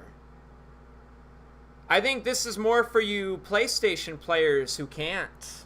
Did you know that I can also play online multiplayer on an Xbox Series X? Because this is an Xbox Series X. And by the way, this is the Ballad of Gay Tony too. We got the Lost and Damned, Ballad of Gay Tony, and regular Grand Theft Auto 4, all with their own multiplayers. So I know this looks like Grand Theft Auto 4, but this is actually the Ballad of Gay Tony. And just so everybody knows, that whole Grand Theft Auto 4 remastered, re-release, re-this, re-that, it's not like a confirmed thing. This is something that like Tez 2 or whatever has speculated, and you know, a lot of times when Tez 2 like says some things, they end up becoming correct. You know what I mean? Like, he has been thoroughly right in a lot of the things he speculated. And I mean, you know, like, not everything's perfect with that guy. There has been a couple of times, like, for example, when he announced that Red Dead Redemption 1 was going to come out to PC, it didn't happen for like 6 months. So in the long run, he ended up being right about that. But when he like makes the announcement, or like people like talk about the announcement that Tez 2 is making, like, oh hey, Red Dead Redemption 1 is coming to PC, it's almost like people like make it sound like something that's happening right now. So in the long run of things, he usually does end up being correct. He'll like data mine on websites, among other things, and he'll find like hidden details and hidden information that he'll divulge with things, and then YouTubers will like make videos about that. But not everything that he divulges into becomes true automatically. So even if he did find some like information about Grand Theft Auto 4 getting remastered or re-released for say the PS5, there's no guarantee that just because you're hearing about that right now, or like, I'll go to TGG's page for example. I'll just go to TG. I'm playing music, right? Oh, I'm not playing music? Or am I playing music? I'll go to TGG's channel for a second just to show you what I mean. So there's all of a sudden talk, for example, about say like GTA 4 remaster being in development. And before he made his video, I saw him post this, so to say, like, you know, 3 days ago, and he made this video like a day or two ago. So according to Tez, the long-anticipated GTA 4 port appears to be in development for current-gen consoles per his source. He believes Max Payne 3 will follow after this, and I will say this, we do have Max Payne 1 and 2 being remade right now by Remedy. It's literally being remade by Remedy. Like, Remedy is the one doing it, they're being paid for it, and Take-Two and Rockstar Games are the one financing it. So Take-Two and Rockstar Games don't have to do anything with this except pay for it and pay Remedy's employees and whatever else to work on this stuff, probably is what's happening. But it kind of would make sense to do Max Payne 3, maybe. But who knows when even, like, this is coming out. When is this thing coming out? Max Payne 1 and 2, when is this coming out? So I don't know. I don't know if I believe, like, he believes Max Payne 3 will follow after this, because they probably want Max Payne 1 and 2 to come out first. But it kind of would be legit to have Max Payne 3 come out soon after, and then you just release all the Max Payne games in one go. So apparently, when this was posted about 3 or 4 or 5 days ago, have you by chance heard anything about the potential GTA 4 remaster port for modern gen consoles? Someone at Rockstar hinted at the 4 port, and by now it should have gone up a year in development. We may end up seeing it drop later this year, and that's the key word there. May, might, we'll see, probably, who knows, right? We may, not sure though, end up seeing it drop later this year. And it's one more reason, in addition to existing reasons, the Liberty City Preservation Project mod was taken down. If they still follow their plan laid out from the pandemic days, they'll do an MP3 port a Max Payne 3 port. MP3 means something else to me though, like music. They will do an MP3 port after 4, so that is an opportunity to do a bundle or a definitive edition, Max Payne 1 and 2 remakes and Max Payne 3 port. So, what I'm getting at is even though you're hearing about this news like now, I wouldn't hold your breath and think that's happening like tonight, okay? Like I said, when Red Dead Redemption, when Tez 2, when like a piece of information from Tez 2 came out about Red Dead Redemption 1 coming to PC, that was back like in May. Like we were hearing about that back in May, and I bet you I could find something to back that up too. Tez 2 said RDR1 coming to PC. So let's see when this is. Now, okay, right here. When was this reported? When was this put out? May, right? I remember it being May. Okay, so this is September. That's a little bit earlier than I remember. Okay, Tez reports. Okay, right here. 1 year ago. That's what I remember. So this is May 13th, 2024. And I remember this. And you guys hopefully remember this too. Just try to pay attention. Do you guys remember about a year ago or so when everyone was so caught up on like Instagram? And here's what I mean by caught up on Instagram. Like the Rockstar Games Instagram page. Do you guys remember this? Are you following along? Any of this ringing a bell at a moment? Where we would like pay attention to how many posts Rockstar Games had us on Instagram. So like back in May when this happened, May 2024, everybody was so fixated on Instagram and how many posts Rockstar Games was keeping on Instagram. And the thing is that they were keeping it at 14. Today there's 17, but for some reason Rockstar was keeping it at 14. Like, say they were going to post like 2 posts that day, they would delete 2 and then they'd have 12. And then they'd post 2 more posts and then they'd have 14. And then the next day or 2 would pass and then they planned on posting about something else and they would delete it. They'd delete a post, some post, and then they'd have 13 posts. And then they'd post their post that day and then they'd be back to 14. So for some reason, Rockstar Games was keeping their posts at 14. And this is no different than with the 27 theory. Remember Rockstar Games was purposely keeping their post number at 27 or something? Remember that stuff? Like the fan base has been so fixated on Instagram. Anyways, back to the original point, this Red Dead Redemption 1 coming to PC. Look, this got reported back in May. And Rockstar Games we were even like thinking something was going to happen on May 14th. Like they were keeping their post number at 14, and there was some speculation that because Red Dead Redemption 1 was going to be 14 years old, what's the release of RDR1? RDR1 release date? May 18th. So I don't know, like May 18th was like right around the corner. Red Dead Redemption 1 is 14 years old, and I don't know. So what I'm getting at is this was reported back in May, so to say. And it didn't actually happen until like October, right? Like we would wait and ultimately another 5 or 6 months.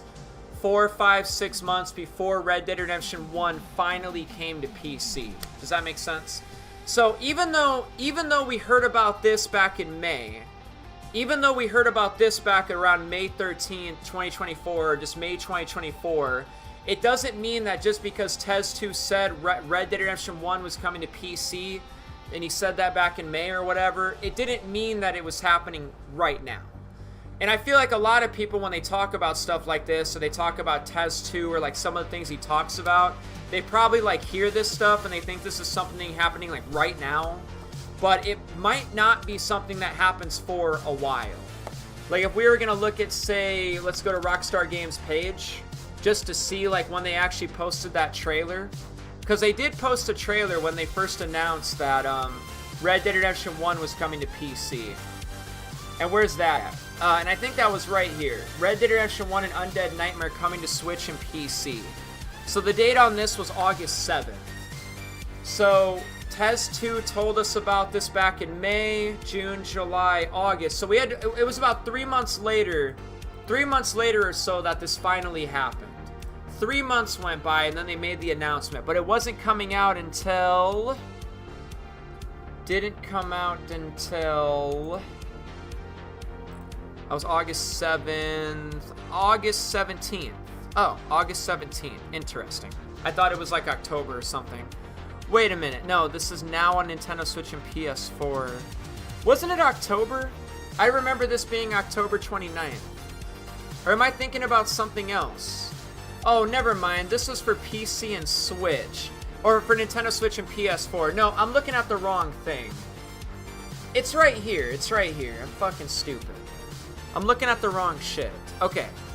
October 8th. Alright, my bad. So, he announced this in May, and then this didn't come until October 29th. So, you heard about it at the beginning of May. June, July, August, September, October. So you waited about 5 months before this actually became true. It got announced back in May, didn't officially become announced until October, and then the game came out at the end of October. So what I'm getting at, what I'm essentially getting at, and what I've been trying to lead to, is even though a lot of y'all out there are hearing about this GTA 4 remaster or re-release, even if you think TES 2 is a reliable... Oh, hold on a second. Hello? Hey. Okay. So, how about you just take out 60? Alright, you know the code. Just please do that, and I'll see you after a bit. Or something. Okay. Sweet, thanks.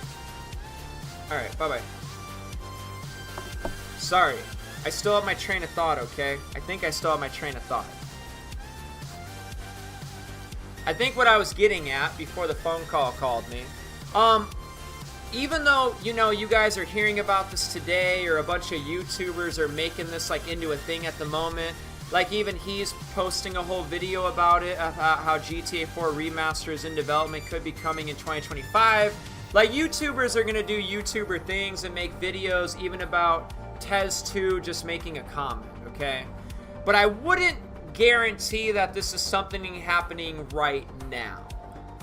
Because even in his language, he said we may end up seeing it drop later this year. That doesn't sound like very confident text to be typed, so to say. Do you know what I mean? Alright, let me reset my timer real quick. We need to do 20 minutes. So, you know, it's like, I'm just saying, like, you know what I mean? So, Red Dead Redemption 1 on PC got announced in May by TES 2, and then we had to wait until October for it to actually be a thing. We waited like 5 or 6 months for it to actually happen. Same thing with Grand Theft Auto 4. Even though TES 2 is coming out and saying, like, hey, maybe you're going to get that GTA 4 remaster, don't hold your breath too hard, alright? Probably not going to be a thing that, even if it does happen, is going to happen right this minute. Probably going to have to wait a little bit. How do you think the earnings call is going to go today? We're going to find out exactly how this earnings call really does end up very shortly. Because the time currently is 3:10. I'm waiting till 3:30 for this earnings call to pop off. And congratulations to all you actual stock investors out there, like myself, and like Metal Slug, apparently, and anybody else out there. Congratulations to anybody and everybody that even owns one singular share of Take-Two Interactive, and even more congratulations to everybody that owns multiple shares of Take-Two Interactive. Needless to say, we all love Grand Theft Auto. We all love Red Dead. We're all big fans of Rockstar Games. Some of us have been playing since GTA 2, GTA 3. You know, we've been playing these games for a long time. So you guys already see the value in Take-Two Interactive, and I see the value too. I definitely see the value in Take-Two. They're an amazing company. They own a lot of good things. Here, step into my office and take a fucking seat. They're an amazing company, right? I think we can all agree that Take-Two Interactive is a very amazing company. They are the second largest company after EA, after Electronic Arts. What's that? You need a countdown timer? Yeah, I could probably give you one of those. How about we set it for 18 minutes? Anyways, Take-Two Interactive is the second largest company after Electronic Arts, okay? Largest publicly traded company is Electronic Arts, and Take-Two Interactive is number 2. Now, you're all here for Grand Theft Auto 6, and believe me, I'm all very happy you're here for Grand Theft Auto 6. But we have to really appreciate what Take-Two Interactive is as a whole. Without Take-Two Interactive, there is no Rockstar Games as you know it today. Rockstar Games is not this game company that got created out of thin air and got bought out by Take-Two. Take-Two is actually the company that created Rockstar Games. Take-Two Interactive used assets from BMG Interactive, used that, and even took DMA Design to make Rockstar North, which was a different studio at the time, but they took their own assets and they made Rockstar Games, okay? So we have to give a little bit of credit to Take-Two Interactive, and that's why these earnings calls and days like today are so significant. As much as it's great to be excited about GTA 6, let's all try to be excited about their other titles as well, okay? I just don't want you guys disappointed when they keep talking about NBA and WWE and Civilization and Borderlands and Mafia, and you don't get as much GTA 6 as you think you're going to get today, okay? Just stay positive about this whole experience, whether this is your first earnings call or your 20th, okay? Just stay positive. We're going over company financials today on behalf of Take-Two Interactive, on behalf of CEO Strauss Zelnick, on behalf of Chief Financial Officer, some lady, and I forgot her name. And who can forget the president? I think his name is Carl, okay? They own Rockstar Games. They own 2K. 2K just came out with Civilization. 2K always comes out with NBA, WWE. 2K came out with that new PGA game. 2K also owns the rights to Borderlands and Mafia. Now, don't get me wrong. I love Rockstar Games. But holy fuck. They are literally only coming out with GTA 6.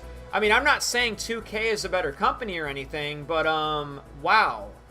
NBA, WWE, PGA, Civilization, Borderlands, Mafia, Rockstar Games, GTA 6.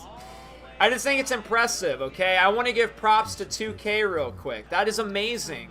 It's so amazing to put out an NBA game every year, a WWE game every year. You just put out a golf game. You guys just put out Civilization. Fire Access did that on behalf of you guys or something. Like 2K, holy fuck, like how do you do it? Rockstar Games at this rate is only putting out a game like every 5 to 10 years or so. A new game every 5 to 10 years or so. Fucking 2K has yearly releases and they're dropping a bomb on all their franchises. We even have Max Payne. And I don't know if Max Payne is owned by Rockstar Games, Take-Two, or what they're owned by, but that's coming too. Like, holy crap. What a time to be alive for Take-Two, you know? Like, so many amazing things are happening at the moment. I cannot believe it. Now, don't get me wrong. I don't really play WWE. I didn't play the golf game. I'm probably not going to. If I want to play golf, I could probably just play Grand Theft Auto 5 if I wanted to. Or I could literally just probably go golfing. I don't really play the golf games. I don't know. I'm a big fan of Civilization. I don't know if I said that. I don't know if I'm going to play Borderlands. I'm probably going to maybe play Mafia. And I love Grand Theft Auto and Red Dead and just, I don't know. Out of all video game companies, I really think Take-Two Interactive is the best. Just think about what Take-Two Interactive owns. Like, if you take Grand Theft Auto and Red Dead and even put up Borderlands, Civilization, and Mafia, and even, like, I don't know, things like that, what other company can compete with that? What can EA literally throw in front, throw it down like this is a fucking Pokemon or Yu-Gi-Oh match? Like, how does another video game company beat Grand Theft Auto, Red Dead, Borderlands, Mafia, Civilization, just all these games? What other company can beat that? Microsoft has Call of Duty, but what else could Microsoft do against that? What could EA do against that? What could Ubisoft do against that? They have, like, Assassin's Creed, right? What else do they have to go against that? You know what I mean? It's like Take-Two Interactive is definitely my favorite game company. They got the best games. I can't think of another company that, even if they wanted to, could compete with that as a whole. So for real, you guys should maybe at least consider investing in Take-Two Interactive stock. Just think of the lineup. You can't go wrong with it. You really can't. But keep in mind that I'm literally not a financial advisor. I'm just saying my opinion, okay? What do we got here, ladies and gentlemen? Take-Two Interactive stock, right? It's probably that time, right? We probably got the earnings release. I knew that was happening. I was like looking right down here at the time, and it's like, yeah, it's about that time. The earnings release. We got it. Now, the presentation and the webcast presentation does not begin. What's the timer say? We don't even have a timer. But I will set the timer to 12 minutes. So that webcast presentation does not begin for another 12 minutes, all right? At 3:30 my time, it's about 3:17. Yes, sir. So, let's think. Oh, the earnings release. Well, let's go through it. Here's the pregame before the game. I'm going to read it off to you guys. And then Take-Two Interactive is going to take it away in about 12 minutes or so, and they're going to tell you what they think. But I'm going to go ahead and take the next 10, 11, 12 minutes and tell you what I think. But by the way, we literally can go in the webcast presentation right now. It's already ready. Like, they're ready right now. Like, we can literally join it right now. But first, the earnings release. Sit back, relax, and enjoy, everybody. This is going to be your Take-Two Interactive earnings call for May 15th. And enjoy it because you won't get another one for another 3 months. Let's see what we got. So, we got, obviously, for immediate release, we got Take-Two Interactive Software Incorporated reports results for fourth quarter and fiscal year 2025. Keep in mind, ladies and gentlemen, we are currently in fiscal year 2026, and that's why they're going over quarter 4 2025 as we currently sit in fiscal 2026. Just a second. Hello? Hi. Oh, alright. Thank you. I will be right back. Ha!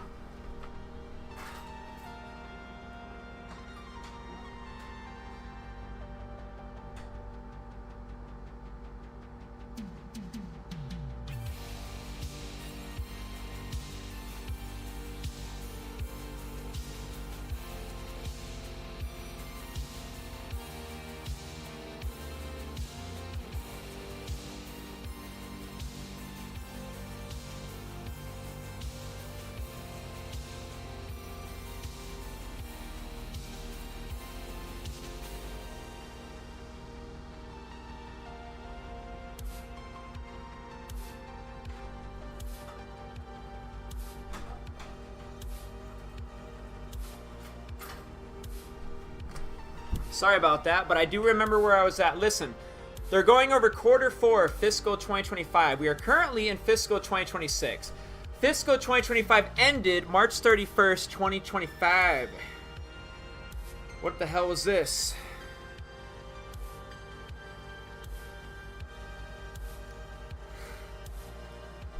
So, they're going over the end results for fiscal 2025. Here is what we got here, ladies and gentlemen. All right. So, Take-Two Interactive Software results for fourth quarter and fiscal year 2025. They made $1.58 billion from January 1st to March 31st. They made $5.65 billion for the entire fiscal year 2025.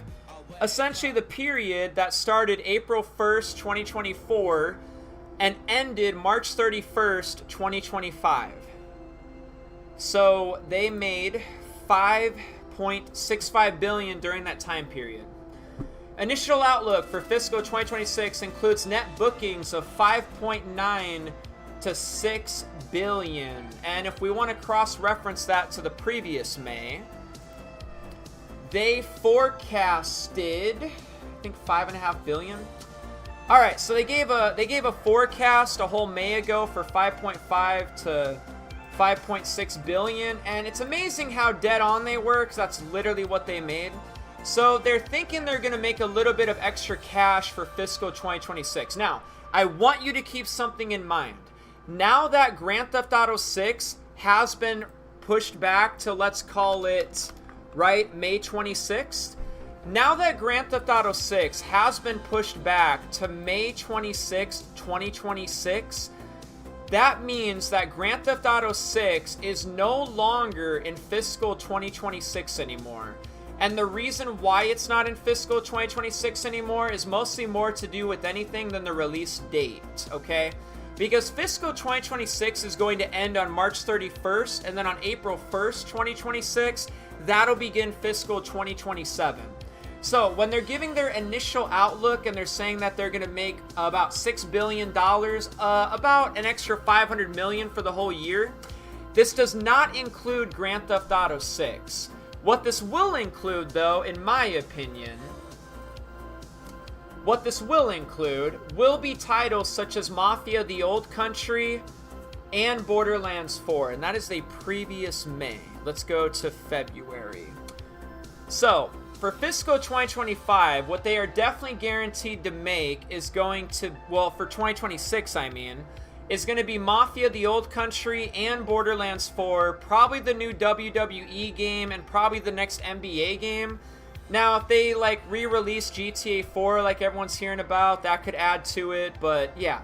When you see these numbers, when you see the 6 billion, that is not GTA 6. With the delay to May 26, 2026, that now puts the release of Grand Theft Auto 6 to fiscal 2027. So they're getting a boost in sales, probably from Borderlands, probably from Mafia, and I mean, they already sell like WWE and NBA and shit like that, like every year. So I mean, that's not really like where a boost would come from. It's mostly gotta just be because of some of their new titles. Besides what else they're gonna be doing until March 31st. So Take-Two Interactive Software today reported results for the fourth quarter and fiscal year 2025, which ended March 31st, 2025. For further information, please see the fourth quarter and fiscal 2025 results slide deck posted to the company's investor relations website at taketwogames.com IR for investor relations. Essentially this area. Now here's the CEO comment, and that is a short-ass paragraph. That is a goddamn short-ass paragraph. That is way shorter than the paragraph the last time. The last time looked like a 3-paragraph essay, because it was a 3-paragraph essay. This time, yeah, a little paragraph will take care of it. We achieved outstanding results in our 2025 fiscal year, with each of our labels contributing meaningfully to our performance. Our fiscal 2026 outlook reflects continuing positive momentum with net bookings guidance of about $6 billion. As we bring our exciting lineup to market, including Grand Theft Auto 6 in fiscal 2027, we expect to achieve record levels of net bookings that will establish a new baseline for our business and set us on a path of enhanced profitability. Ladies and gentlemen, I am actually feeling more confident, more so than not, after reading this whole paragraph, that GTA 6 will in fact come out in May, besides the obvious that they already told us that it was. Now, think about this, right? So fiscal year 2027 is going to begin April 1st, 2026. So literally a month or two into fiscal 2027, they're already releasing GTA 6. Do you know how much money they're gonna make? Holy shit. Can you imagine when they tell the stock investors like the real money they make like fucking months into 2027? That's gonna be amazing. Yeah, like they're gonna start off fiscal 2027 with a bang. Like forget about waiting until October. Like let's release it like a month or two into the start of fiscal 2027. I bet you they do. Why not? Fourth quarter fiscal 2025 financial and operational highlights. Now, here's the thing that's either gonna surprise you, not surprise you, or probably just piss you off. You ready to get mad? Oh, let's get mad. Total net bookings grew 70% to $1.5 billion as compared to the $1.35 billion during last year's fiscal fourth quarter. Now, I have a question for everybody watching. I have a really good question. Let me ask you something. Where do you think Take-Two makes the most of their money? Do you think they make the most of their money selling new games, or do you think they make money from selling re-releases and remasters? Or do you think they're getting their money where you think they're getting their money from? From, like, I don't know, microtransactions. Recurrent consumer spending is the word. You know, in-app purchases. And what is recurrent consumer spending? Because this is where Take-Two Interactive is making the most of their money. Define recurrent consumer spending. Now, recurrent consumer spending is simply things like virtual currency, add-on content, in-game purchases, and maybe even subscription services. Like how Rockstar Games, or Take-Two I mean, is going to be bragging about all the new GTA Plus subscriptions probably. So net bookings from recurrent consumer spending accounted for about 77%. So about 3/4 of all their money came from microtransactions. And the largest contributors to net bookings were NBA 2K25, Grand Theft Auto Online and Grand Theft Auto 5, Civilization 7, Toon Blast, our hyper-casual mobile portfolio, Match Factory, Empires and Puzzles, Red Dead Redemption 2 and Red Dead Online, and WWE 2K25. So I'm sorry to say, everybody, that you guys have always been right about this, is that Take-Two is not necessarily a greedy company. It's just that they definitely know where all their money is coming from, and they know that they're making the majority of it all the time from the fact that you guys keep buying virtual currency, add-on content, and in-game purchases. And it's not just shark cards. Like, the largest contributors were things like Civilization, DLCs, NBA 2K25, you know, people paying for that stuff. All these mobile games like Match Factory, Empires and Puzzles, like even WWE, like all the in-app purchases and stuff. That's where they make all their money. Now, the last thing we need to look at, because we're running out of time, we have like maybe a minute or two. We need to scroll down here, and here's what we see. We see that Sid Meier's Civilization 7 did come out, PGA Tour color, WWE. Now, here's the product lineup! Civilization 7 comes to the Switch 2 on June 5th. We got Mafia: The Old Country August 8th, Borderlands 4 September 2025, WWE 2K Mobile, NBA 2K26, WWE 2K26, Grand Theft Auto 6 has a release date, and then Borderlands 4 on the Switch 2 is to be announced. Anyways, I have to stop. I have hella ran out of time. Time has hella been ran out of on me, and we need to go and do and see what we all came here to see. My G. It's that time! It is time. That time is now. Yes.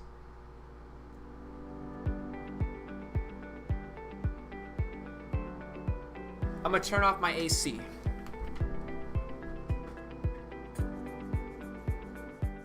Alright, it cooled down in here pretty good. I'm feeling pretty good now. Here we go!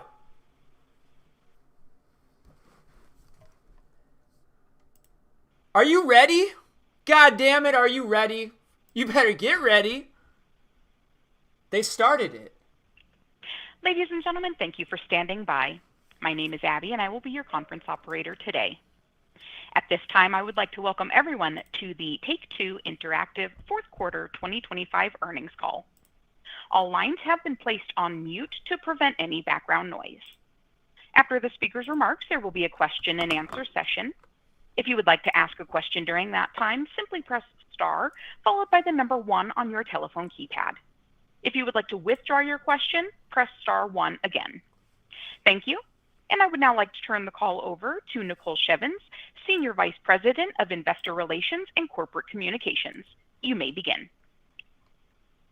Good afternoon. Thank you for joining our conference call to discuss our results for the fourth quarter and fiscal year 2025 ended March 31st, 2025. Today's call will be led by Strauss Zelnick, Take-Two's Chairman and Chief Executive Officer, Carl Sladoff, our President, and Lainie Goldstein, our Chief Financial Officer. We will be available to answer your questions during the Q&A session following our prepared remarks. Before we begin, I'd like to remind everyone that statements made during this call that are not historical facts are considered forward-looking statements under federal securities laws. These forward-looking statements are based on the beliefs of our management, as well as assumptions made by and information currently available to us. We have no obligation to update these forward-looking statements. Actual operating results may vary significantly from these forward-looking statements based on a variety of factors. These important factors are described in our filings with the SEC, including the company's most recent annual report on Form 10-K and quarterly report on Form 10-Q, including the risks summarized in the section entitled Risk Factors. I'd also like to note that, unless otherwise stated, all numbers we will be discussing today are GAAP and all comparisons are year over year. Additional details regarding our actual results and outlook are contained in our press release, including the items that our management uses internally to adjust our GAAP financial results in order to evaluate our operating performance. Our press release also contains a reconciliation of any non-GAAP financial measure to the most comparable GAAP measure. In addition, we have posted to our website a slide deck that visually presents our results and financial outlook. Our press release and filings with the SEC may be obtained from our website at take2games.com. And now I'll turn the call over to Strauss. Thanks, Nicole. Good afternoon, and thank you for joining us today. We concluded our 2025 fiscal year with outstanding results, including fourth quarter net bookings of $1.58 billion, which was the top of our guidance range. Each of our labels contributed meaningfully to our performance. 2K posted a fantastic quarter, the successful launches of Sid Meier's Civilization VII, WWE 2K25, and PGA Tour 2K25.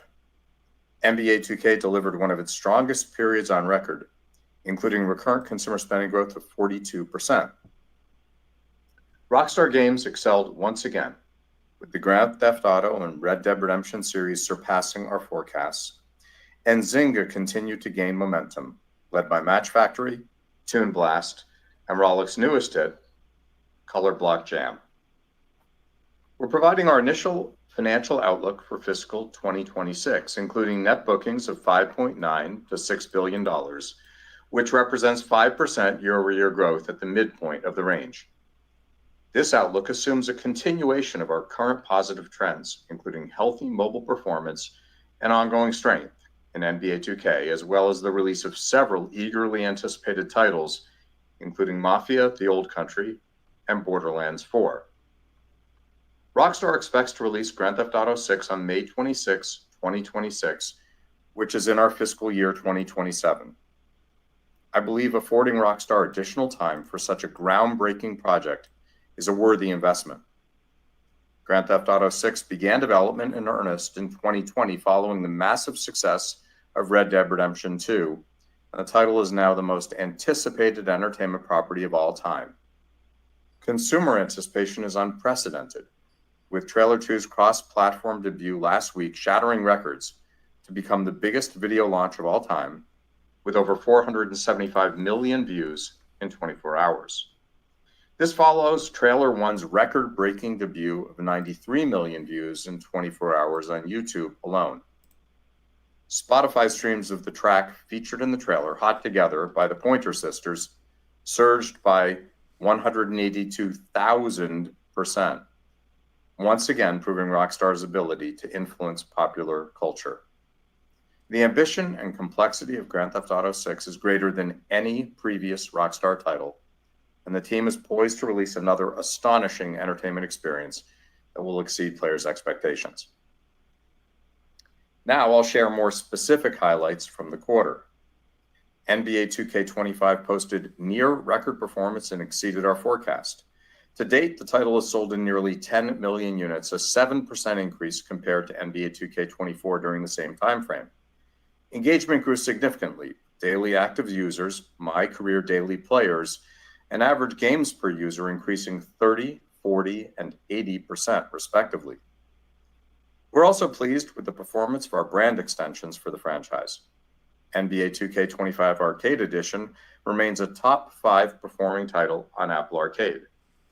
NBA 2K Online in China continues to hold its place as the #1 PC sports game in the country, and our NBA 2K All-Stars mobile title, which we developed in partnership with Tencent and launched on March 25th, is maintaining the #1 spot on the iOS sports game chart for both downloads and revenue in China. I'd like to thank Adam Silver of the NBA and Andre Iguodala of the NBA Players Association for their extraordinary partnership and support. 2K's release of WWE 2K25 was met with great critical acclaim, including a score of 84 on Metacritic for Xbox Series X, an all-time high for the series on that platform. Visual Concepts introduced new features, including The Island, a highly immersive WWE-themed world where players can explore, compete in live events, and earn rewards. Consumer appetite for the franchise is growing, with recurrent consumer spending up 20% during the quarter. This includes strong performance from WWE Supercard, which achieved near record levels of net bookings in March. WWE 2K25 has been integrated regularly into WWE's televised programming and was also a co-sponsor of last month's spectacular WrestleMania 41. In addition, 2K is bringing WWE 2K to Switch 2 this summer, as well as bringing WWE 2K to mobile devices this fall in partnership with Netflix. I'd like to thank Nick Khan and his team at TKO for their immense support as we raise the bar for excellence for our beloved wrestling franchise. 2K and HB Studios successfully launched PGA Tour 2K25, which earned a Metacritic score of 80 on PlayStation 5 and is generating significant recurrent consumer spending growth compared to the prior iteration.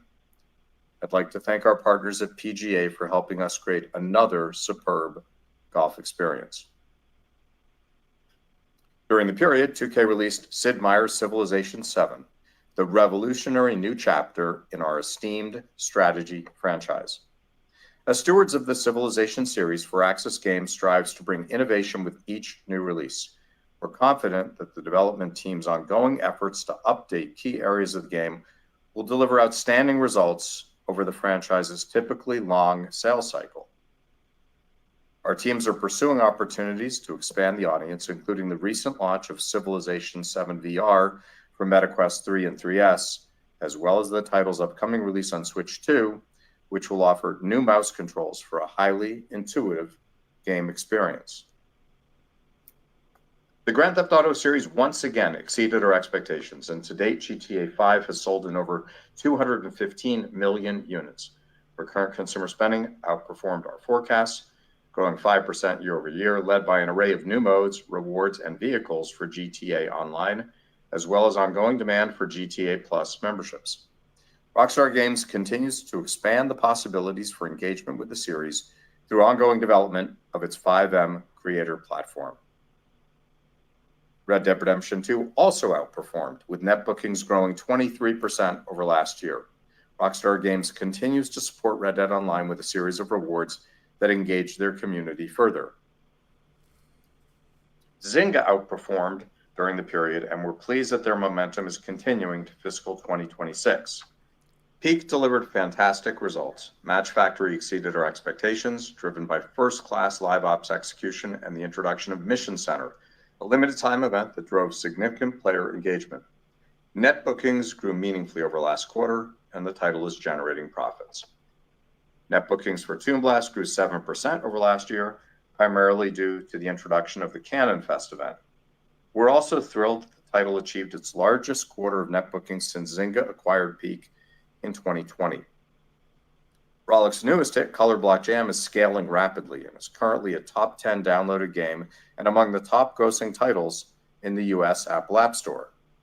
In just 4 months of operation, the title has become profitable and is making an impressive contribution to our mobile net bookings. We're encouraged to see stabilization in Empires & Puzzles. Small Giant improved the title's in-game economy to support faster player progression and develop fun new features based on player feedback, like Instant Power Summon, Hero Coach, and Visiting Outfitter. Zynga has numerous titles in development and soft launch that we're eager to bring to market worldwide. Our direct-to-consumer business delivered record performance as our teams continue to launch new offers, events, and enhance personalization, which are driving better conversion. While we've been implementing D2C in our titles for some time, we do believe there's an even greater opportunity to expand this highly accretive channel given recent beneficial court rulings. As we approach the 3-year anniversary of our acquisition of Zynga, we're extremely pleased that the label has become an integral part of our company. Zynga's core franchises are strong, and we're energized by the team's unique ability to launch hits in a highly competitive mobile market, demonstrating further the effectiveness of their multi-studio approach and continued excellence in live ops. In closing, with a player-first approach and a deep commitment to quality, we strive to create the best entertainment experiences for our global communities and to redefine our art form. As we bring our exciting lineup to market, including Grand Theft Auto 6 in fiscal 2027, we expect to achieve record levels of net bookings that will establish a new baseline for our business and set us on a path of enhanced profitability. I'll now turn the call over to Carl. Thanks, Strauss. I'd like to thank our teams for another strong quarter and for laying the groundwork for this exciting next chapter in our company's history. As Strauss mentioned, we are extremely optimistic about our upcoming pipeline, which includes approximately 38 titles through fiscal 2028. During fiscal 2026, we plan to release 13 titles, including 4 within the immersive core category. This includes Mafia: The Old Country, which 2K and Hangar 13 will introduce on August 8th. This linear narrative-driven game is a premium experience in the vein of early Mafia titles, set against the stunning, authentic background of 1900 Sicily. Pre-orders are off to a strong start following the debut of the first official gameplay trailer at PAX East last week, and we're excited for its upcoming launch. Additionally, 2K and Gearbox will launch Borderlands 4 on September 12th. Last month, during the PlayStation State of Play, our team shared an extended look at the action-packed gameplay coming in the title. Players were treated to a first look at 2 of 4 new Vault Hunters as they tore a path through a secret black site in Terminus Range, showcasing the destructive power of an updated gear system. The Borderlands community reacted very positively, with the game trending on X and becoming one of the most wishlisted games on Steam. 2K and Gearbox will also release Borderlands 4 for the Switch 2 in the future. And as always, we will release the next iterations of our industry-leading annual sports franchises, NBA 2K and WWE 2K. We also plan to bring to market 5 mobile titles this fiscal year, including WWE 2K for Netflix in the fall, and we are launching 4 new iterations of prior releases, including the recent release of Civilization 7 VR for MetaQuest 3 and 3S, as well as Civilization 7 for Switch 2. Our labels will continue to provide new content and experiences that drive engagement and recurrent consumer spending across many of our key offerings. Looking ahead, we currently expect to deliver 25 titles throughout fiscal 2027 and 2028, including 17 immersive core releases, including Grand Theft Auto 6 and 5 sports simulation games, 4 mobile games, and 4 new iterations of previously released titles. In closing, we look forward to delivering our groundbreaking titles, which we believe will enable us to achieve a period of meaningful long-term growth and shareholder returns. I'll now turn the call over to Lainey. Thanks, Carl, and good afternoon, everyone. We delivered an outstanding finish to fiscal 2025 with broad-based strength across our company. Throughout the year, we positioned our business for sustainable, long-term growth by releasing new hit titles and experiences across our labels, advancing the development of many key releases we plan to launch in the coming quarters, successfully acquiring Gearbox, and continuing to implement our previously announced cost reduction program. Through these actions, we are setting our business up for a strong multi-year period of growth and enhanced profitability, and I'd like to thank our teams for their passion and dedication. Turning to our results, we delivered fourth quarter net bookings of $1.58 billion, which was the top of our guidance range of $1.48 billion, $1.58 billion. This reflected better than expected performance from NBA 2K25, Zynga led by Toon Blast, our hyper-casual mobile portfolio, and Match Factory, the Red Dead Redemption series, and Grand Theft Auto Online. Recurrent consumer spending growth was phenomenal, increasing 14% over last year and accounting for 77% of net bookings. NBA 2K grew over 40%, while Grand Theft Auto Online and mobile both increased mid-single digits. All of these businesses greatly exceeded our forecast. During the quarter, we launched Sid Meier's Civilization 7, PGA Tour 2K25, and WWE 2K25. GAAP net revenue increased 13% to $1.58 billion. Cost of revenue declined 16% to $779 million, primarily due to lower impairment of acquired intangibles in the current year, as well as timing of development credits.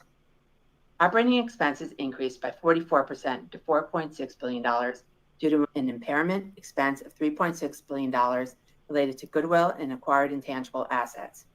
On a management basis, operating expenses rose 3% year over year, which was above our guidance due to higher development costs for titles not technologically feasible. For fiscal 2025, we achieved net bookings of $5.65 billion, which was also the top of our guidance range of $5.55 to $5.65 billion. Recurrent consumer spending exceeded our outlook, growing 7% and accounted for 80% of net bookings. NBA 2K grew high teens, mobile increased mid-single digits, and Grand Theft Auto Online declined modestly. Operating cash flow was an outflow of $45 million compared to our forecast of an outflow of $200 million due to timing of tax payments and lower development costs. We spent approximately $169 million in capital expenditures, which was above our forecast of $140 million, primarily due to higher game technology expenses. GAAP net revenue rose 5% to $5.63 billion, while cost of revenue decreased 17% to $2.6 billion, primarily due to lower impairment of acquired intangibles in the current year, as well as timing of development credits. Operating expenses increased 28% to $7.5 billion due to the impairment charges that I mentioned previously that we recorded during our fourth quarter. On a management basis, operating expenses rose 11% year over year, slightly above our guidance due to higher development costs for titles not technologically feasible. Today, we are providing our initial outlook for fiscal 2026. We project net bookings to range from $5.9 billion to $6 billion, which represents 5% growth over fiscal 2025 at the midpoint. Largest contributors to net bookings are expected to be NBA 2K, the Grand Theft Auto series, Toon Blast, Borderlands 4, Match Factory, Empires & Puzzles, Words with Friends, the Red Dead Redemption series, and Zynga Poker. We expect recurrent consumer spending to be flat compared to fiscal 2025 and to represent 76% of net bookings. Our recurrent consumer spending forecast assumes high single-digit growth for NBA 2K and declines for mobile and Grand Theft Auto Online. We expect the net bookings breakdown from our labels to be roughly 45% Zynga, 39% 2K, and 16% Rockstar Games. We expect operating cash flow to be approximately $130 million, and we plan to deploy approximately $140 million of capital expenditures for game technology and office buildouts. We expect GAAP net revenue to range from $5.95 to $6.05 billion, and cost of revenue to range from $2.52 to $2.55 billion. Our total operating expenses are expected to range from $3.78 to $3.8 billion. On a management basis, we expect operating expense growth of approximately 3% year over year, which is largely due to higher marketing expenses. Now moving on to our guidance for the fiscal first quarter. We project net bookings to range from $1.25 to $1.3 billion compared to $1.22 billion in the first quarter last year.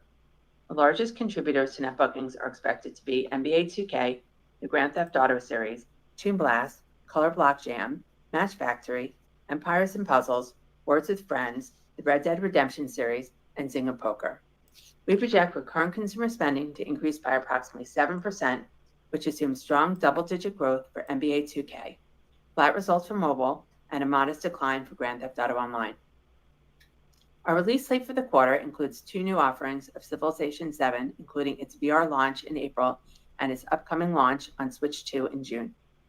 We expect GAAP net revenue to range from $1.35 to $1.4 billion and cost of revenue to range from $544 to $562 million. Operating expenses are planned to range from $908 to $918 million. On a management basis, operating expenses are expected to grow by approximately 2% year over year, primarily driven by higher development costs. In closing, our core businesses are showing strength into fiscal 2026, and our long-term outlook continues to be positive. Fiscal 2027 represents a massive inflection point in our business that our teams have worked long and hard for, one that we believe will significantly enhance our multi-year financial profile. We are confident that this will be an exciting period for our many stakeholders, from our colleagues to our players, industry partners, and shareholders, and we appreciate all your support along the way. Thank you. I'll now turn the call back to Strauss. Thanks, Lainey and Carl. On behalf of our entire management team, I'd like to thank our colleagues for delivering another outstanding year and for building an incredibly sound foundation, creatively, financially, and culturally, as we enter this new inflection point for Take-Two's growth and continued success. To our shareholders, I want to express our appreciation for your continued support. We'll now take your questions. Operator? Thank you. And we will now begin the question and answer session. If you have dialed in and would like to ask a question, please press star 1 on your telephone keypad to raise your hand and join the queue. If you would like to withdraw your question, simply press star 1 a second time. If you are called upon to ask your question and are listening via speakerphone on your device, please pick up your handset and ensure that your phone is not on mute when asking your question. Again, it is star 1 if you would like to join the queue. And our first question comes from the line of Doug Kreutz with TD Cowen. Your line is open. TD Cowen. We did lose connection with Mr. Kreutz. We will move to our next question. Eric Handler with Roth Capital. Your line is open. Roth Capital. Good afternoon. Thanks for the question. First, I thought it was very interesting with all the industry discussion that's been going on about maybe prices for games going up to $80. You chose a different tact with Mafia and doing a $50, $60 price SKU. Can you maybe talk about what went into that decision, and do you see future game releases sort of having a variable pricing along a wide range scale? So thanks, Eric. We've always had variable pricing, and the rubric that we employ is one of delivering way more value to consumers than what we charge. That's our job.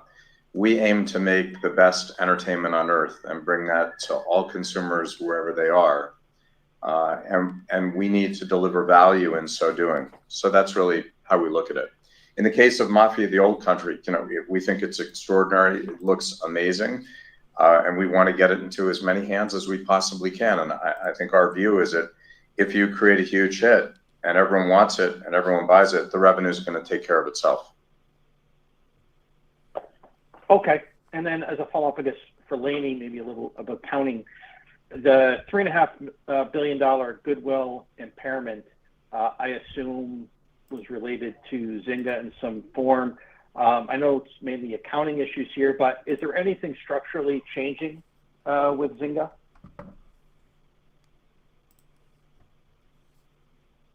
Eric, we haven't discussed which of our reporting units the impairment was from, but it was a partial impairment of one of our units, and it's a result of updating long-term expectations, and that's something that we are required to test annually or whenever the indicators of the impairment arise. And this is something that we would do all the time, based on how our forecasts are updated. Okay, thanks. And our next question comes from the line of Douglas Kreutz with TD Cowen. Your line is open. Hey, sorry about that. I fat-fingered my first attempt. Just looking at it from a high level, the last period of peak performance for your business, you were able to reach low to mid 20% operating margins in the wake of the success of Red Dead 2 and into the pandemic. Just wondering if anything about the business or the industry has changed structurally, such that when your current pipeline reaches fruition, you would not be able to reach those margin levels again. Thank you. There's no reason why we wouldn't be able to reach those margins. That is, how we've been building the business and working on the cost reduction programs and being more efficient, working to move to those margins as we build our scale. As we've mentioned, the gross margins are definitely hampered by the increase in the development costs for the titles, but we've been doing a lot of structural things within the business to offset those costs, and you'll see that in our expenses being reduced this year and seeing those margins coming down. Great, thank you. And our next question comes from the line of Colin Sebastian with Baird. Your line is open. Thanks. Appreciate the questions. Have a couple. I guess first, the mobile segment performance looks impressive relative to the broader mobile gaming space. So helping you could maybe drill down on that a bit in terms of what's working in this environment. That could be customer acquisition, retention, or game mechanics.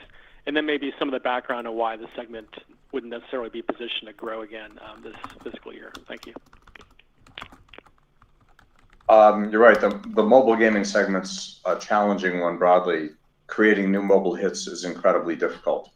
And I think right now, Zynga is the only company in the space that is regularly creating new native mobile hits, most recently with Match Factory and Color Block Jam, both of which are profitable already. So we feel really good about what's going on. How's that happening? It's happening because we have incredibly talented creative people, incredibly talented publishing folks, and very specifically the team at Peak and the team at Rollic are doing a great job, along with many other studios at Zynga. And given the outstanding results that we saw from a lot of our top titles in fiscal 2025, some of those are mature titles that have been out for many years. We expect that there may be some moderation of trends for those titles in fiscal 2026, and that's what's affecting that business into next year. Okay, thank you. And our next question comes from the line of Chris Scholl with UBS. Your line is open. Great, thank you. You mentioned a new baseline for the business on net bookings once GTA 6 launches in fiscal 27. In the past, I know you pointed to $8 billion of annual bookings and over $1 billion of cash generation once the pipeline scaled. Appreciate there's been a number of shifts since that guidance was given, but is it fair that your long-term assumptions for the business haven't changed? And as you think about the sustainability of performance post GTA 6's console release, can you help us think through some of the key drivers in your mind? Thank you. I'll take a shot at it. However, we do issue annual guidance for a reason. You know, the farther away we are from the results, the harder it is to predict because things can change, whether that's internal or external. However, in terms of both our hopes and our expectations, we're more optimistic than we were before, and that optimism is reflected in our expectations for net bookings and our expectations for free cash flow. We just, in the normal course, would not typically guide to those numbers this far in advance. We have said that we expect sequential growth for both fiscal 26 and 27, and the guidance we just gave, of course, in the absence of the release of Grand Theft Auto 6, still reflects meaningful year-over-year top-line growth and reflects a new record for net bookings for this company. Got it, thank you. And if I can just fit one more in, going back to the first GTA 6 trailer, I believe you saw a meaningful uplift in engagement and monetization for GTA Online with it. Appreciate it's early, but are you seeing similar uplift right now from the second trailer? And could that potentially drive some upside versus your expectations for declines at GTA Online in fiscal 26? Thank you. Well, remember, in the fourth quarter, actually, we saw better news than expected for GTA Online, Red Dead Online, and GTA Plus. In aggregate, GTA Online and Red Dead Online were down a bit in the full fiscal year. In terms of your specific question about the trailer, too early to say whether there was an immediate result. Frankly, we're not super focused on 1 week or 10-day results.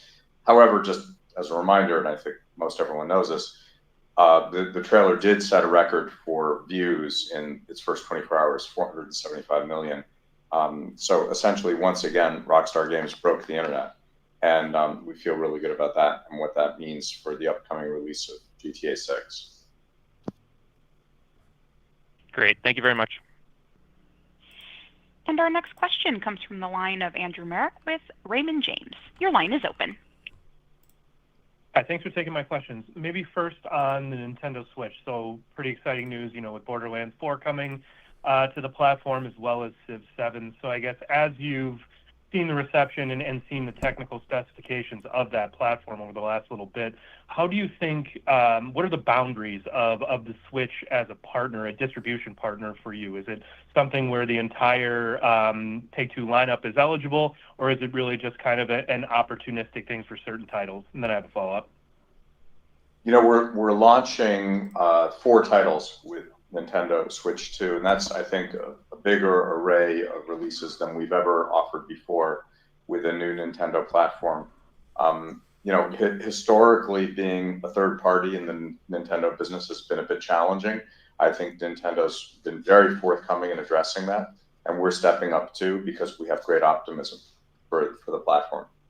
In terms of what we would bring to any platform, we address it on a case-by-case basis. We obviously want to be where the consumers are. But we would not necessarily bring every title to every platform. There are also great catalog opportunities as well. Understood. Thank you. And then maybe one on the mobile side. So Zynga, as you mentioned, on a little bit of a roll here. It seemed like Match Factory was one of the titles that kind of seemed like an inflection point. So I guess the question I would have is how much of the Match Factory playbook is instructive to future Zynga releases and current successes like Color Block Jam? And again, how much of that is kind of idiosyncratic to the title being launched? Thank you. I think we learn from every release. We learn on the dev side, we learn on the marketing side. But remember, Color Block Jam came from a different studio than Match Factory. Match Factory came from Peak. Color Block Jam from Rollick. And I think Color Block Jam was really a reflection of an evolution of strategy at Rollick. However, all of our studios work together. That's the whole point of being one company. They have great creative independence. They do coordinate. They share best practices. Then Zynga itself obviously shares best practices with Take-Two, other labels at Take-Two. An example of that is our consumer database, which has many hundreds of millions of consumer records that we are able to address legally. And we can make the consumer database available in certain instances cross-label when it makes sense. We think that gives us an enormous competitive advantage. Another competitive advantage in launching a mobile title, of course, is that we have mobile customers. We can promote inside our ecosystem on a much more efficient basis than someone could outside of an ecosystem like ours. And there are very few companies that are close to as large as we are in the mobile space. None of that matters if you don't make something consumers want. And that's the trick. That's what's hard. That's hard in mobile. It's hard in console. And it's hard in the entertainment business broadly. But that's our job. Remember, our goal is to be the most creative, the most innovative, the most efficient company in the entertainment industry. All we care about around here is making big hits.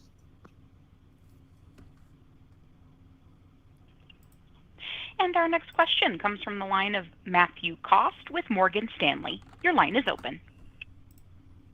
Hi, everybody. Thanks for taking the questions. I guess just starting out on NBA 2K, I mean, another, really strong quarter for that franchise, second in a row. I guess, is there anything that you would call out that's driving that continued strength and even the acceleration versus what you saw last quarter? And then separately on the mobile side, when you think about the impact, the recent court rulings have had on the direct-to-consumer opportunity, will that allow you to execute the shift towards direct payments faster? Does it raise the ceiling long term? I mean, how should we think about the financial impact of that? Thank you.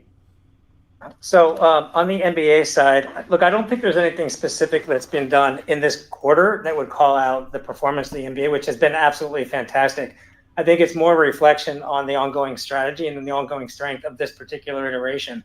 The team at 2K and Visual Concepts put a significant effort every year. They put a significant effort into creating new innovations in the game, which is very tough to do when you're on a 12-month cycle.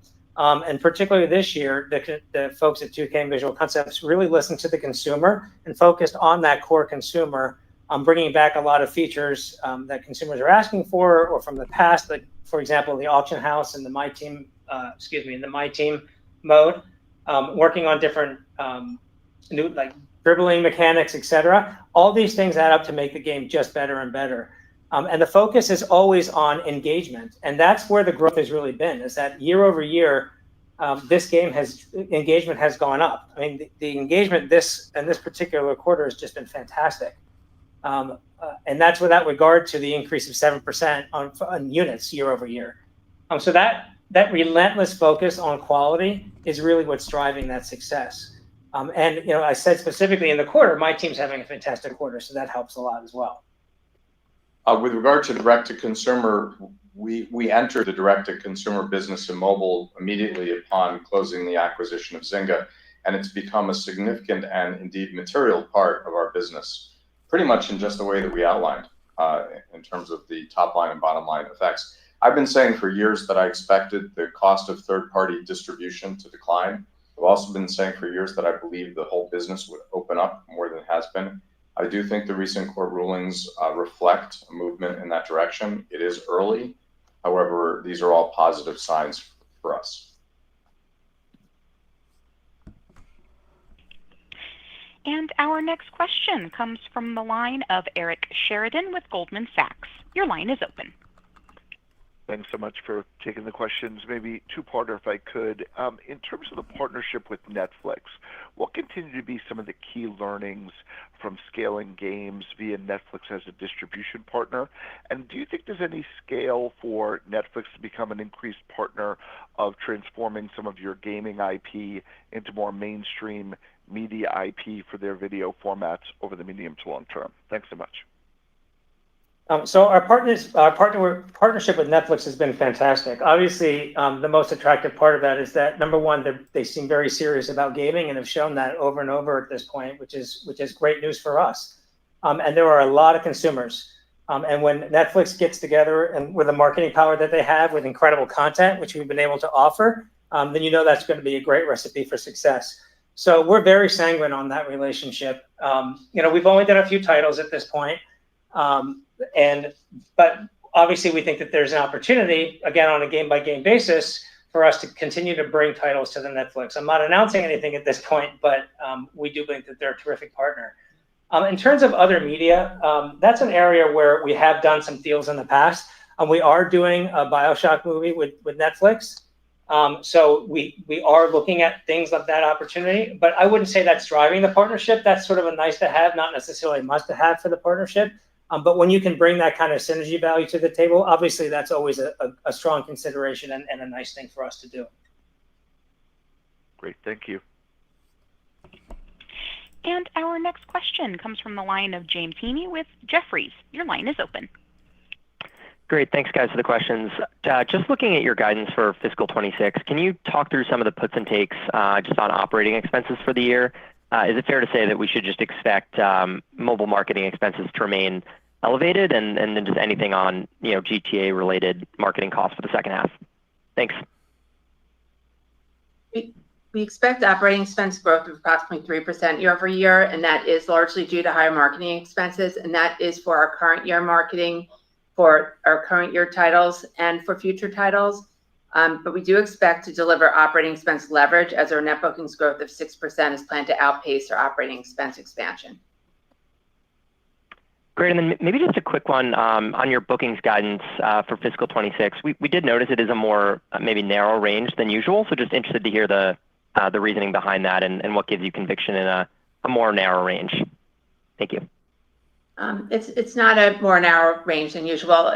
Usually for the full year, we give a specific type of range, and then on a quarter-by-quarter basis, it could be different, but it's not different than it usually is. Thanks.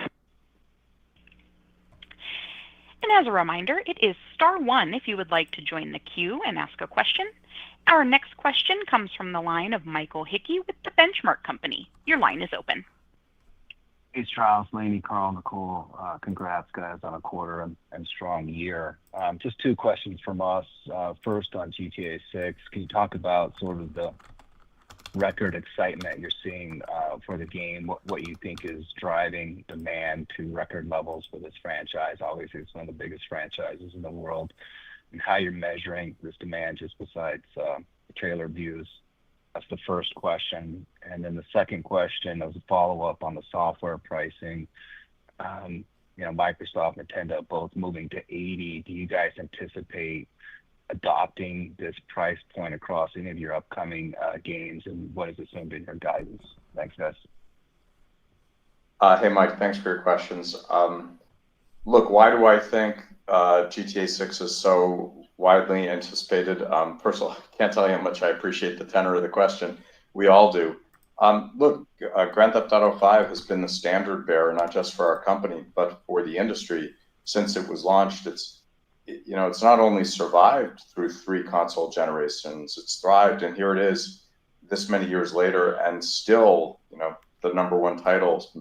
GTA 5 has sold in 215 million units and continues to sell. And Grand Theft Auto Online, just had a phenomenal quarter, and GTA Plus is doing great. So consumers are actively engaged with all things Grand Theft Auto. This is an ongoing business, and yet, in terms of a new iteration, it's been some time. So there's enormous anticipation on the one hand. On the other hand, it's still fresh. It's still in market. So, you know, everyone anticipates the next James Bond movie, but there's nothing in between. You know, what you have in your head is what you saw the last time around. In this case, everyone anticipates the next iteration of Grand Theft Auto, and lots of people are currently engaged today with Grand Theft Auto today. So I think that's one sign. Obviously, 475 million trailer views in 24 hours tells you something. It's not just that, wow, that was a great trailer. It tells you something more than that. And we, of course, do market research around here. And the market research that we've done is pretty astonishing. But look, we're not in the business of claiming success until it happens. All we're focused on is making the best possible entertainment here. That's all that Rockstar is focusing on. That's our job. The rest will take care of itself. In terms of pricing, we obviously don't talk about specific pricing here. Pricing is set at the label level. In the context of the individual release, we have had variable pricing here for a very long time. And as I said earlier in the call, we want to focus on value. We want to deliver way, way, way more value to a consumer than whatever that consumer pays. That's our job. We have to do that job. And that's our focus, not on what the top line price is. Thank you, Strauss. Good luck, guys. And our next question comes from the line of Brian Pitts with BMO Capital Markets. Your line is open. Yeah, thanks for the question. On console price increases to the gaming ecosystem, any impact on your guide for this year? And if so, maybe help us size that impact. And then looking at the nearly $2 billion of software development costs on the balance sheet for capitalizing games and development, any color you could provide as to what % is related to GTA 6 versus other titles? Thanks. Look, our guide is for the next 10 months essentially. That's the part of the fiscal year that hasn't elapsed yet, and it's very difficult to predict where tariffs will land, given how things have bumped around so far. We feel reasonably confident that our guide wouldn't be meaningfully affected unless tariffs ran off in a very different direction than we currently expect. In any case, there's already a very substantial installed base for all of our target platforms except Nintendo Switch 2, which is yet to be launched. And so we have, I think, enough insight that we wouldn't be meaningfully affected by any changes. And for the balance sheet, the $2 billion of development costs, it really is supporting our extremely robust release schedule that we talked about for the next few years, and we don't discuss on a title-by-title basis. Thanks, everyone. And our next question comes from Martin Yang with Oppenheimer. Your line is open. Hi, thank you for taking my question. One question is about the internal royalty line in the cost breakdown. Can you maybe talk about the year-over-year and quarter-over-quarter increase? What drove that? Is that related to any milestone achieved with Rockstar? Thank you. I'm sorry, could you repeat the question? We had trouble understanding you. Oh, sorry. I'm in a pretty noisy background. Can you talk about the internal royalties in the COGS breakdown? A good increase on a year-over-year and quarter-over-quarter basis. What drove that increase on internal royalties this quarter?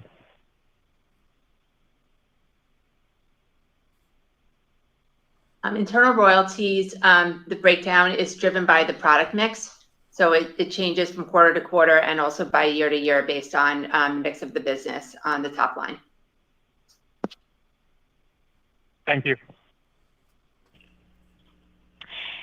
And ladies and gentlemen, that concludes our question and answer session. I will now turn the conference back over to Mr. Strauss-Zelnick for closing remarks. Well, first, as always, thank you for joining us today. Obviously, this was a good news meeting, and we're all super excited. All of the results that we have the pleasure of announcing here are driven by the many thousands of people who commit their professional lives to Take-Two and all of our affiliates. and our incredibly hardworking, creative labels. And I want to express enormous appreciation for the work of our colleagues. That work is what delivers the results. We just get to talk about them. I also want to thank our shareholders for their continued support. This is a great time for our company and a really exciting and challenging time in our industry and in the entertainment industry broadly. We're good at addressing challenges here. We like to address challenges. We think that the release schedule that we have coming to market is second to none, certainly second to none in our history. And it's our job to deliver. We don't ever take credit for things that don't happen. A lot of what we talked about today is in the future. We know we have to buckle down every day and deliver the results. Arrogance is the enemy of continued success. So with, I hope, great humility, we aim to deliver and over-deliver. We thank you for listening today, and we thank you for your support. And ladies and gentlemen, that concludes today's conference call, and we thank you for your participation. You may now disconnect.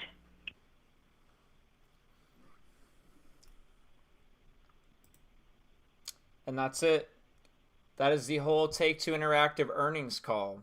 And it was good news. It was good news. It was good news. And a lot of you guys, well, not a lot of you, but a couple of you guys were kind of bringing up that Take-Two Interactive stock has kind of fallen off a cliff. It's not that big of a deal.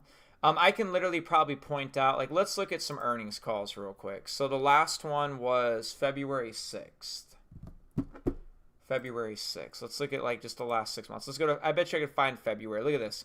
February 6th, the next day, they're already at 200. Like, this thing jumped up, like, $20 in one day after the earnings call.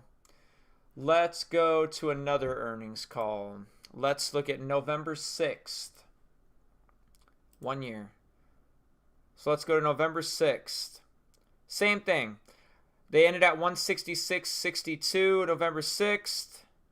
And then it jumped up like $10 the next day. By $10, it was $10 up the next day. Let's look at another earnings call. Let's look at August 8th. Let's go to August 8th. So you can see on August 8th, it closed at 138. August 9th, it closed at 144. So a lot of times, you know, it kind of does go like, you know, up or down after an earnings call. And lately, they've been going up, up, up, and up ever since. This stock used to be like cheap. Used to get it for like 130 or so. Now we're back in the 232 range.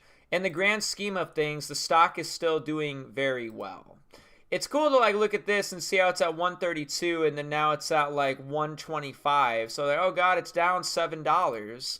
But I mean, realistically, it's even if it's 226, that's how much it was about 5 days ago anyways. And it was even cheaper than that on Monday. If you got in on Monday, you're still ahead even if it's down after closing or something. I'm actually okay with this. Because tomorrow I'm going to probably buy a share or two of Take-Two Interactive, and it being lower than it was even when it closed, like I'm cool with that. I hope it's in the 220 range tomorrow. Like because this stock is a lot more than it should be. Or I mean this stock could be a lot more than it currently is. Especially by the time GTA 6 comes out and all that stuff. I mean, even if you look at like its whole existence here, like this is the release of GTA 5 way back here, $17 a share. So I look how far they've come ever since even the release of GTA 5. Here's the release of Red Dead Redemption 2 or so. They kind of like their stock even went down after the release of Red Dead Redemption 2 for some reason. You know, stocks are up and down. You know, you play the long game. The only one that should be worried about prices is somebody who plans on selling today or something. But me, personally, I'm trying to play the long game on this thing. My plan is to probably buy a share or two every time I get paid.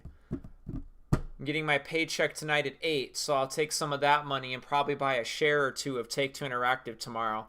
I'll see how my money is, and I'll see how much money I got. I'll definitely buy one, but I'll see if it makes sense to buy two.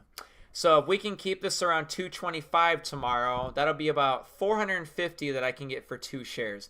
Kind of expensive, especially when you look at prices way back here even. You could have got this shit way cheaper. Like back in 2022, you could have got shares at $98 a piece. Just saying. That's kind of cool. Stocks are up, stocks are down. It's a long game. So yeah, I'm not too worried about this. Not too worried about this. Even like right here when they made the delay announcement and then it fell off like $15 less, I wasn't even worried about that. That just showed me that the stock was on sale that day. Shows me that I can get the stock for $15 cheaper than I could get it yesterday. And even a couple days later, that didn't matter. We were back in the 230s again. It's give and take. Anyways, I don't know what else. Oh, Striker Mods, thank you for becoming an underboss. I really appreciate that.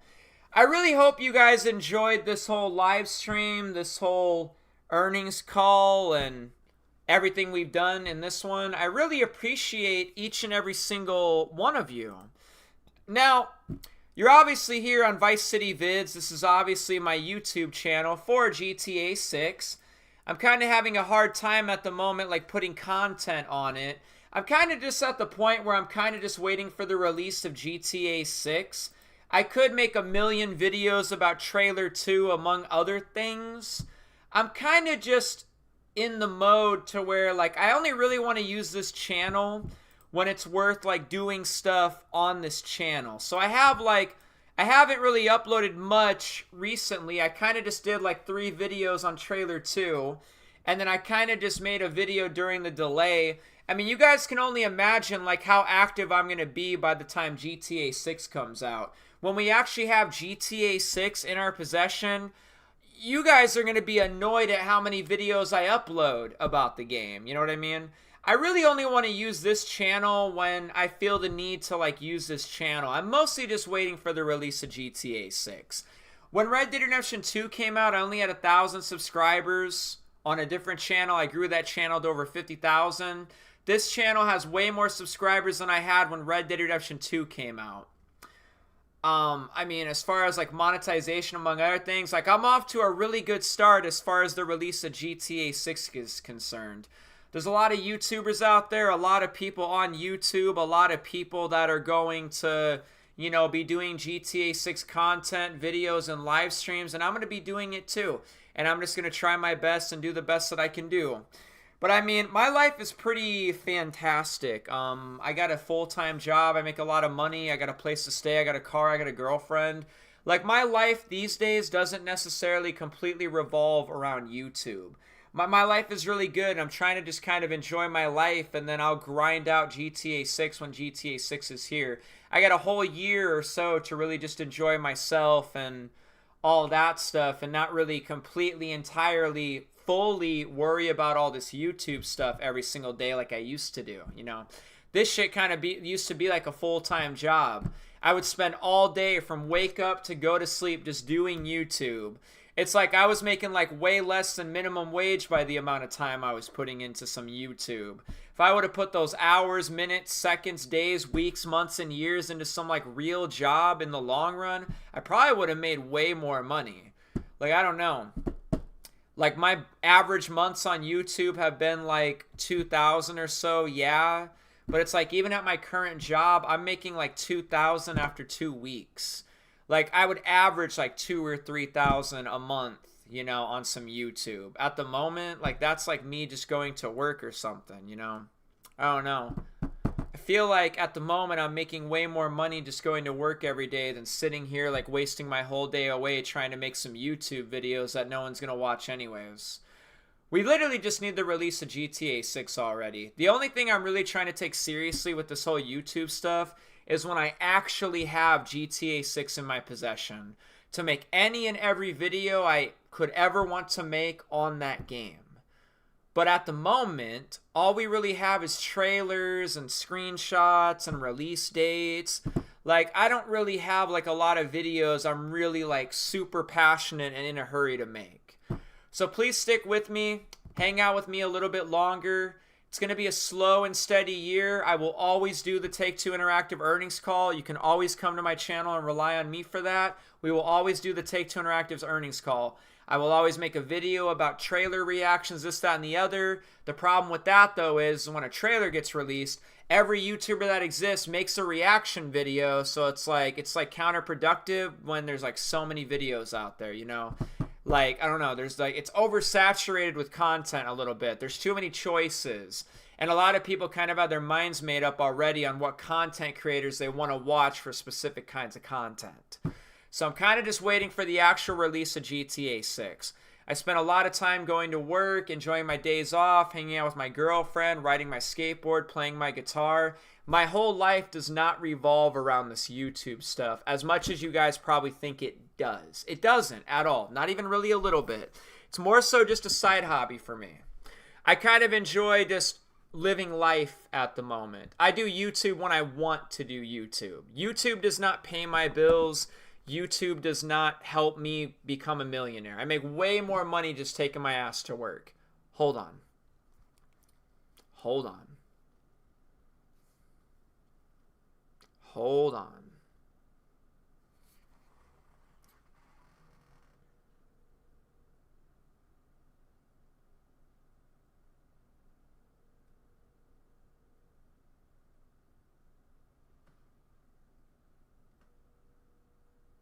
Damn, girl, you just called me.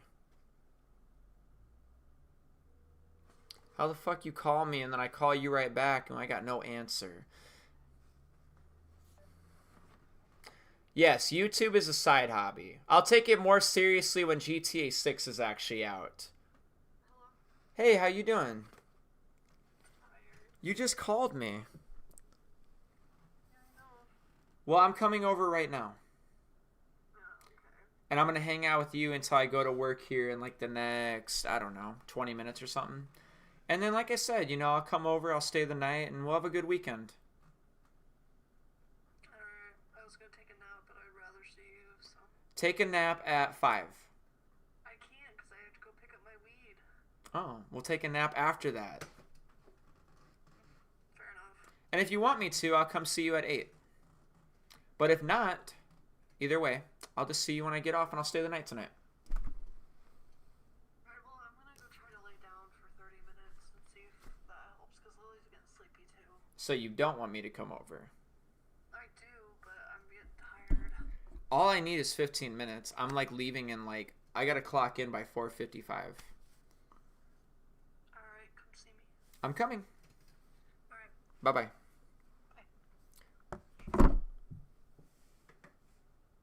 Well. I gotta go. And I was gonna go anyways. We just hit the 6-hour mark on this live stream. So I'm out of here. Feel free to subscribe. I will do content on this channel when I feel like doing it. I already got the sub count I need. I got a monetized channel. Everything's fine. I only do YouTube now when I want to do it. I've already gotten thousands of subs on YouTube. I've uploaded videos that got millions of views. I have uploaded way more videos than I even remember on how many videos got over 100,000 views. I've gotten millions of views in general. Like, I've done probably everything I ever wanted to do with YouTube.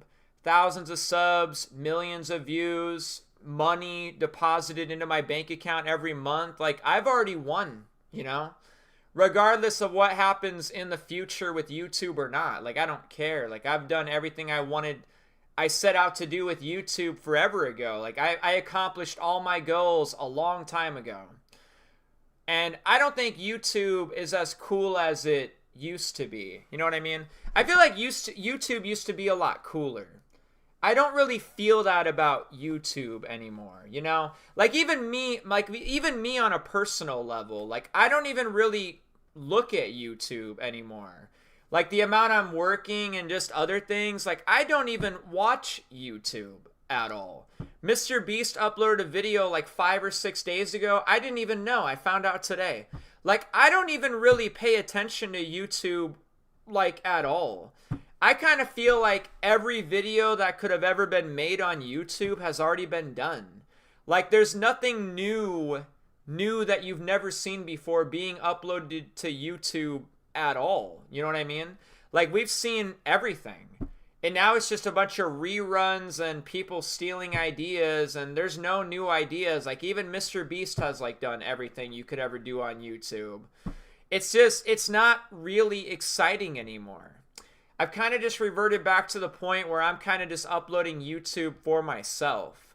When I started doing YouTube, I didn't even know I was going to ever get a monetized channel or like make money with it. All I wanted to do is just like take cutscenes and make videos out of them and upload them to my channel. Whether nobody watched them or what, I was just like kind of doing it for myself.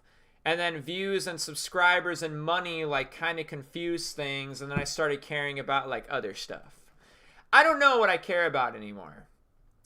I just kind of think that I really appreciate all of you, and I've kind of already accomplished all my goals with YouTube, regardless of what happens or doesn't happen in the future. But I already know what's going to happen. It's no different than I know, like, if I just go live and do an earnings call, I'm going to have, like, hundreds of people watching me. I already know when GTA 6 comes out and I upload every video I could ever upload on GTA 6 that I'm literally just going to get millions of views and shit like that over the long period of time. I might even delete every video on this channel the minute GTA 6 releases. Like, delete everything. And then this whole channel is nothing but a GTA 6 everything channel about GTA 6. Like all these speculation videos and all this nonsense. I'll just delete the fuck out of all of it. We got our sub count and all that stuff. But yeah, I don't know. But I gotta go. I'll see you later. I gotta get to work in like the next 20 minutes. I'm gonna go see my girlfriend for a second. Say hello to her, hold her hand, kiss her and shit like that. And then I'm off to work. Have a good one. Have a great one. Catch you all in the next one. Goodbye, everybody.